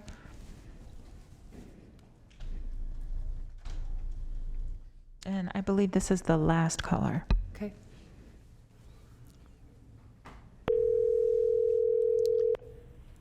Hi, caller. Please start with your comments. You have 2 minutes. Hello? Yes, can you hear me? Yes, I can. Okay, please start with your comments. You have 2 minutes. Okay, so good afternoon. My name is Kitty Johnson. I am a resident of Sacramento County, and I'd just like to say I do oppose this proposal. I'm not an expert in the medical field or political field, thank God. I'm just a wife, a mother, a grandmother, a Christian, and a firm believer of the freedoms that this great country is based on. And to me, this proposal seems to be rather one-sided, just the opposite of what you seem to want it to be. And I just respectfully ask that you vote no on 35. Thank you so much. Thank you. Okay, I believe that concludes our public comment, and we'll take it back to the board for deliberation. Supervisor Cerna. Great. Thank you, Chair. And I want to start by thanking everyone that joined us here today in chambers or in the area outside of chambers to address the board by video, and to those that we heard from telephonically who have called in and shared their concerns and opinions about this important issue. We may not agree, but again, the beauty of our system is that we can disagree and be civil about it. And I think it always helps us when we're debating something as important as public health and what this board believes about public health, to hear all opinions. So thanks to everyone. I want to start by reiterating what I emphasized at the outset of this item some 2.5 hours ago. And that is, this resolution was not crafted in any way, shape, or form, was not intended ever to address people's First Amendment rights to free speech, or to censor them, or to otherwise convince them of what a majority of this board believes to be the truth. This resolution, if you read it very carefully, the subject of the resolution is us, the 5 of us, the Board of Supervisors. And again, what has inspired this? Well, what's inspired this is the fact that over the course of several weeks and months now, it's become very clear to me that there are some very, very different opinions on this dais about something as important as vaccines or mask wearing. The protocols that the health professionals tell us is what is needed to get this pandemic in our rearview mirror. And so again, the benefit of this resolution, the way I see it, is that it gives the public, the people that we serve, a very clear understanding of what we value, at least a majority of this board values, in terms of that specific charge. That is the utility of this resolution. I believe it's been the utility of other similar resolutions that have been adopted across the state in San Diego, and I just learned that just hours ago the Monterey County Board of Supervisors also adopted a very similar resolution. And so I just want to make that abundantly clear about what this resolution is and is not.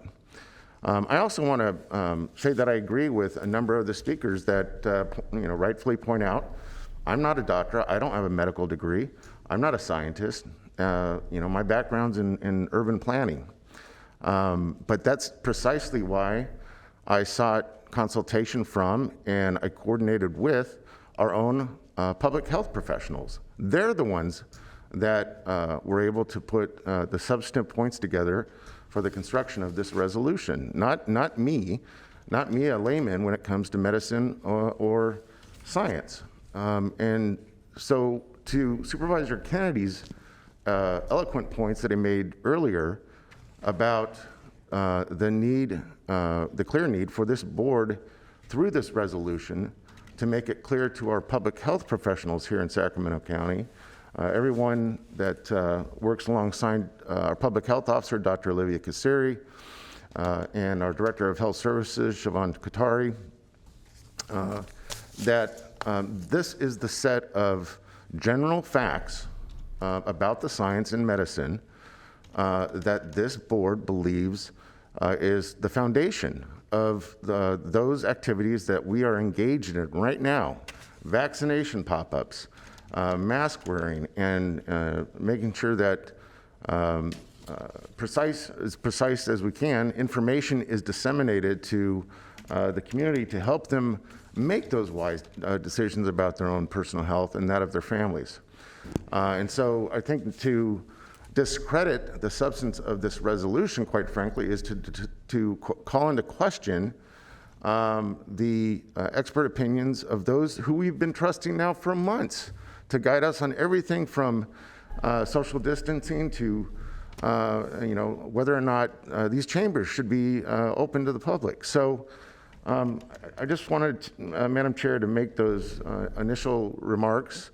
I know that you and I may have some very different opinions about this, but quite frankly, those differences of opinions is, again, what has inspired this. You'll recall just a few weeks ago, there was an insistence by our chair during a discussion about COVID that the then and today still FDA approved, fully FDA approved Pfizer vaccine was quote unquote experimental. You said it 4 times.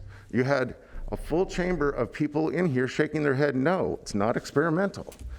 You proceeded to then have printed up for us the CDC or FDA language about that approval, which actually proved the point that it's not experimental. So again, it's because of that history, that ambiguity, that I think without this kind of resolution will persist and continue to confuse the public when we're trying to get vaccination levels up, we're trying to get people healthy, we're trying to keep people from dying. And as someone that participated in a very successful vaccine pop-up this past Sunday in the Gardenland Northgate community, where we saw 75 people come in the course of just a few hours to get finally to get vaccinated, and some who were there, including myself, to get tested. I could tell you the communities most affected, and some of the callers that called in today made the point. It's the communities of color, it's the disadvantaged communities, it's the communities that historically have been left out of the public health discussion or receiving the services that they should have been receiving alongside anyone else, regardless of their charge in life or their wealth or anything else. And so we see it every day, the challenge to get people healthy. This is the next step. Thank you. Thank you, Supervisor Cerna. Supervisor Kennedy. Thank you, Chair. Just wanted to make a few points, and I agree with Mr. Cerna. First of all, the contention that if you sit up here, you can't make decisions that affect public health is ridiculous. We rely heavily on a very trained, skilled, very impressive staff and outside sources to help us make those decisions. The 5 of us are ultimately responsible for running an airport. I can't fly a plane.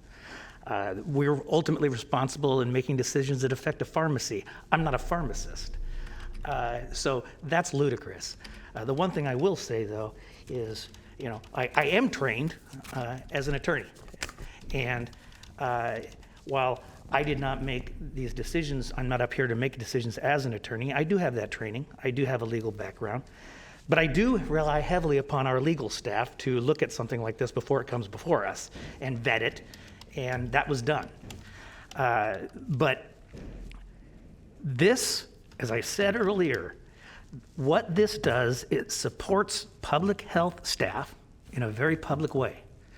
It also, and I'm repeating myself, I know, but so many things were said that obviously I didn't make my point clear enough, that public health decisions should be guided by medical fact, scientific evidence, That's what should be pushing. And I got interested in participating in this because I saw that too much is based on political rhetoric, and we've gotten away from that.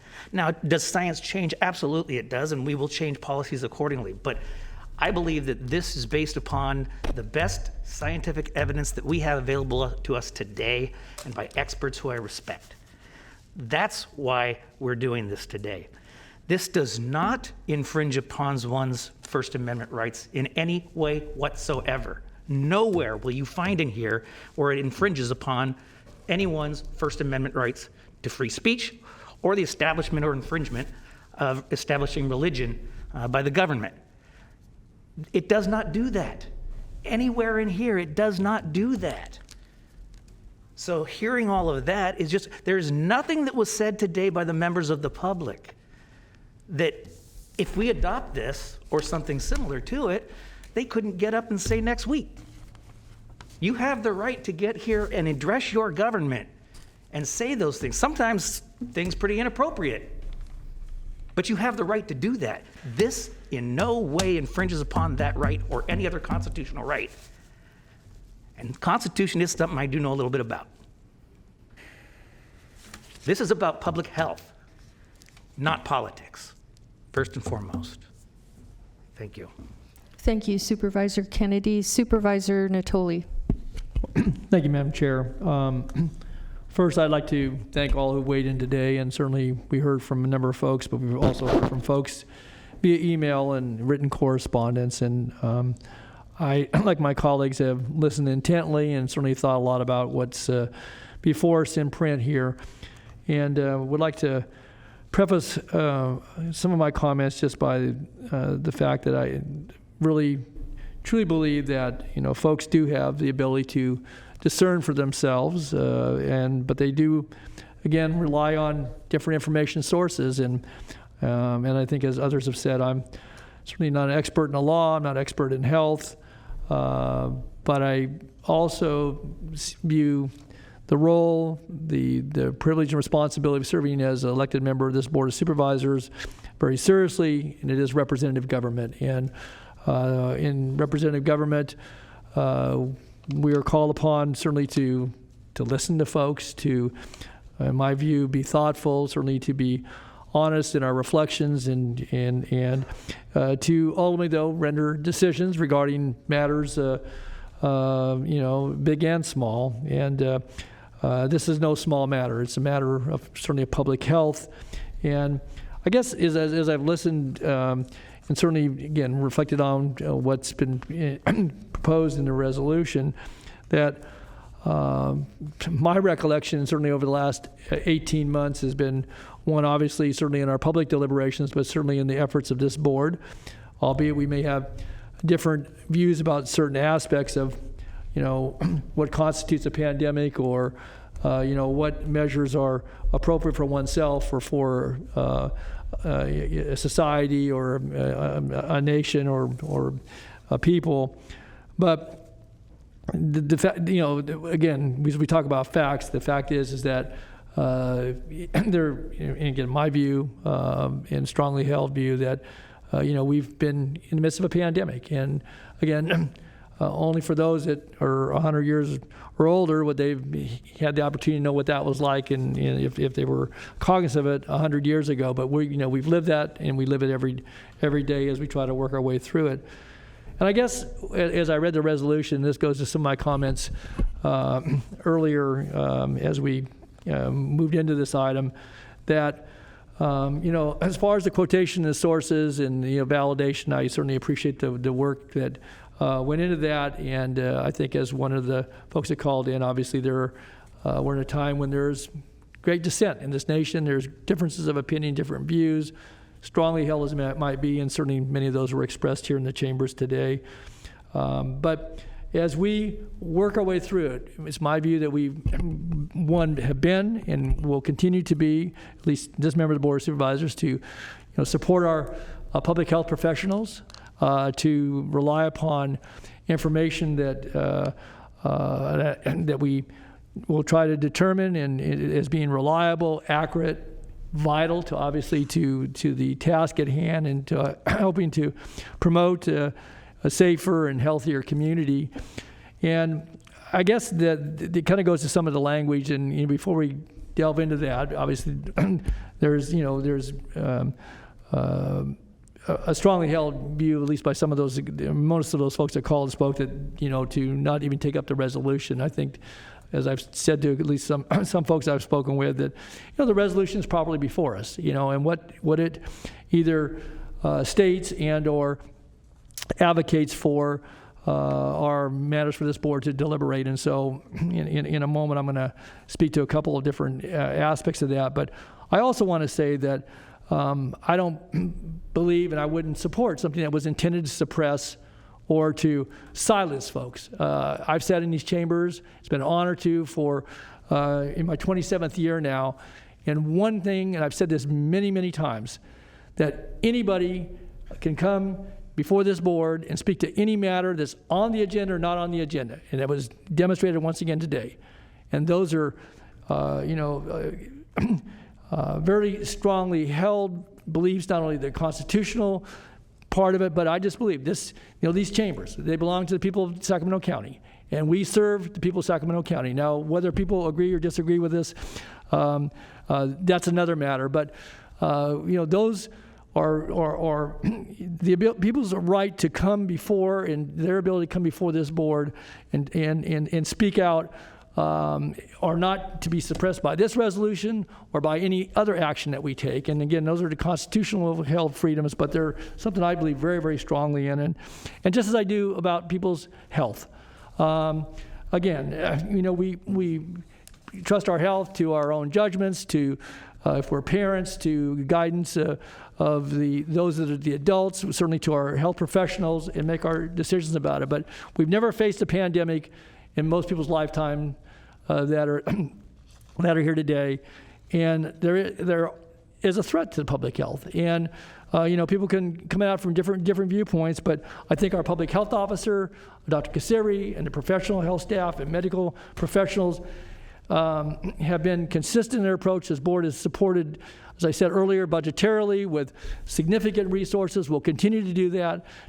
Each of us has engaged in our respective communities as appropriate and supported efforts to get the word out and to help folks, gain the understanding and certainly make those decisions as it relates to how they want to best approach their own personal health, and whether it's through vaccination, through wearing a mask, or other things that contribute to their own welfare, but to the general welfare of this community. And so, again, I would want to spend some time this afternoon talking about some of the things in this resolution.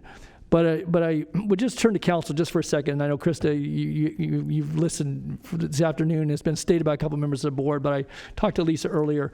And I want to be clear, because I know this has been reviewed by council, but as it relates to people's rights to appeal, to speak out to this board on this matter or any other matter, I want to be crystal clear and just have you affirm it. I mean, I'm clear in my mind that this in no way would change one iota anyone's ability to speak to this board on matters of health, to bring forward information on anything that's talked about in this resolution or any other resolution this board's taken up or will ever take up.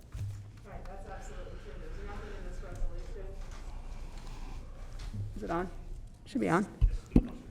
I agree completely. Yeah. There's nothing in this resolution that in any way restricts the public's ability to speak on this topic or any other topic. All this resolution does is express support for the county's health officer and staff, and does nothing to interfere with anyone's First Amendment rights. Okay, well, and I appreciate that, and thank you for, again, affirming that. And I guess I would just bring it back that it would, I would take a position certainly on one of the resolves, but also in some of the early on, whereas is that, well, let me just speak to it directly for a moment then. I would just take us to, it was spoken to by some of the speakers, but as I read through this and I thought about it, that on the second whereas, where it says it's critical that the Sacramento County Board of Supervisors, speaking of the five of us, avoid distracting misinformation, unsubstantiated myths, disproved half-truths, and other spurious forms of information when it comes to protecting public health and minimizing human suffering attributable to communicable disease. I would just say that from my perspective, again, as an elected official, someone who sits on this board and represents the folks of Sacramento County, that's my job, is to sort through that. But for me to determine, what's misinformation or unsubstantiated myths, and again, I don't debate that some of those things exist, but I don't know that I need to say that for me and my colleagues in order to affirm and to support public health and the public and the public health officer, the public health professionals, and I think that some of that language kind of goes to the core of I think some of the objections that we heard today. I also wanted to just say that going back to the last, be it further resolved that where we would actively discourage the spread of COVID-19 misinformation and disinformation as it is clearly a threat to public health. I guess I would come at it from a different direction, maybe getting to the same essence, and that is to continue, as we have now for the last 18 months, to actively encourage and support reliable, accurate, vital information. And again, I'm not saying this is the language I would introduce, but promote the principles of public health and to support the efforts of our public health officials and to come in from that way, because what I'm concerned about, and I'll end with this for right now, is that in attempting to do this, and again, I'm not being critical of the authors on this, as much as I just say we're trying to build bridges with folks to provide clear information. We as a board obviously are looked to, at least in some quarters, as being spokespeople and representative of good body of information, and that on the other hand, what I sense today and from some of the reaction here is that in putting this forth, we're just further, I think, solidifying some of the strongly held beliefs about what ought to be done. But that shouldn't deter us. I think we should go forward and do as we've done and make the effort and hopefully help this community to recover from the effects of the pandemic, but also to be healthy in their body, minds, and spirits, and again in the ways that we can be supportive of that. And so I would just offer that coming at it rather than to discourage, to actually encourage and support those who've been on the front lines for now many months. And so I'll put that out there, and I presume that Supervisor Desmond's listened very patiently for 3 hours, as we all have, and give him a chance to speak as well. And then I've got a couple other, again, assuming there's some interest in moving this forward today, or maybe going back and doing some work on it. Can you please restate the change to the last paragraph? I wasn't sure. Well, I just took it, again, was using it in the affirmative that we would, oh, okay. You were making comments encourage on and support our public health officials in their role, and again, and again, make the statement that we want to, adhere to using reliable sources, accuracy. These are my words. I mean, they're not the only words, and and information that's vital for people making those decisions versus, calling out where, and if people choose to do that, certainly that's part of what's in the resolution. Talking about myths and half-truths, people can, go back and forth about that. But the idea is that we as a public body, as supervisors, are going to, proceed in a fashion that's going to be supportive of the public health role, the very important, vital, life-saving role, and to do it in a manner that relies on good, solid information. Truth. Well, we heard a lot of debate about that today, but I do believe we should be honest with ourselves and truthful to certainly the degree that we have a clear understanding what's the best available information, and that may evolve over time. It may evolve from minute to minute, for all I know. So I'll stop with that. Thanks. Thank you, Supervisor Natoli. I know that Supervisor Desmond is waiting to comment, but Supervisor Cerna, did you want to allow Desmond first, or did you want to just make a comment to what Supervisor Natoli said? Yeah, I just want to respond to Don real quick. So first of all, two things. I don't know how others feel, but I'm not interested in carrying this over. I think that, that's slowly pulling the Band-Aid off in many respects. And I'm certainly not averse to, if Supervisor Tully wants to quickly put pen to paper and suggest a another resolve that captures the proactive, I guess, stance of the board relative to his interest, and I wouldn't necessarily disagree with that. I think it might make it stronger. So I know we don't like to get in the habit of wordsmithing up here, but I'd be open to that. Okay, thank you. And I know Supervisor Desmond's been in the queue. Do you mind if I allow him to speak? Supervisor Desmond, are you there? Yes, I am. Can you hear me? Yes. Please Okay. proceed. Thank you, ma'am. Thank you. And I just, want to also preface my comments with thanking everybody who called in. I, in addition to the public comment today, I've had hundreds of emails and calls and letters to my office. Obviously, this has aroused, certainly a lot of passions about this issue. I mean, I think, and I want to also start out by saying I very much agree with Supervisor Natoli, and I think there are a couple elements of this resolution that we could turn from, a negative into more of an affirmation, into more of a statement of our common principles, and a statement about the sources upon which we rely in support of our public health officer and public health staff. So I would be very interested in joining him and possibly looking at some language. I think, as I said when I spoke earlier before the public comment, really thank Supervisor Cerna and Kennedy, and I know that their intent is certainly to applaud, support public health, to lay out the science, and from that perspective, I had no problem with this resolution when I first read it. I mean, it seems like a statement of joint support for these things, and that's fine with me. I mean, just like Supervisor Cerna kind of, he alluded in his comments, I too, we've all been struggling against misinformation and people who disagree with us and our approach to combating this horrible disease. I mean, I personally have been criticized and attacked for promoting vaccine clinics in my own district. And this resolution, I think, is an opportunity to publicly affirm why we're doing what we're doing and show the public that we're on the same page. Something that I didn't really appreciate when I first read the resolution is really how others have taken it. And even though I know it is certainly not Supervisor Cerna or Supervisor Kennedy's intent to diminish the real legitimate concerns, I think, of many people who doubt some of the science.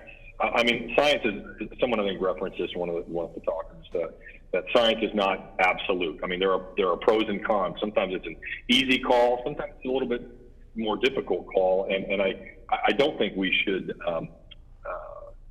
criticize people who maybe question some of the science or have some hesitation, and we certainly shouldn't be sending a message that there's anything wrong with people having hesitancy in terms of, for cultural reasons or for religious reasons, or just simply reasons that involved a historical, distrust of government. And I think, even though that's not the intent of this, there are some portions of this that cause some people to feel that way, that even their own personal beliefs, religious beliefs, cultural beliefs are this quote unquote, misinformation. Again, I know that's not the intent of the authors of this, but I just think it's something we have to be very careful about. And I think I had a couple of questions. I mean, since Supervisor Natoli asked our county council about this, I think it might be also important if county council can say, just maybe for the public's benefit, I know Supervisor Kennedy mentioned it, but hear from county council, what is the legal impact of this resolution? Yes, I can respond to that. There really isn't much of a legal impact to the resolution. This is simply a statement from the Board of Supervisors about the board's intention with respect to supporting its health staff and promoting science. in this issue, and there really, other than that, there really isn't any legal effect to the resolution.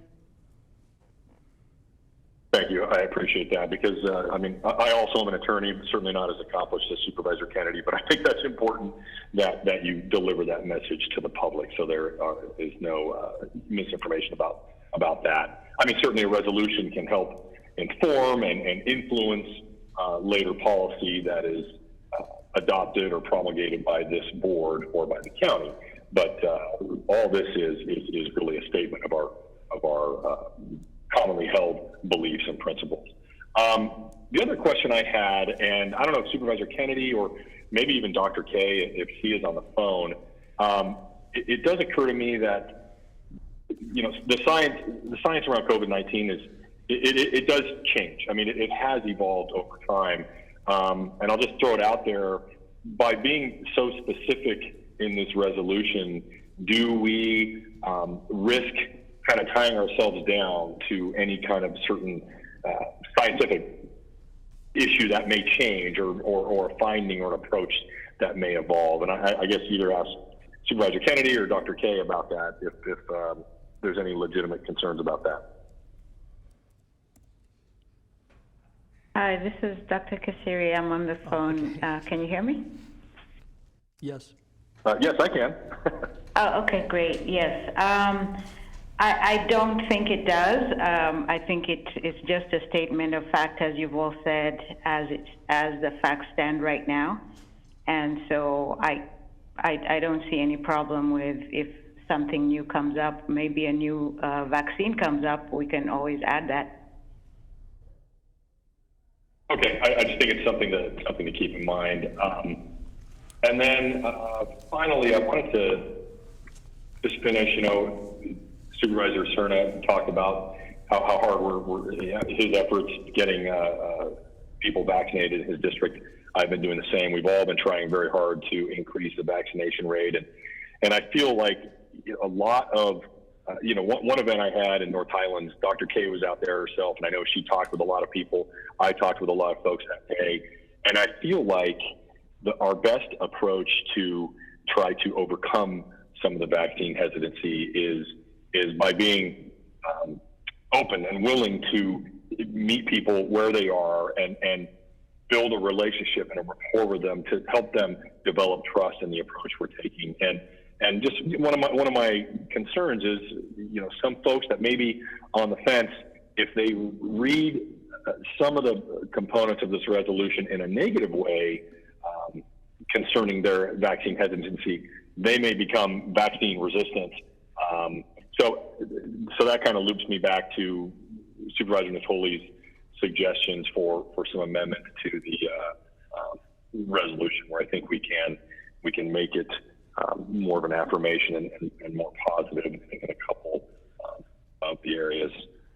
And I'll stop there. Thank you, Supervisor Desmond. Supervisor Kennedy. Thank you, Chair. I don't know what the process that we all want to follow here. I do have a couple of recommended. I still have some comments to make. Okay. I just wanted to let you. I wanted to let you know in case you were wrapping it up. That's what I'm not. Okay. I just want to put out there. Do we want to recommend if we have any specific individual tweaks, changes we'd like to see? I'm with Supervisor Cerna. I don't want to hear this again. I also don't want to water it down to the point where it's not as strong as a statement as I'd like to make. But listening to the audience and doing a little more reading here, I've got a couple of just minor suggested changes that I would like to throw out there at the appropriate time. Do you want to go ahead and throw them out? If that's what the pleasure of the board. Could I offer a Please, I would appreciate suggestion? That. So I know we still have the COVID update to hear, right? Is it possible, so we don't rush from the dais, to maybe take a break or hear the report? I know there's been some people that have been patiently waiting to do that on the phone and in chambers, and because I'm kind of looking over at Supervisor Natoli, he's sitting there scribbling furiously, but Maybe that, I just thought offer that through the chair in terms of a way forward to get this done today. I'd like to be able to be in the deliberation without having it divided, if it's okay with the board. What's that mean? You know, I'm okay. I mean, I'm not sure why we have to, I guess, are you saying there's something you want to hear from the COVID update before we finish this item? No, and just in terms of how we get through, wrap this item up and get to the next item. Well, I mean, I think do you want to just? Well, I think one of the things Supervisor Cerna might, don't let me speak for you, obviously, but, you know, it's difficult when you're striking and, you know, inserting and changing up here now I do have it in writing, you know, that I would be more than happy to hand out if we did take a break, as Supervisor Cerna recommended. Yeah, I think that could be a great idea, but if we can finish our deliberations and then everyone can throw out their thoughts about what they want to change about it, and then we can look at all the changes, take the recess or whatever and look at all the changes at once. Yep. So do you want to proceed with your changes, or? We're going to take them all at once, you said. Oh, I thought we were going to deliberate and talk about them. You were going to discuss them openly. You said there were just a couple. Yeah, and I'm going to get them in writing. I would prefer it be much easier for all of you if you saw it in writing. Okay. Will you redline it so that we can see where the changes are, or? I think it'll be pretty clear. Okay. Yeah. Okay. Does that conclude your remarks? For now, it does. Thank you. Okay. Thank you, Madam Chair. Supervisor Natoli had some comments. Well, I was going to just ask too, as we're talking through how we're going to maybe put forth, you know, whatever suggestions we might have about this. That again, I was going to ask my colleague Supervisor Desmond on the phone whether he had any specific suggestions. And again, you know, I've offered a couple. I have a couple others as well. But I think maybe we can put that together, certainly hear from the chair, and then see where we're at on this thing. So, and then as Supervisor Cerna said, maybe somebody can help us crafting if we, you know, council might have a quick pen if we put some stuff to you know, put it in the mix here and say if we were, you know, interested in modifying, then obviously it would be subject to the board acting on it. So in the interest of, you know, we had a lot of people come for public comment, right. In the interest of public transparency and, you know, I think throwing out those ideas about the changes and then codifying it in writing and come back after it's, you know, giving a little time to codify it in writing and come back. Is that what you had in mind? Yeah, that's fine. Do it today. Yeah, that's fine. You can still do it today. But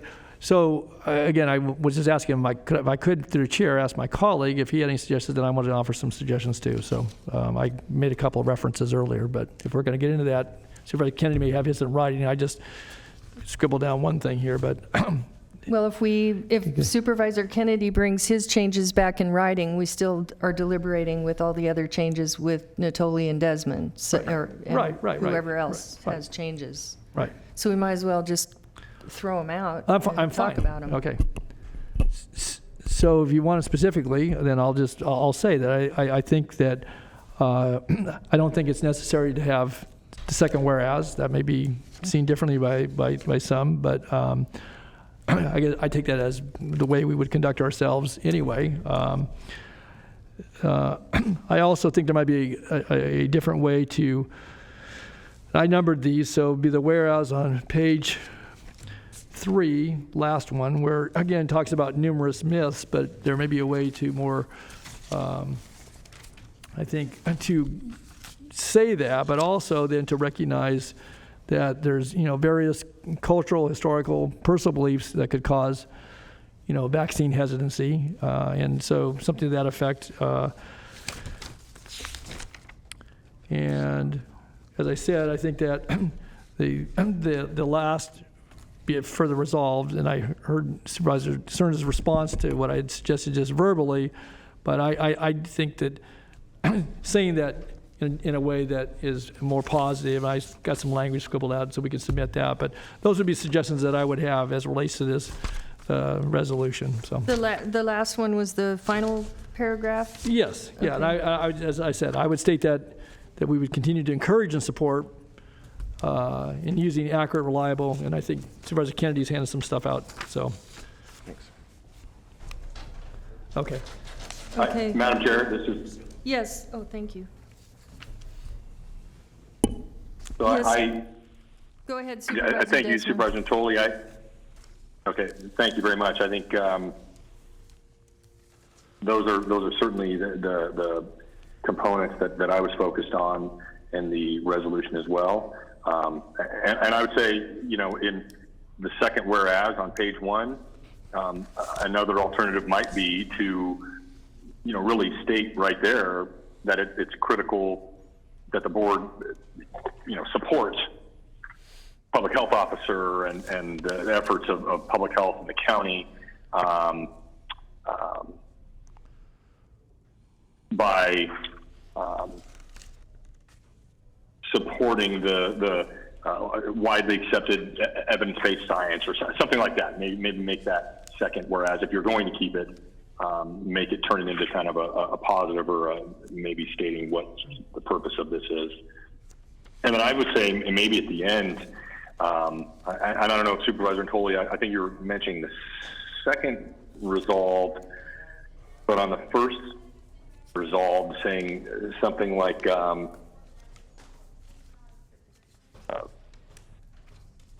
well, strike that. I know I'm fine with the other changes that Supervisor Tolley had.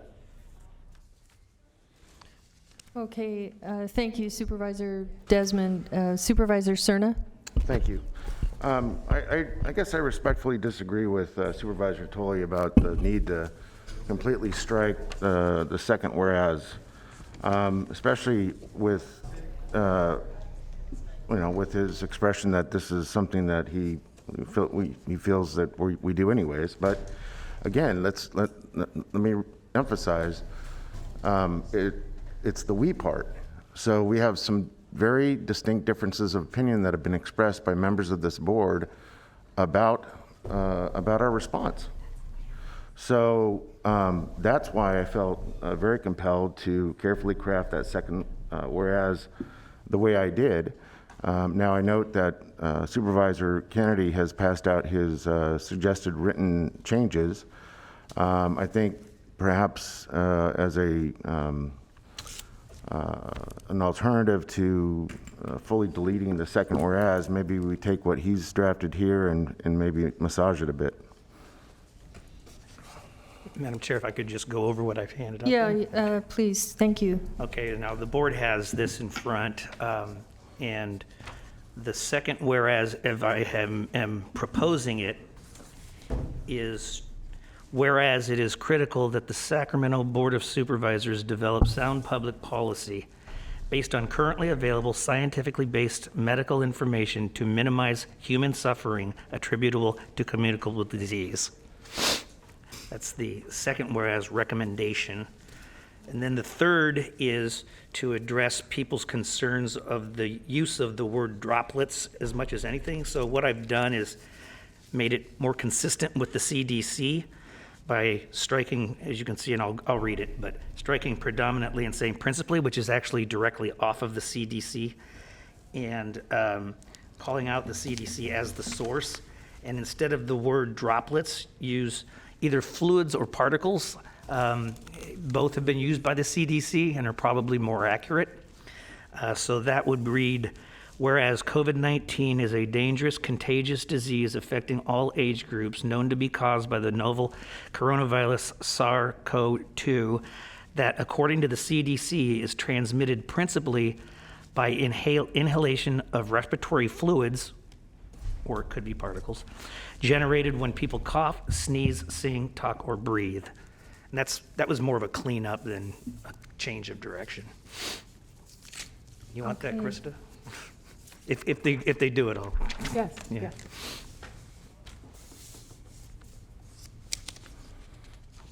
Okay, Anne, can you explain what you're trying to, are we continuing, are we asking to continue the COVID update?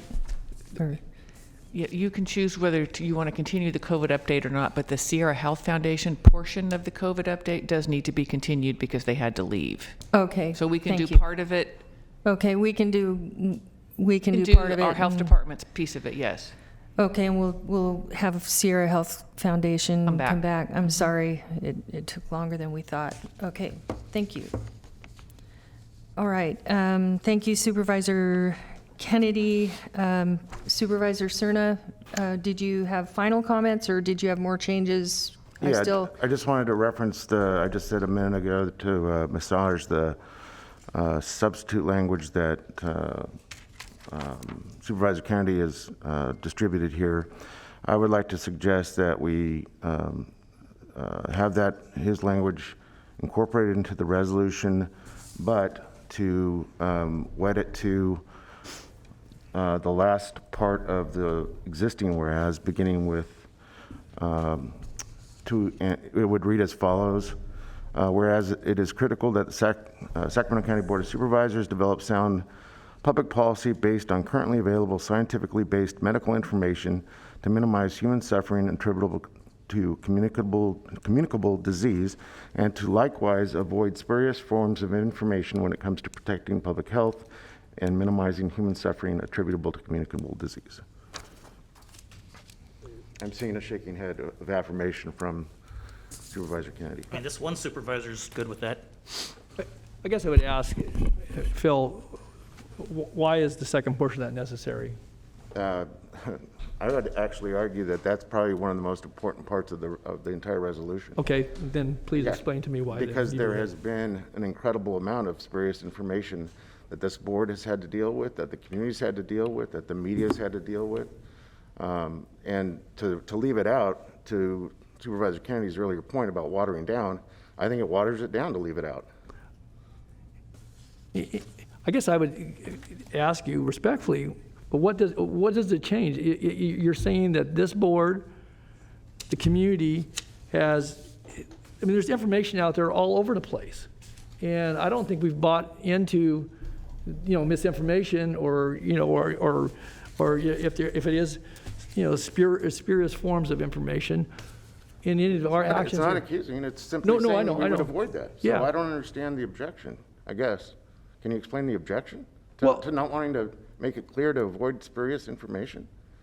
Again, I'll say what I said earlier. I think that's part of our role here, that as board members, we've done that. So, I mean, again, maybe we're restating, how we view, at least, that's part of us to discern, and certainly for members of the public to discern that as well. But well, it's no different than the first whereas, because that should be obvious too, right?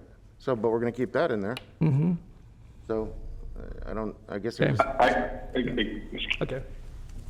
Can Go I ahead. ask you a question? This is Yes, go ahead, Supervisor I Desmond. guess, so I think my concern with it, I mean, I actually like Supervisor Kennedy's proposed language for this one. I guess my question, Supervisor Cerna, is, I mean, I don't really know what spurious forms of information mean and what that could potentially encompass. I think that's my concern, and I think that is the concern. I mean, I think the most extreme things, we can all agree we know what those are. But there are other things maybe that come out of a religious or a cultural belief. I mean, would those be included under this? And maybe you and I may not feel that way, but I think others might perceive it that way. Well, it might be perceived that way, but the intent here is to acknowledge head on the fact that, at least in my opinion, we have been saturated with misinformation, disinformation, spurious information, and it continues to persist. And I don't know what else to call it, Supervisor Desmond. And I appreciate you pointing out that there's different reasons for people's hesitancy, no doubt about it. And if we want to add some language that makes that clear here, I'm not opposed to it. But the fact of the matter is that I think it's, again, the general intent and purpose of this to begin with is to make it clear to our constituents what we believe generally to be the facts. I don't want you to believe more important than what Please, please, in the audience, you are not part of this. You're not part of this deliberation, and you'll be removed if you can't remain respectful. Yeah, and I appreciate that, Phil. I do. I mean, I think I'm just. I mean, we are laying out the facts that we rely upon, and it seems to me that information that comes out that deviates from that, then that is something we would, if we support the resolution today, we're saying that those are not reliable or valid scientific principles. I mean, that's kind of the way I'm looking at it. Madam Chair, could I ask a question while we're on this topic then? So, Rich, a moment ago, you mentioned, and I heard Supervisor Cerna respond to it, about maybe language either, maybe not in this whereas, but somewhere else as relates to recognizing different, not just viewpoints, but they may be rooted culturally, historically, medically, personally. Where would you, if you were looking at this, where would you suggest that might go? And maybe get some language that would wrap that idea up. Yeah. Let me. I wrote something yesterday. let me get hold of my staff and have them bring it down to you in the next couple of minutes. Okay. I did put something together yesterday. Okay. All right, that'd be helpful. Thanks. Thank you, Supervisor Desmond and Natoli. So I guess while we're waiting, I'll go ahead and make a couple of comments. I do want to say that first I want to thank all those who came to give public comment today. I know it's hard to take time out of your work and get here, and it is important that we hear your voices and your wisdom and what the things you know. It gives us the opportunity to better represent you. I want to say to our county executive that I would like to explore a way to manage public comment so that there are not people who feel singled out, and so that we can treat everyone equally. And so if that means emptying the chambers during public comment so no one's in here, except for us, and they can come in and then go out, or whatever that means, I'd like to have us, it's obvious that the process that we have, is perceived as them being separated out. We thought what we came up with was an accommodation that works, but if it's not working for the people, then it's not working. And so I would like to explore what can we do so that every person can come up to the podium if they are able to. Supervisor Kennedy, do you have something? Because I'm not, Well, I is speak it on to that, specifically okay. to that, Okay. yeah. If you don't mind. No, I wait. don't. Okay. I guess I just, and I kind of loudly went on record a few months ago at my opinion of, treating people differently and disparately. And I think it is problematic that we set a rule and then we don't follow that rule. We have a mask mandate that is from the state and through the county in Sacramento. We don't have a plexiglass mandate. And so what you are recommending, all due respect, Madam Chair, is that we impose upon other people rules that we're not willing to follow ourselves. And so that's why I am opposed to that recommendation. Well, I think there are exceptions to the rule. There are religious exemptions, there's medical exemptions that change, there are disabilities that change what someone can do. And frankly, my personal health and the health of every individual is not the business of anyone else except for our doctor and our okay, God. That I will to vehemently make disagree with. accusations and bully people because they are not looking the same it makes it difficult for those who do have a disability or a situation that causes them to be a little different. It's not fun for them, but I'm just saying, I think, this is gonna, I made an exception today because it's going to exacerbate if we don't. I think it's easier for us to, we need to meet with our public health officer and get her counsel on this, on how we can do something better. It could be a matter, we originally talked about having a section in the chambers where they're not walking all the way into the chambers, but they're up there and they just come through the door and they give public comment. There's different ways to do it. I mean, we should seek our technology, our clerks, our public health, and figure out how we can provide equal ADA access for those that have an exemption. I mean, I've been accused of a lot of things that rarely are bully, but I do believe that there's two sides to that coin, and it's a slippery slope when you start picking and choosing which county policies we're going to enforce and which ones we're not. I'm pretty clear on that. And the fact that people are in the room right next door, I believe is an accommodation that I find acceptable. Okay, well, I'm going to go ahead and continue my comments.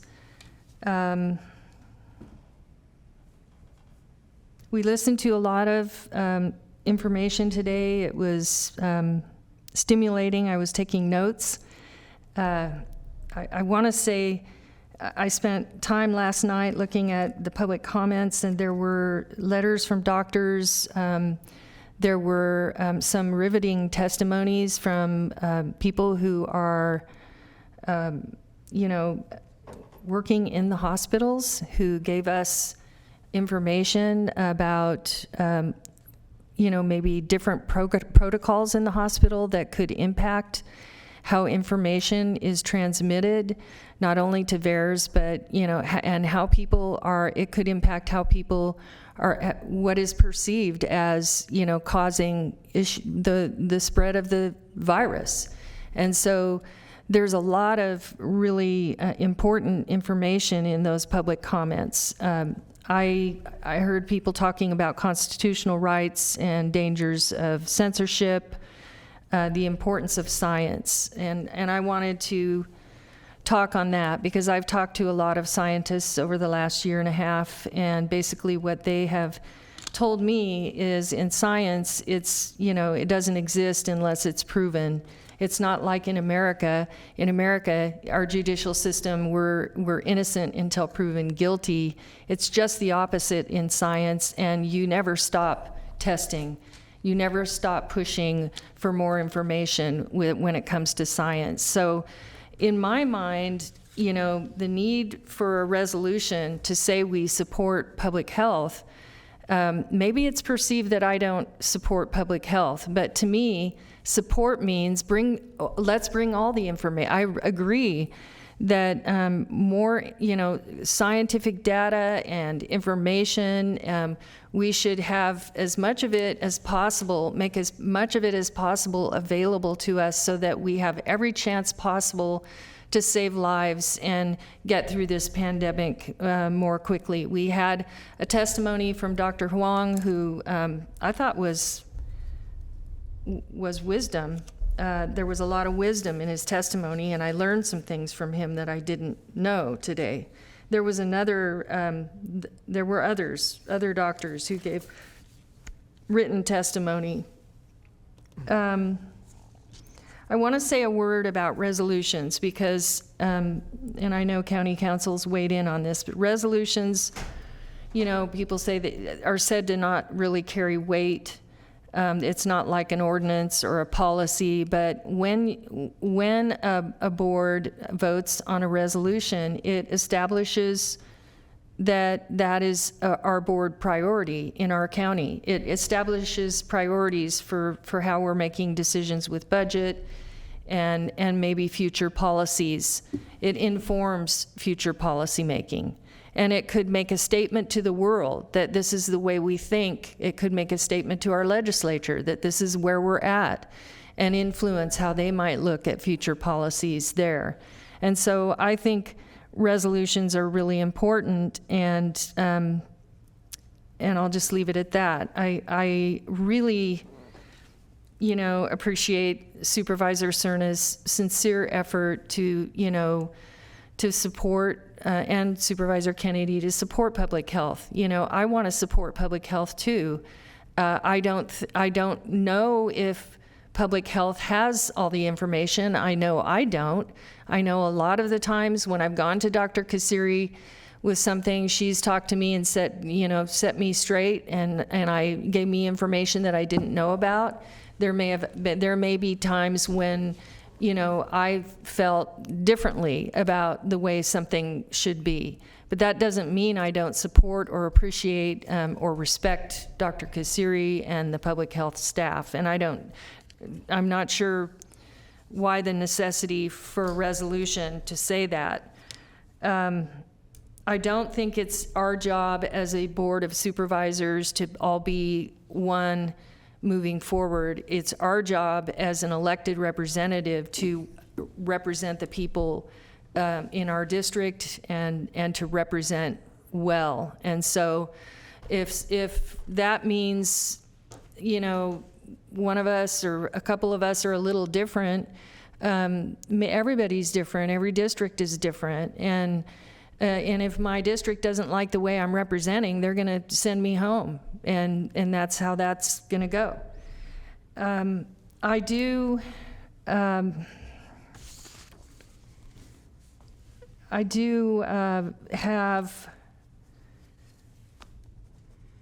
have a lot of concerns about the resolution, but I'm only going to really, there's a couple main concerns. A lot of my concerns may have been mentioned today in public comment. I didn't necessarily agree with everything in public comment, but again, I think it's important for us to understand that how do you define misinformation? Can we how do we determine what is misinformation? We might learn something later that informs us and makes us think completely different about something. I experienced that with Lohr's Law. I was totally opposed to it, and reading one book changed the way I looked at it. I'm concerned about informed consent and media censorship. I'm concerned that this resolution on its face is suggesting that the information contained in the resolution is the only qualified information and the information in this resolution is separate from misinformation associated with responsible and effective response to COVID-19 pandemic. The point I'm trying to make is the resolution seems to infer that everything that's not in, other sources may not be credible. But who decides what is a credible source of information? That's an individual, unalienable right in my mind. Supervisor Jim Desmond, and there were people here today who said the same thing. He said down in San Diego when they were reviewing this, I actually just happened to, it's one of those nights I couldn't sleep and I was watching it. I hate it when that happens, but he made a comment that was wisdom. He said, science is constantly evolving and we need to keep learning. Today's facts may be tomorrow's misinformation. And so I know our public health officer has done that, in a lot of ways. She's kept, she's been very, it's been a lot, a lot of changes, and it's been a lot of work over the last year and a half. But I think when it comes to information, every bit of information we can get our hands on, we should look at it and prove it wrong.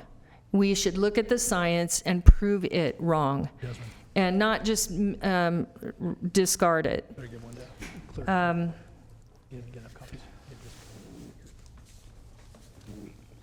I'm concerned that if this, I know county council weighed in on the resolution. I have some concerns about the resolution, that if it passes in its current form, that it could create liability for the county because, for example, the county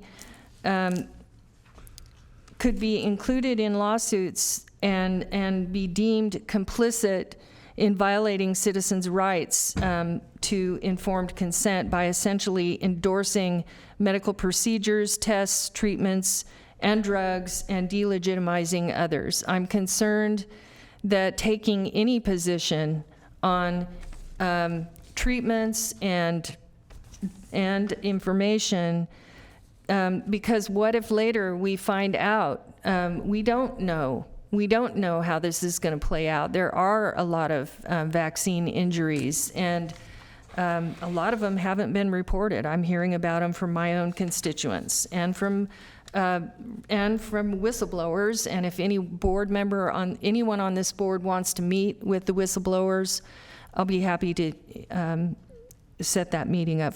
I'll ask. I'm sure there are people that would meet with you and share information. I agree to committing to promoting information.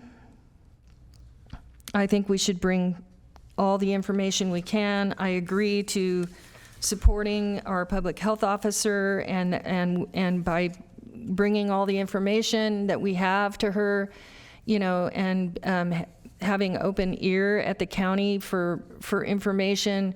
We in Sacramento might somehow be able to, we might be able to find a path that saves more lives. Who knows? We're all doing the best we can. And so I just by virtue of the name of this resolution, I have concerns about, it talks about identifying and accepting facts, separating them from misinformation associated with responsible and effective response to COVID pandemic. That's it's a subjective. The resolution is fair, very subjective. It's comes from a statement of whose facts, what's right for who. What's right for one person is not necessarily what's right for another. What is facts and science is not necessarily what is facts and science for another. I've talked to a lot of scientists in the last couple of years. They don't even all agree. And I'm still trying to figure out what I think. So I don't think it's possible to support this resolution. I want to look at it with the changes, but the changes I heard are not really compelling enough to cause me to be able to support it. But I want to go on record as saying I do support public health. I want to work with public health. I know they have done a good job working with citizens and businesses, doing everything they can to, try to help under the burden of really a policy that's coming down from CDC to CDPH to our public health. And at some point, and I know that's been a challenge. So, but at the same time, I wasn't elected to represent the CDC, CDPH, public health, the employees of the county. I was elected to represent my constituents, and I have to do what I think is best in that regard, and hope they'll be okay with that. So that concludes my comments, and I don't. Supervisor Kennedy. I'm prepared to make a motion. Okay, you didn't want to put it in written form, and I guess it's up to you guys. You didn't want to put it in written form. My motion is this: if there's no second, there's no second, and doesn't have support, doesn't have support. But my motion is this, because we can talk in circles all day, and I keep hearing about, infringing on people's rights, and still nobody has come up with a legal argument that shows me how this infringes on rights. In fact, our legal counsel has said it doesn't, and it's not even binding. So I'm going to make the motion that we approve the resolution with the two changes to the second and third whereas that I have recommended. The change that Supervisor Desmond recommended to number 17, which we have, and also the addition of the therefore be it resolved that Supervisor Desmond has proposed, and that's my motion. Do we want to read those aloud, since I don't think anyone other than those of us up here have? I'll be glad to. Well, let me just read them first. This was Supervisor Desmond's recommendations, number 17, whereas which if you look, it's on the bottom of the third page. Whereas there are numerous myths, questions, and concerns about COVID-19 vaccines, and it is incumbent that Sacramento County make every effort to acknowledge the various cultural, historical, and personal beliefs that cause vaccine hesitancy, while educating the public about the widely accepted science-based benefits and safety of COVID-19 vaccines. And then the Supervisor Desmond, apologize for this, Supervisor Desmond, for speaking for you, but it's just easier this way. That's great. Thank you. Thank you. Okay. Then the therefore be it resolved reads, now therefore be it resolved by the Board of Supervisors that the Board of Supervisors and the County of Sacramento commit to sharing and promoting widely accepted evidence-based scientific information about COVID-19. And I already read mine into the record. That's the motion. Can I ask a question of the motion maker? Absolutely. Sure. So I just want to be clear. When you say your substitute motion for the second whereas, is that with the... You went pretty quickly on me. If you could do that again, when you... The second whereas that you've... Yeah, and you had some proposed language, but you went so fast I didn't get it. Oh, it was simply to keep in the second whereas. Basically, it means taking out distracting misinformation, unsubstantiated myths, disproof half-truths, but keeping in spurious forms of information when it comes to protecting public health and minimizing suffering, blah, blah, blah. I'm sorry, how is that different from the whereas I've recommended? No, it's in addition to. So it's following your and, comma, and then it would pick up spurious forms of information when it comes to, and to likewise avoid spurious information. Oh, after communicable disease. Correct. After the and following communicable. And to likewise avoid spurious forms of information when it comes to protecting public health and minimizing human suffering attributable to communicable disease. The maker of the motion's fine with that. Okay.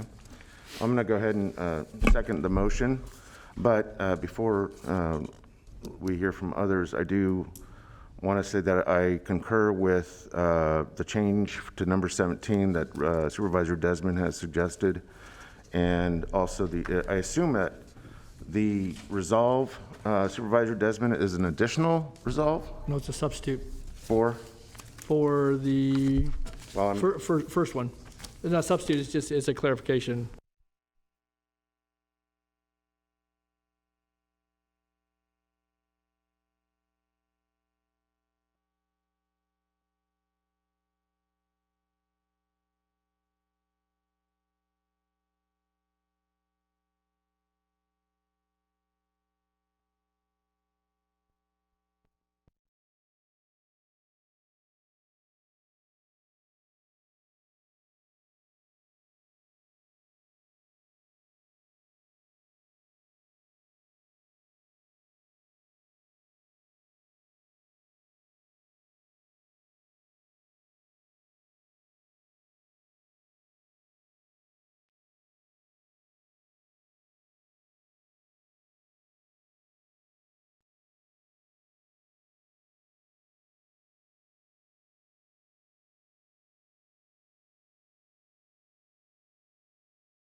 Apparently the board can hear us, we can't hear them. Sorry. Oh, yes, we're back on. Sorry, now I hear you. our mics went off. Sorry, Supervisor Desmond.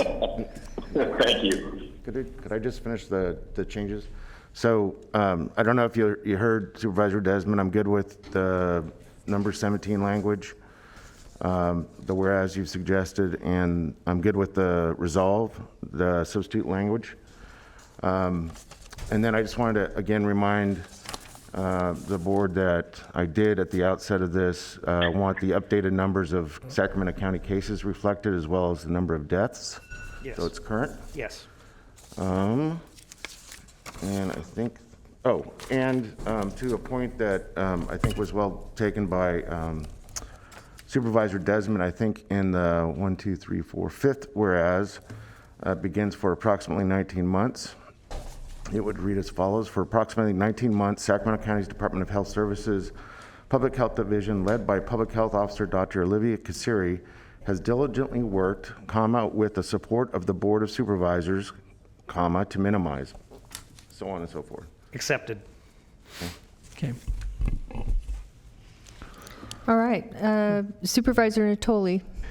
Yes, Madam Chair. Then I would like to, I understand the suggested amendments, and I think it'll be helpful for the clerk when we're done with the motion as it will stand to read all those into the record. But I wanted to, on the last, be it further resolved, on page 5, I suggested earlier, I haven't crafted exact language, I would, could go one of two ways, just delete that entirely, or be in a more affirmative measure in that something to the effect, be it further resolved that the Board of Supervisors in County of Sacramento continues or will continue to actively encourage and support the use of reliable, accurate, and vital information in promoting the efforts of our public health professionals in working to ensure a safe and healthy community, safer, healthier community. Something to that effect, I would be add as a substitute and/or just take out the last, be it further resolved. Because I think it's been addressed in the whereases, and I guess I'd like to end on a note that we're going to, support and encourage our health professionals, and we've, delineated that. So I would offer those as considered amendments, and however they... It's accepted as a replacement. Okay. Second. Okay. So I'll have to help Krista when we get to the... Yeah, I'm going to need... We'll all get, yeah. We're going to need to walk through all of and it. then, It's a and then, lot. Then we can put it up for people so people can see what we're doing. So, okay. But do we need a break to do that? Madam Chair?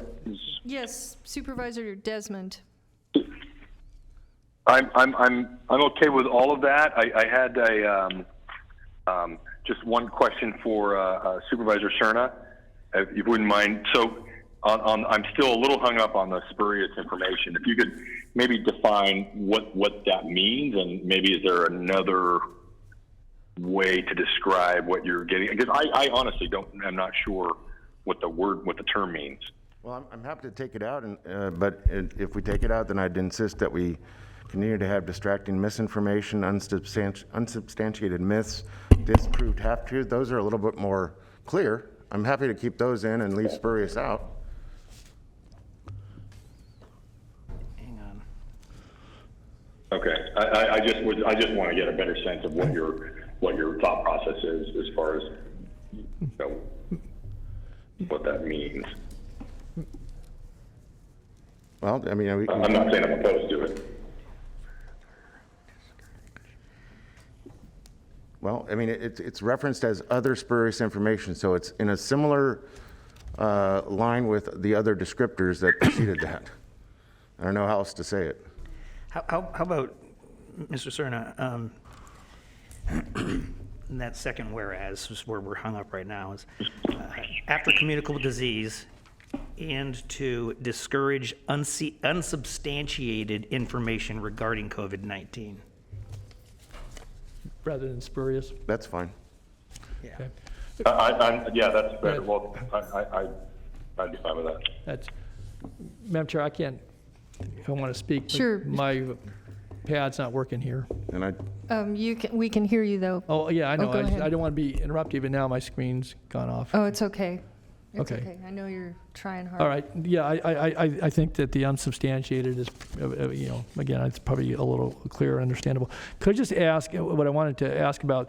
Then I think recognizing as we've talked through some of the proposed changes here, the actual title it's a resolution of the Board of Supervisors of the County of Sacramento identifying and accepting facts or factual information associated with the responsible and effective response to the COVID-19 pandemic. And we have separate from Oh, this is so frustrating. Boy, can you hear me? Yeah. Yeah, I think I'm back on. I was just going to suggest that we maybe modify, and by taking out separate from misinformation, I think we've clarified with some of the discussion about the language and the body of it. So maybe second, identifying, accepting factual information associated with the responsible. Would you be willing to live with making this very simple and doing what other counties have done, is basically declaring COVID-19 misinformation a threat to public health? I can live with that. That wasn't what I was suggesting. That wasn't my question. So I was. I don't know what the hang-up is with misinformation. I just don't understand it. Do people not know what it means? I don't have a hang-up, Phil. I'm just asking, because we modified, again, at least what was suggested on the whereas on number 2 to unsubstantiated information. So that's what I say. You didn't say misinformation in that. So, I mean, you did in your draft, but okay. It also is an operative term, by the way, that the Surgeon General has used. Okay. So that's another reason why it's okay. Also. Well, I appreciate the explanation, because again, I which is also one of the whereases here in terms of the Surgeon General. I saw that. Okay. Are you good, Supervisor Natoli? Yeah, I guess we'll get it all put together and see what it looks like. So, yes, Supervisor Desmond. Can I say? Yes. Excuse me. Supervisor Turner, how would you feel? I mean, if we're using the term at Supervisor Kennedy's suggestion, unsubstantiated information in whereas number 2.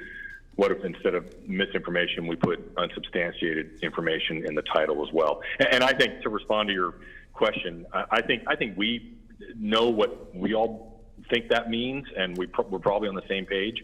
My concern, again, is, like I alluded to earlier, is that other people may see this differently. They may feel like the term misinformation is encapsulating some of their religious beliefs or cultural beliefs or distrust. And so I think unsubstantiated information is a term I would prefer. And I respect that. I think you may have missed the last exchange that Supervisor Natoli and I just had, because he said the same exact same thing. What I just pointed out, though, is if you go to the last whereas, there's a clear statement there about what the Surgeon General has declared. And the term misinformation, by design, was used liberally throughout this resolution to be aligned with what the actual U.S. Surgeon General has said about misinformation being a threat to public health. I think it's important to keep it in.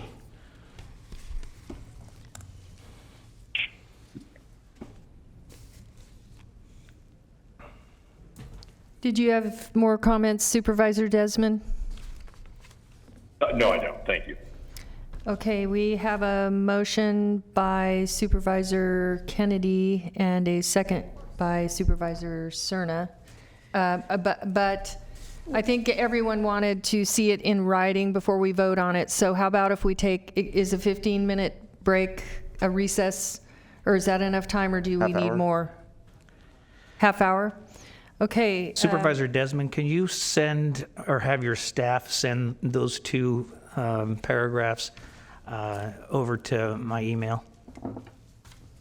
Yes. And then I can try to. And what the clerk and I will need is the entire whereas, not just pieces of this and pieces of that. We're both struggling with which pieces are going in.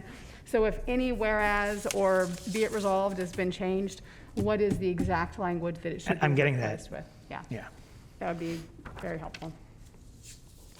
Maybe they can be close to their phone during the recess in case you need to ask them. Okay, it's 3:09, so let's say 3:40. This meeting is recessed until 3:40.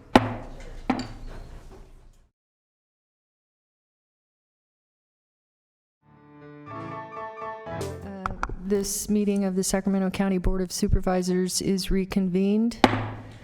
And I'll ask the clerk to please call the roll and reestablish quorum. catch my breath. Supervisors Frost. Here. Kennedy. Here. Natoli. Here. Desmond. Here. Cerna. Here. And you have a quorum. Thank you. I believe we are on our last item of the day, which is item 42. Huh? 30. We're on item 35. Oh, I'm sorry. I think that was wishful thinking, actually. Okay, we're finishing item 35, yes. Okay, I'll just read that back into the record. A resolution of the Board of Supervisors of the County of Sacramento identifying and accepting facts separate from misinformation associated with a responsible and effective response to the COVID-19 pandemic. And I will ask Metro Cable to pull up the document and put that on display. Thank you. Supervisor Cerna. Thank you. I appreciate the work over the last 40 minutes, 30 minutes to incorporate some of the suggestions here. I think for the most part everything seems to be captured, with the exception of 1, 2, 3, 4, fifth whereas. So bottom of the first page, there should be the following. After has diligently worked, there should be a comma, and then it should read with the support of the Board of Supervisors, comma, to minimize, and so forth and so on. That was one of the recommendations that I made to address a concern expressed by Supervisor Desmond.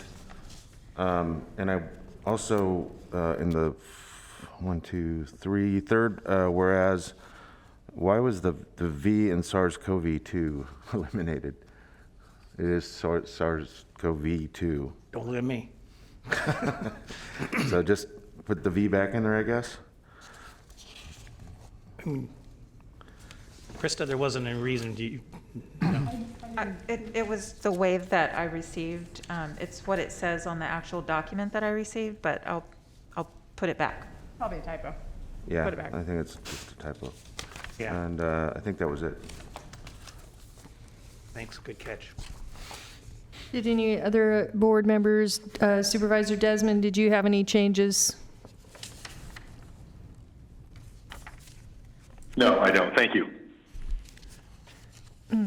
So would it be helpful for those that are tuned in just to run through where you've redlined it, so people know what got either amended, inserted, added, Sure. deleted? Yeah. So I'll go ahead and just read the amended parts. Is that okay, or did you want me to? Okay. No, that's fine. So No, first reading, but just. in the second whereas, it is critical that the Sacramento County Board of Supervisors develop sound public policy based on currently available scientifically based medical information to minimize human suffering attributable to communicable disease, and to likewise discourage unsubstantiated information regarding COVID-19. And then in the 1, 2, 3, third whereas, COVID-19 is a dangerous, contagious disease affecting all age groups, known to be caused by the novel coronavirus SARS-CoV. CoV-2. Sorry, I was writing. That, according to CDC, is transmitted principally by inhalation of respiratory fluids generated when people cough, sneeze, sing, talk, or breathe. And 1, 2, 3, 4, 5 on the fifth whereas. Whereas for approximately 19 months, Sacramento County's Department of Health Services Public Health Division, led by Public Health Officer Dr. Olivia Kasseri, has diligently worked, with the support of the Board of Supervisors, to minimize and prevent the transmission of the COVID-19 virus amongst the residents of and visitors to Sacramento County, and this immense undertaking has included but not been limited to the following: issuing legally binding and enforceable public health orders, crafting and activating community education campaigns, providing critical data concerning disease progression, organizing and developing virus testing services, regularly updating the Board of Supervisors and public about the county's comprehensive public health response, engaging with various media outlets to help broadcast important pandemic response information, organize and participated in regular community meetings, both in person and remotely, to directly share facts, dispel myths, and answer questions about the virus and how best to acquire protection from it, and managing and directing vital COVID-19 vaccination efforts. And then in the sixth whereas of August 31, 2021, globally, there have been over 216 million reported cases of COVID-19, resulting in over 4.5 million deaths. In the United States, there have been nearly 39 million reported cases of COVID-19, resulting in over 636,000 deaths. And in Sacramento County, there have been 143,415 reported cases of COVID-19, resulting in 2,026 deaths. And jumping down to the 17th whereas, I know that one by heart. Whereas there are numerous myths, questions, and concerns about COVID-19 vaccines, and it is incumbent that Sacramento County make every effort to acknowledge the various cultural, historical, and personal beliefs that cause vaccine hesitancy while educating the public about the widely accepted science-based benefits and safety COVID-19 vaccines. And we're jumping to the first, now therefore be it resolved by the Board of Supervisors that the Board of Supervisors and the County of Sacramento commit to sharing and promoting widely accepted evidence-based scientific information about COVID-19, and jumping to the last, which is the third, be it further resolved that the Board of Supervisors and County of Sacramento continue to actively encourage and promote the use of reliable, accurate, and vital information in support of the efforts of the Sacramento County Department of Health Services Public Health Division in its work to ensure a safer and healthier community. And that is the conclusion of the changes. Okay, thank you, Madam Clerk. And we have a motion and a Why second. don't we get comment? You changed the resolution. Why don't we get comment? I would like to make a comment. This is basically a gut and amend. Excuse me, we've already closed public comment for this item. You changed the resolution. Excuse me, we've already closed public comment for this item, and you've already had a public comment on this item. You changed it. Madam Chair, call for the question. Yes. Supervisor. Call the question. Oh, I'm sorry, I didn't hear you. I think I'm losing my hearing in my old age. We do have a motion and by Supervisor Kennedy, a second by Supervisor Cerna. Please vote. Oh, we had a... Okay. Roll call. I'm sorry, roll call vote. Madam Chair, could I just ask a question, though? The question's been called for, but I need to ask council, is there any legal requirement? Okay, I just want to be sure. Okay. What was your, I'm sorry. I think the question is there any legal obligation on the Board of Supervisors to open up public comment again? And the answer to that is no. Okay. There has been ample opportunity for public comment. You altered it. I felt that we had deliberated, we had our public comment and we deliberated appropriately, and we are now voting on it. We took a short recess to type up those changes. And those are material changes. This is basically a gut and amend. We have a right to speak. Okay, I think. Been called. I think it has been established that we closed public comment on this item, and we are ready to vote on it. I disagree. Okay, thank you. Frost? No. Kennedy? Aye. Natoli? Aye. Cerna? Aye. Desmond? Aye. And the motion carries with Supervisor Frost recording a no vote. Okay, next item, please. Okay, so let me get there. Item 42 is the Department of Health Services report on COVID-19 response and the Sierra Health Foundation report on COVID-related activities. Good afternoon, Siobhan. Good afternoon, Board. Thank you for having me, and thank you for the Board's support of our Public Health Department. I wanted to just let you know that Dr. Cassirier is on the phone line today and is available to answer any questions that I can't today. I also wanted to let you know that we had intended for Sierra Health Foundation to be here. My apologies. I will reschedule and have them come back. They represent 44 organizations that have been working diligently alongside our public health team to ensure that we're getting vaccines out to the community and supporting our vulnerable community. So looking forward to having them back as soon as we can. Although our hospitalization rates have reached levels similar to this past winter's surge, we are cautiously optimistic as our rates are starting to decrease and hospitalizations are slightly slowing. That being said, our hospitals, emergency departments, and ICUs are still hugely impacted, and we need to remain vigilant. Statewide data shows that counties with higher vaccination rates have lower case rates and more capacity in their ICUs and hospitals. Almost 53% of Sacramento County residents have now been fully vaccinated, and we will work to continue to get these numbers increased. In addition, we are seeing younger people get COVID here in Sacramento and being hospitalized. We're monitoring clusters in the schools, and we'll continue to work with our school district partners to keep our kids safe while they continue to go to school whenever possible. On another note, we've learned that the National Guard and Curative, who have been helping us to get vaccinations out into the communities, will stop providing vaccination clinic support at the end of this month. So we must start looking for other alternatives, and we will do that. In addition, we will be doing our flu clinics because flu season's upon us, and so we'll be pairing up flu shots and COVID vaccine clinics as much as we can to maximize. Both of these factors may impact our ability to do as many pop-up clinics as we'd like to, so we appreciate your patience as we find new solutions to this. So with that, I am going to go ahead and end my report there, and happy to take any questions. Thank you. Supervisor Kennedy.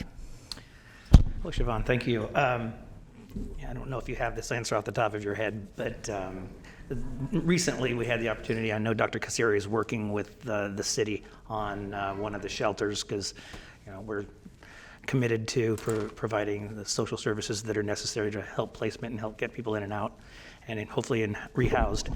But there was a glitch of some kind on getting, and no fault of ours necessarily, but of getting tests that are required to get people in and out of there. Is there a shortage of tests? Is it in our community? Is there a nationwide? What do you know what the issue was there?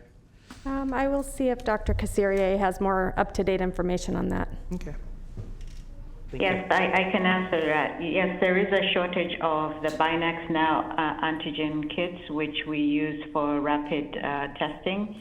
We still have capacity for PCR. We did receive your request and are looking at where we can get additional tests or kits, but it has been a challenge because this is nationwide. Is the federal government helping? Yes, but it's actually the problem is that the manufacturer, I think there were some issues with getting out enough kits. And unfortunately, of course, it coincided with a time when we're seeing an increase in demand for the testing, both because of the testing mandates for certain health sectors, and then also with the schools reopening. But CDPH is also working to see if we can find an alternate source. Okay. Thank you, Doctor. Thank you, Supervisor Kennedy.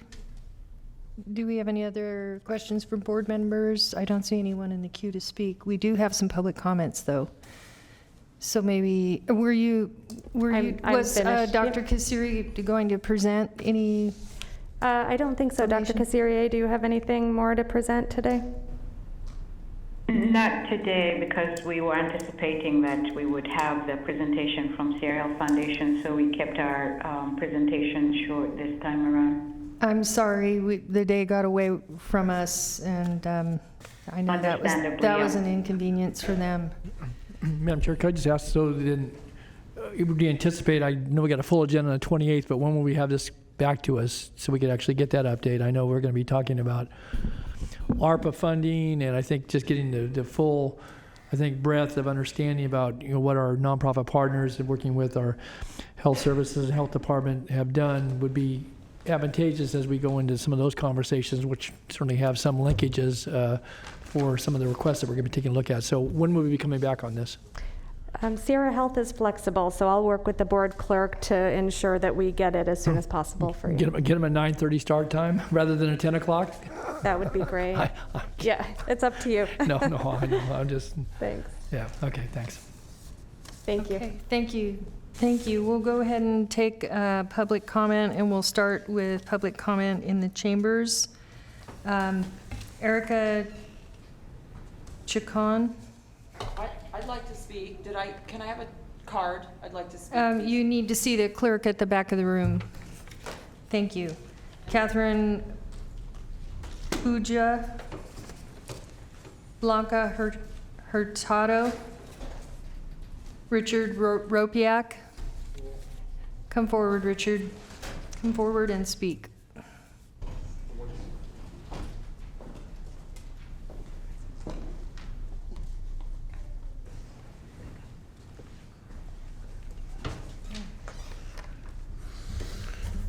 Once again, we just had a earlier thing about information. I've learned very, very carefully to trust what doctors say and don't say, and what doctors are saying it. One doctor says one thing, one doctor says another. The doctors I trust are the doctors that actually practice medicine. They put your hands on you, they find out what's wrong, and they care. They want to find a way to help you. I don't trust administrative doctors because I've watched administrative doctors committing acts of genocide on our local hospitals. We can't go in there to stop it.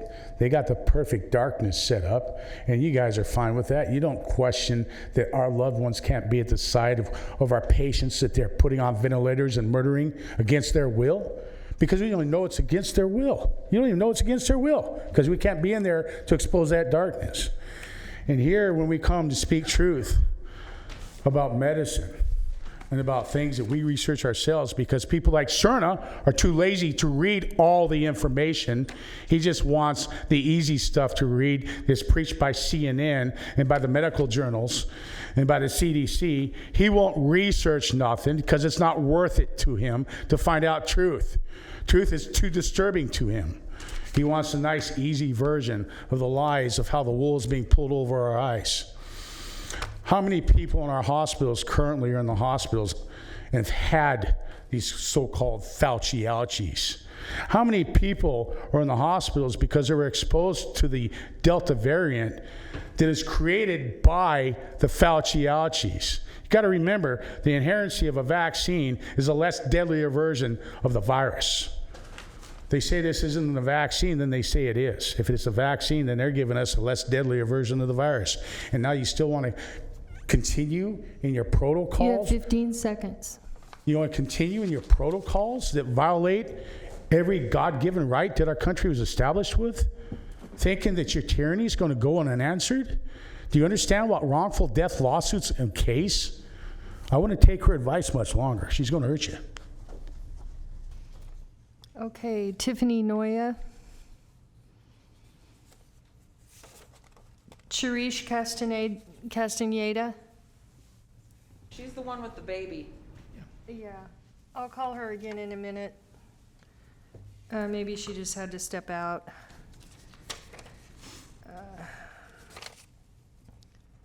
Maureen Uggy. Mulray Uggy. Corinne Sierra. Gabrielle Ingram. She's here. Okay. Is Andrea Hodstrom here? I'm here. Why don't you go ahead while they're finding these others? We'll try to work efficiently here today, if we can. And you are Andrea? I'm still Andrea. I spoke earlier. Sorry, I'm 65 That's all right. years We old. appreciate I'm a little you, bit Sue. senile. At least you're on the side of sanity and the First Amendment and the Constitution. Phil Cerna, I'm going to ask for your eye contact because you won't call me back. I've been trying to reach you for a year. You're still on that screen, Phil. The least you can do is give the people who work for you, who you work for, who pay your salary, eye contact.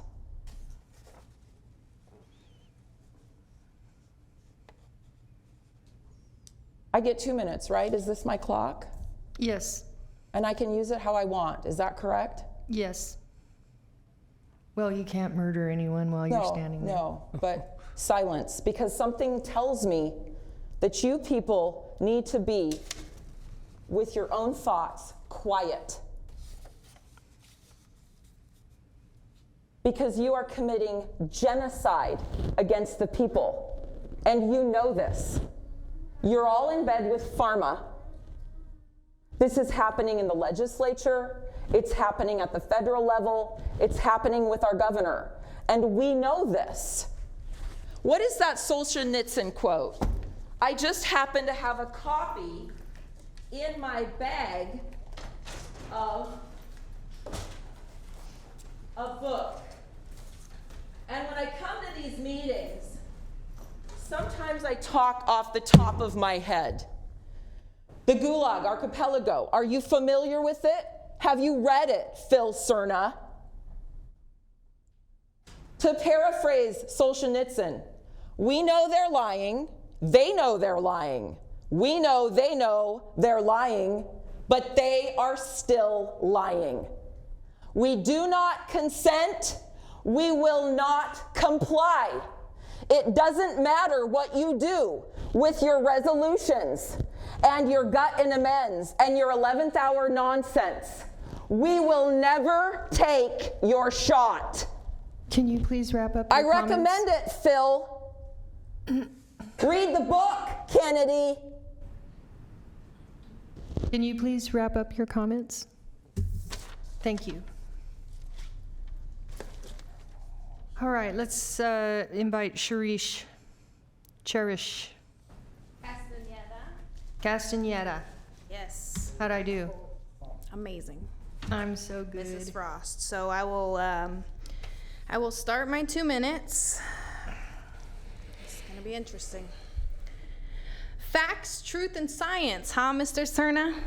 I love that Desmond and Natoli want to focus on a positive aspect of this resolution.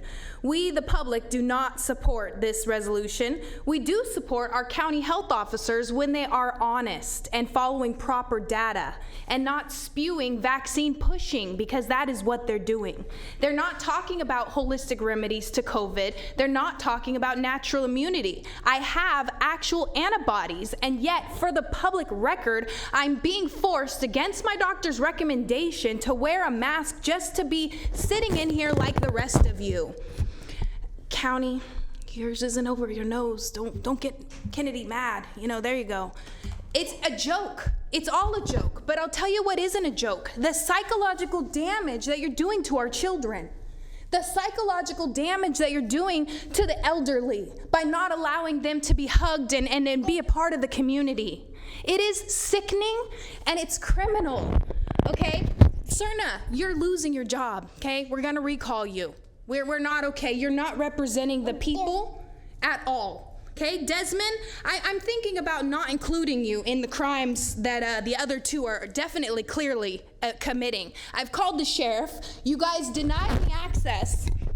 You denied me access to a public building. I don't know who told your security not to let me in, but it's recorded that they would not let me in that door. That is a crime. This is a public building, and you guys were all conspiring without the public's consent. You talk about having, being open to the people and having transparent conversations. Well, Cerna, you don't even know how to define the words in your own resolution. You look to Kennedy for everything, and then you bully Natoli and Sue and everybody else who tries to come against you. 10 seconds. To just clarify where you're going with this, but we don't need clarification because we know. I seem to be seeing that Cerna is a bully and that Sue Frost and Don Natoli, I don't think you're involved in the criminal activities, but that are you're. Can you wrap up your comments? Cerna, Kennedy, you guys are conspiring with Dr. Kasari and Newsom and Dr. Thomas Argonne and Dr. Fauci. It's criminal activity. You will be held accountable for it. We're not accepting this anymore. We're taking back our city. Thank you. Okay, I'm going to try Tiffany Noya again. And Moray Agich, Karen Siren, Gabrielle Ingram. Gabby's here. There she is. Yeah, I see her. There you are, Gabby. Just trying to make sure everyone had a chance, because I know we were having a break. Thanks, guys. Hi. Hi, Gabby. So, I mean, there wasn't much presented, right? I put down for comment in anticipation of hearing something, but something I've been hearing all day today is. Well, I'll just to let you know that we did lose some of our the COVID presentation because of the time they had to leave. So the doctors. Yeah. Okay. Fair enough. You know, the science does show that natural immunity is a real thing. I mean, that's been hundreds of years that we've talked about natural immunity until 2020, 2021. Our business is being hit again.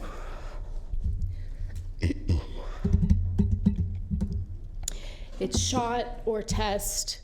Nobody says prove titers. Nobody says prove immunity. So 2020 impacted small business. 2021's doing it again. So it's really frustrating when we see, I knew this resolution would pass. I mean, we got people here, we knew it would go through, because that's the train we're in Sacramento County. We are not in a freedom-loving county, unfortunately, at least not with this board. I'm not shocked it didn't go through. It does give us ammunition. I'd like to say thank you, because I'm gonna use that, and we're gonna run with it. I know a couple of you are up for re-election in 2022. I'm going to make it my personal job to work against you. So let me say thank you. But natural immunity, those that have recovered from COVID are far more protected from those with 2 shots, but there is zero discussion of exempting them from mandates, nor discussing treatments that boost natural herd immunity over a shot. I don't care if you get the shot. I don't care if they get the shot. It's their body. It's their choice. I'm not here to debate the gene therapy, because it's not a vaccine. I'm not here to debate that. I'm here about the freedom to choose. I'm here and have been for over a year because of the overreaching branch of public health operating as another branch of government. I'm here to hold you accountable because I don't feel like you're representing the people. The people that are in line with us, they're at work. A lot of them aren't here. They're struggling to 15 survive. seconds. So anyway, that's what I had. Thanks. Thank you. Okay. Erica Chacon, Catherine Peg, Blanca Hurtado, Tiffany Noya. Tiffany Noya. Chairperson Frost, Tiffany Noya is on the phone, verbal comments. Okay. Maureen Agich, Malare Agich. All these people wanted to speak. You dragged this on all day. Excuse me. We're conducting a meeting. And this it's is not a sham. appropriate for you to This is a sham, speak. Sue, and you know it. Karen Sira. Okay, I think possibly those that are on this list are on the phones. So let's go to the phones. Those were last comments. Thank you. Please send the callers.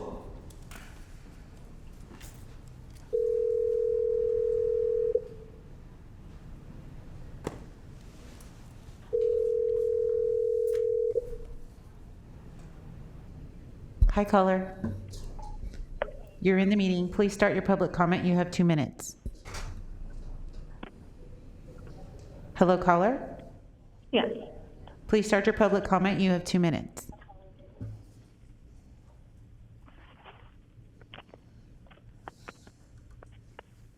Hello, my name is Tiffany Noya, and I was Speak as loudly and clearly as you can, Tiffany. and I'm going over the side. I just wanted to talk a little bit more about overreaching government opinions.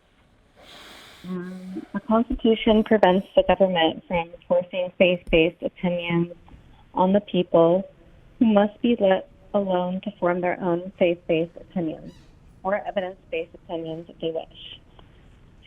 And I want to talk more about the Church of Vaccinology. This mandatory vaccination wrongfully forces the people to adopt vaccinology as the official state-established religion. But the government may not force mandatory belief systems on the people.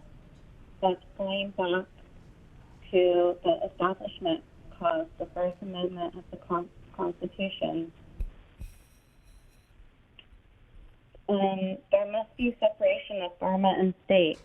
Mandatory vaccination laws are perilous entanglement of government and state, which ascends the Constitution just as surely as entanglements of church and state, and for the same reason, i.e. the imposition of official beliefs, always results in discrimination against non-believers. This is an Establishment Clause violation. Mandatory vaccination violates the right to live free of state-established religion. Laws arising from faith-based opinions of Catholics or Protestants are every bit as harmful to a free society as laws arising from faith-based opinions of scientists or vaccinologists. Freedom means nothing if you can't keep the government out of your body. My body, my choice. Thank you. Thank you. Thank you. Please transfer the next caller.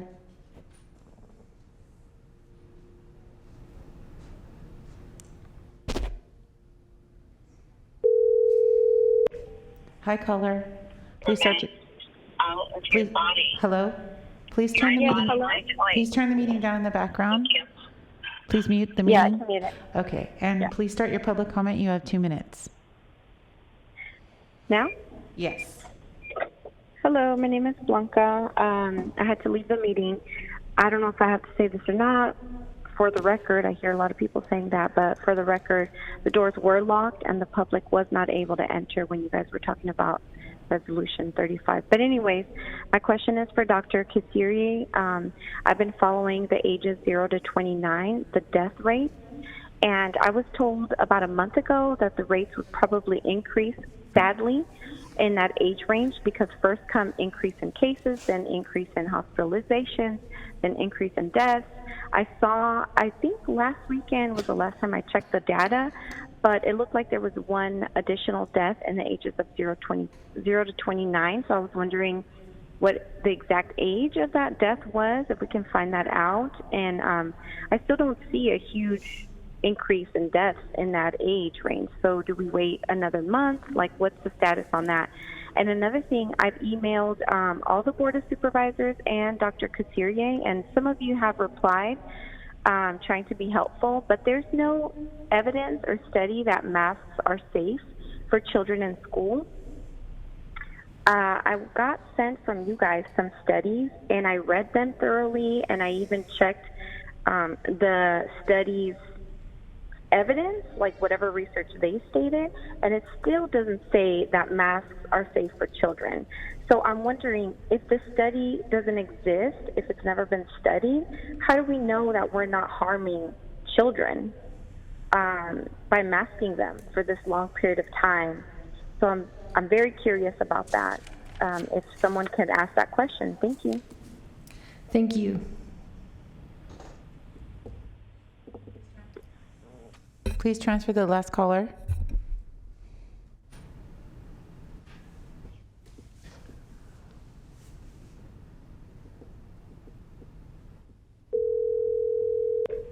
Hi, caller. Please start your public comment. You have 2 minutes. Yep. Just want to give my appreciation and thanks to the county's public health team and Dr. Kassirier for their diligent work despite the extreme duress as well as threats that they've been receiving from folks both in chambers and outside of it during this time. I keep hearing over and over again how many of the people that are denying the science behind COVID and around these vaccines continue to cite history and precedent and call themselves patriots, when in reality, the founders of this country, particularly George Washington, all recognized the science and needs for mass vaccination programs and mandated vaccines as far back as the Revolutionary War, when George Washington mandated inoculations for the soldiers under his command in the Continental Army, writing that if smallpox were to break out, we should have more dread from it than from the sword of the enemy. And it's important to note, too, that the mandate behind this wasn't on his part. He was actually resistant to it. It was in large part to soldiers' desires that overcame his resistance to the mandate, based on a number of historians that have actually tracked that. And in fact, the Supreme Court has already ruled as far back as 1905, resolving the issue in 7-2 in Jacobson versus Massachusetts, that they were constitutional. And this is the same court, mind you, that created the separate but equal doctrine for Black Americans under the 14th Amendment that you all so blithely abuse and appropriate for yourselves anytime one of us, like any Black or Indigenous people, have the audacity to demand basic recognition of our human rights, of our constitutional rights. And they stated in that the Constitution does not import an absolute right in each person to be at all times and in all circumstances wholly free from restraint, according to Justice John Marshall Harlan. Comments? Yes, I will wrap it up with this last quote from the Supreme Court Justice.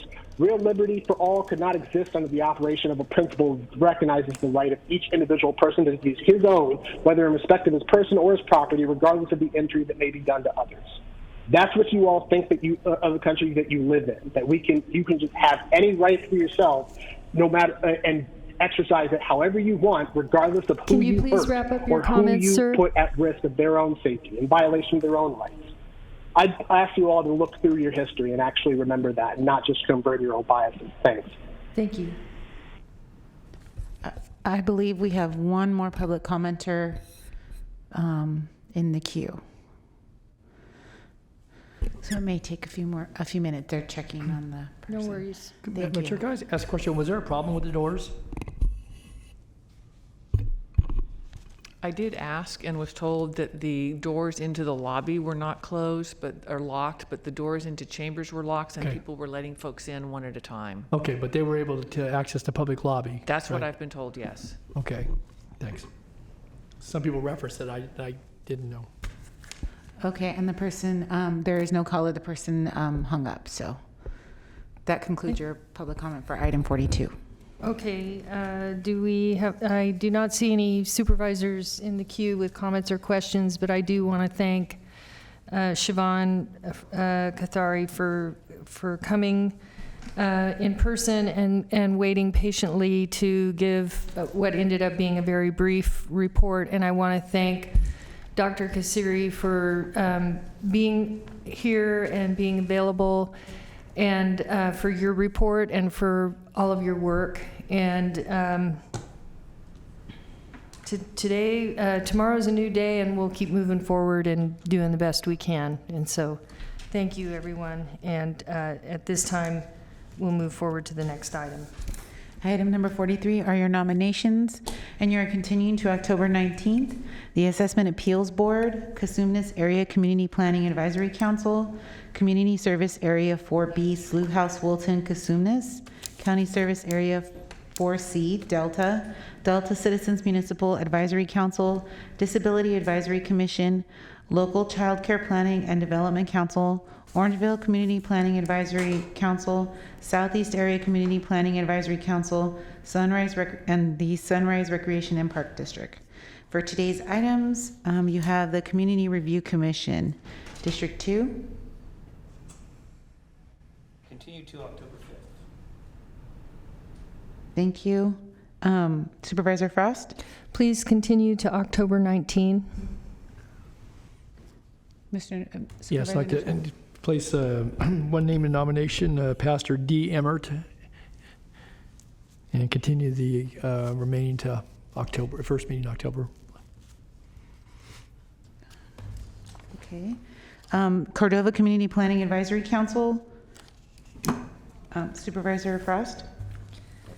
I'd like to reappoint Kurt Haven, please. Okay. And Mr. Natoli? Yes, we don't have any applicants. Continue for a month, please. Okay.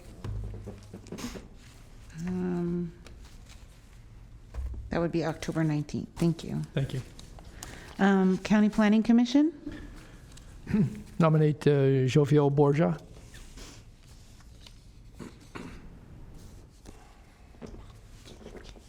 Fair Oaks Community Planning Advisory Council? Supervisor? Supervisor Desmond, please continue to October 19th. Thank you. Public Health Advisory Board? Please continue to October 19th. Okay. The Sacramento County Alcohol and Drug Advisory Board? Nominate Crystal Sheffield and Carlos Simpson. Continue the remainder to October 19th.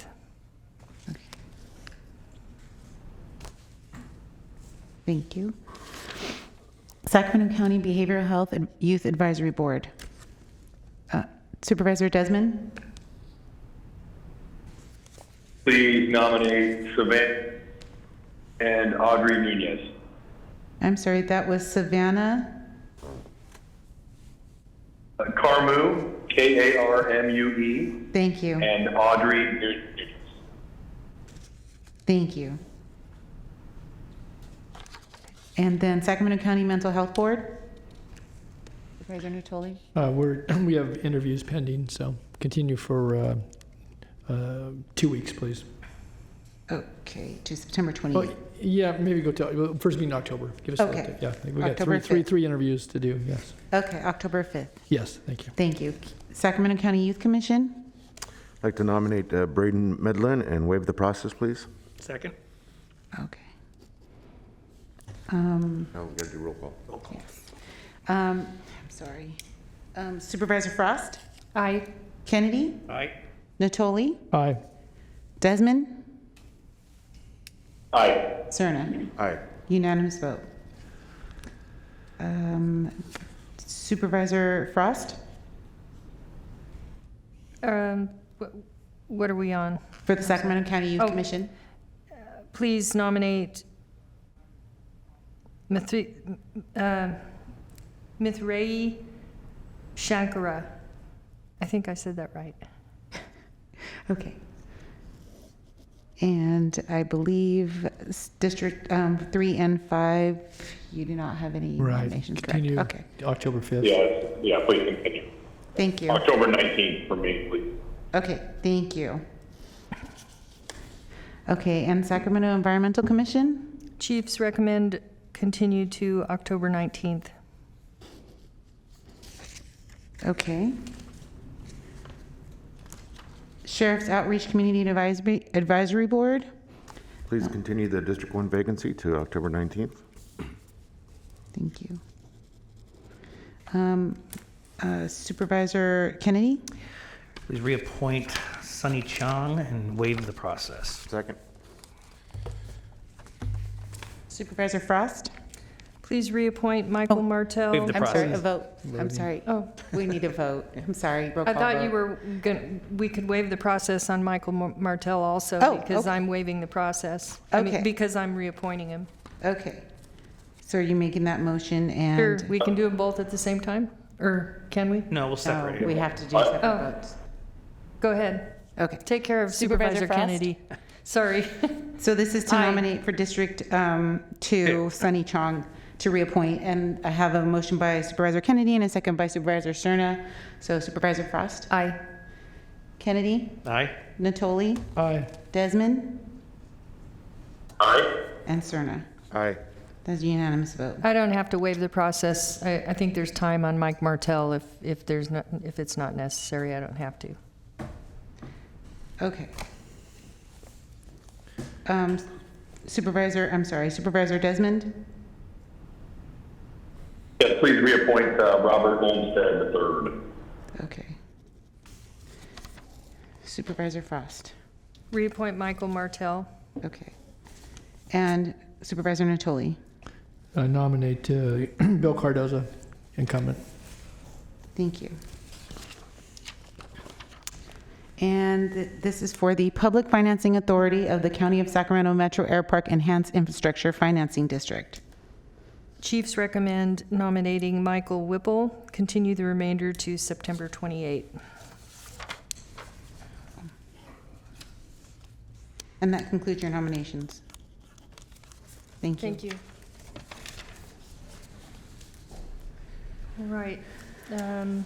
Next item, please.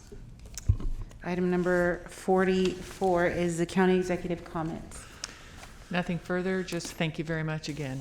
Looking forward to continue working with all of you. Thank you, Ann. You too. Okay, we have next item. Is your supervisor comments, reports, and announcements? I know we have one adjourn in memory, and I do not have any supervisors in the queue to speak, so we'll conclude with Supervisor Natoli. Okay, thank you, Madam Chair. And just to, I think, piggyback on some of the comments you made at the beginning of the meeting in recognition of Officer Harmander Gertiwal, who was a police officer with the city of Gulp, who was killed in a tragic accident as he and his fellow officer from the city of Gulp were en route to help out with the Caldor fires. And they were on their way to El Dorado County on August 22nd, and I think it's been widely reported of the tragic accident, and he died a few days later from the injuries. But yesterday, as the chair noted, several of us had the opportunity to attend a memorial service for Officer Gertiwal and to hear from his colleagues, to hear from other officers from both his department, but from other departments, and to hear from family and friends. And it was very moving. His sister spoke and talked about the times growing up when he was born in India before they immigrated to the United States several years ago, almost 10 years ago. But it was made clear that he always aspired to be a police officer, and his sister shared some comments, as did one of his colleagues, and he had achieved that. And actually, last year was honored by being the Officer of the Year for the Gulf Police Force. Had done a lot of work in the community, and was recognized by, as I said, by colleagues and certainly by his leadership in the department. And I know the outpouring of love and support for his family, and certainly for his colleague who was there. She was present yesterday, Officer Capri Herrera, who's recovering from her injuries. But I would just say that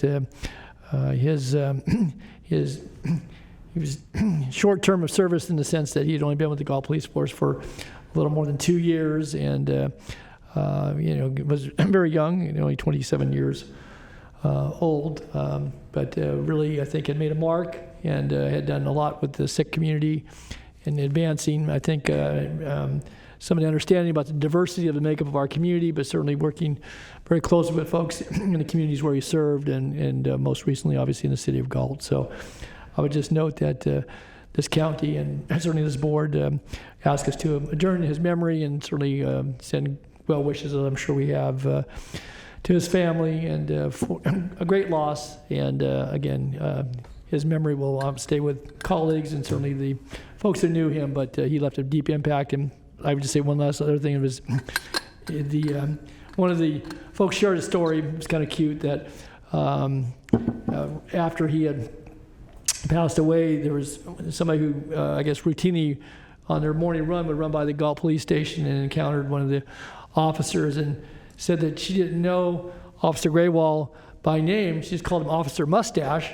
And then, but because he was very prominent, and it was a feature that obviously he carried, but along with that mustache, he had a wonderful smile and a sense of humor, and certainly a spirit of dedication to public safety and to serving those that he so capably served. So we mourn with the community and send our best thoughts and prayers, and ask that we adjourn in memory of Officer Harmander Gertiwal.